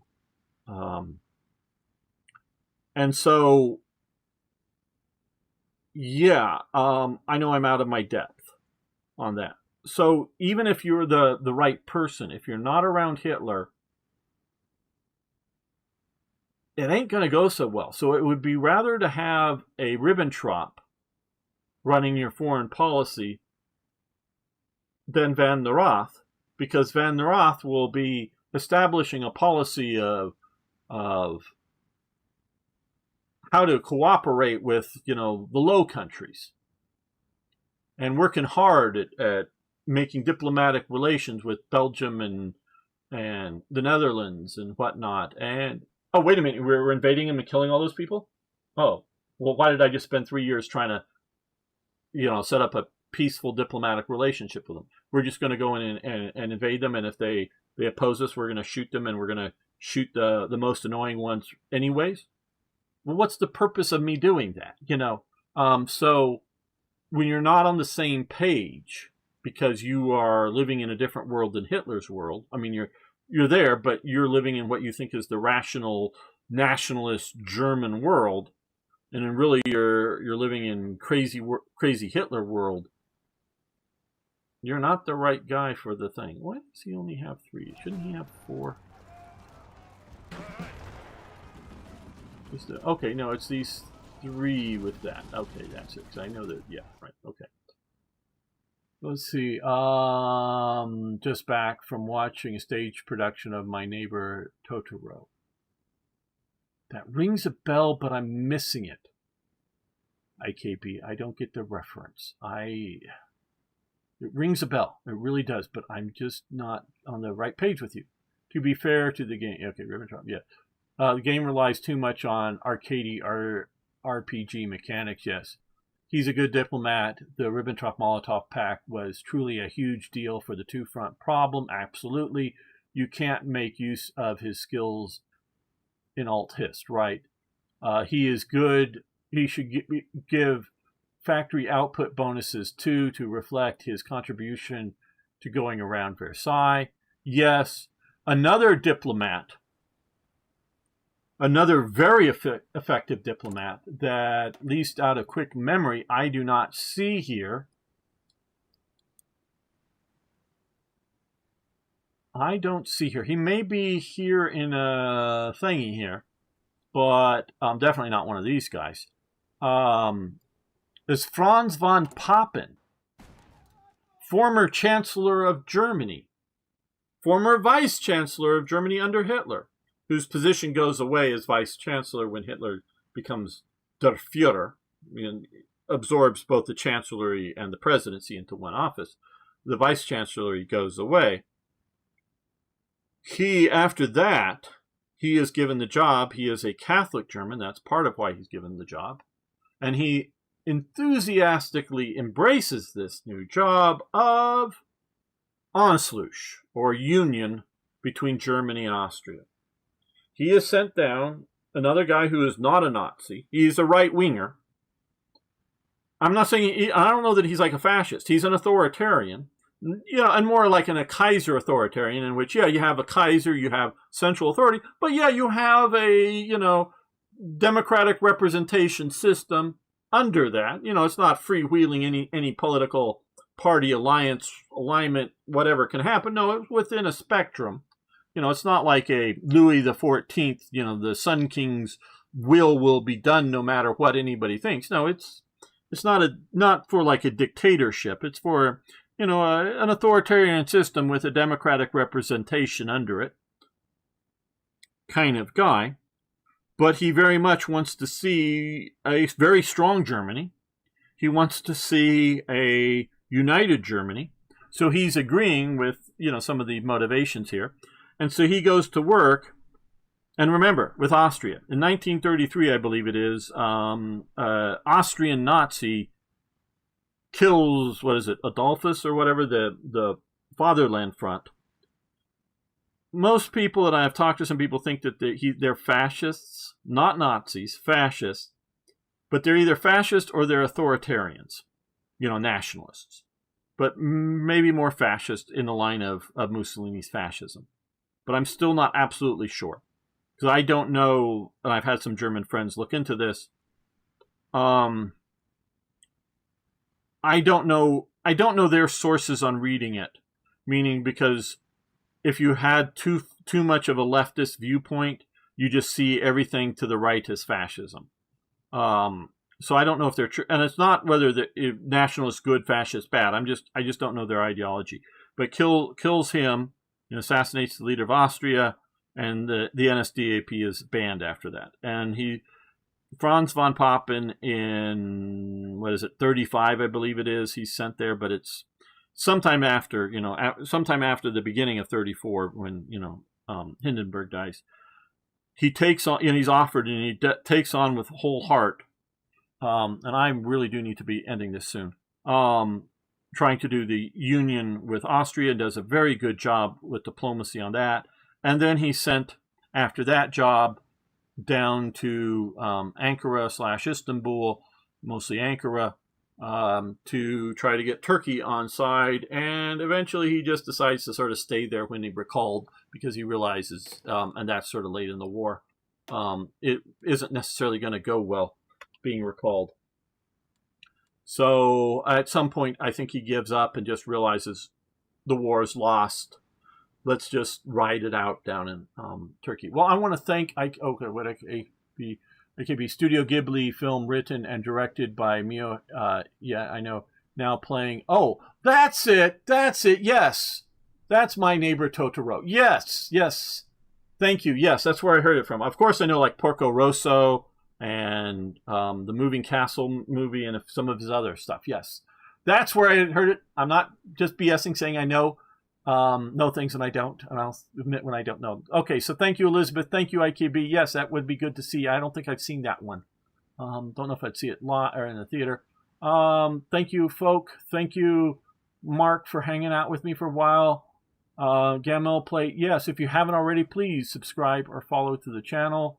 Love to see you again in the future. Yes, and thank you, Not a Normal Person. Toy Jet, if you're still around, thanks for hanging out. I already said repeat. Who else? Tovlich. Thank you all for hanging out with me today. I should be back tomorrow with more War Thunder. And I think it's this Friday coming up. I'll be doing, I think, Starship Troopers on Slytherin. So thank you all. Have a good day or evening, everyone.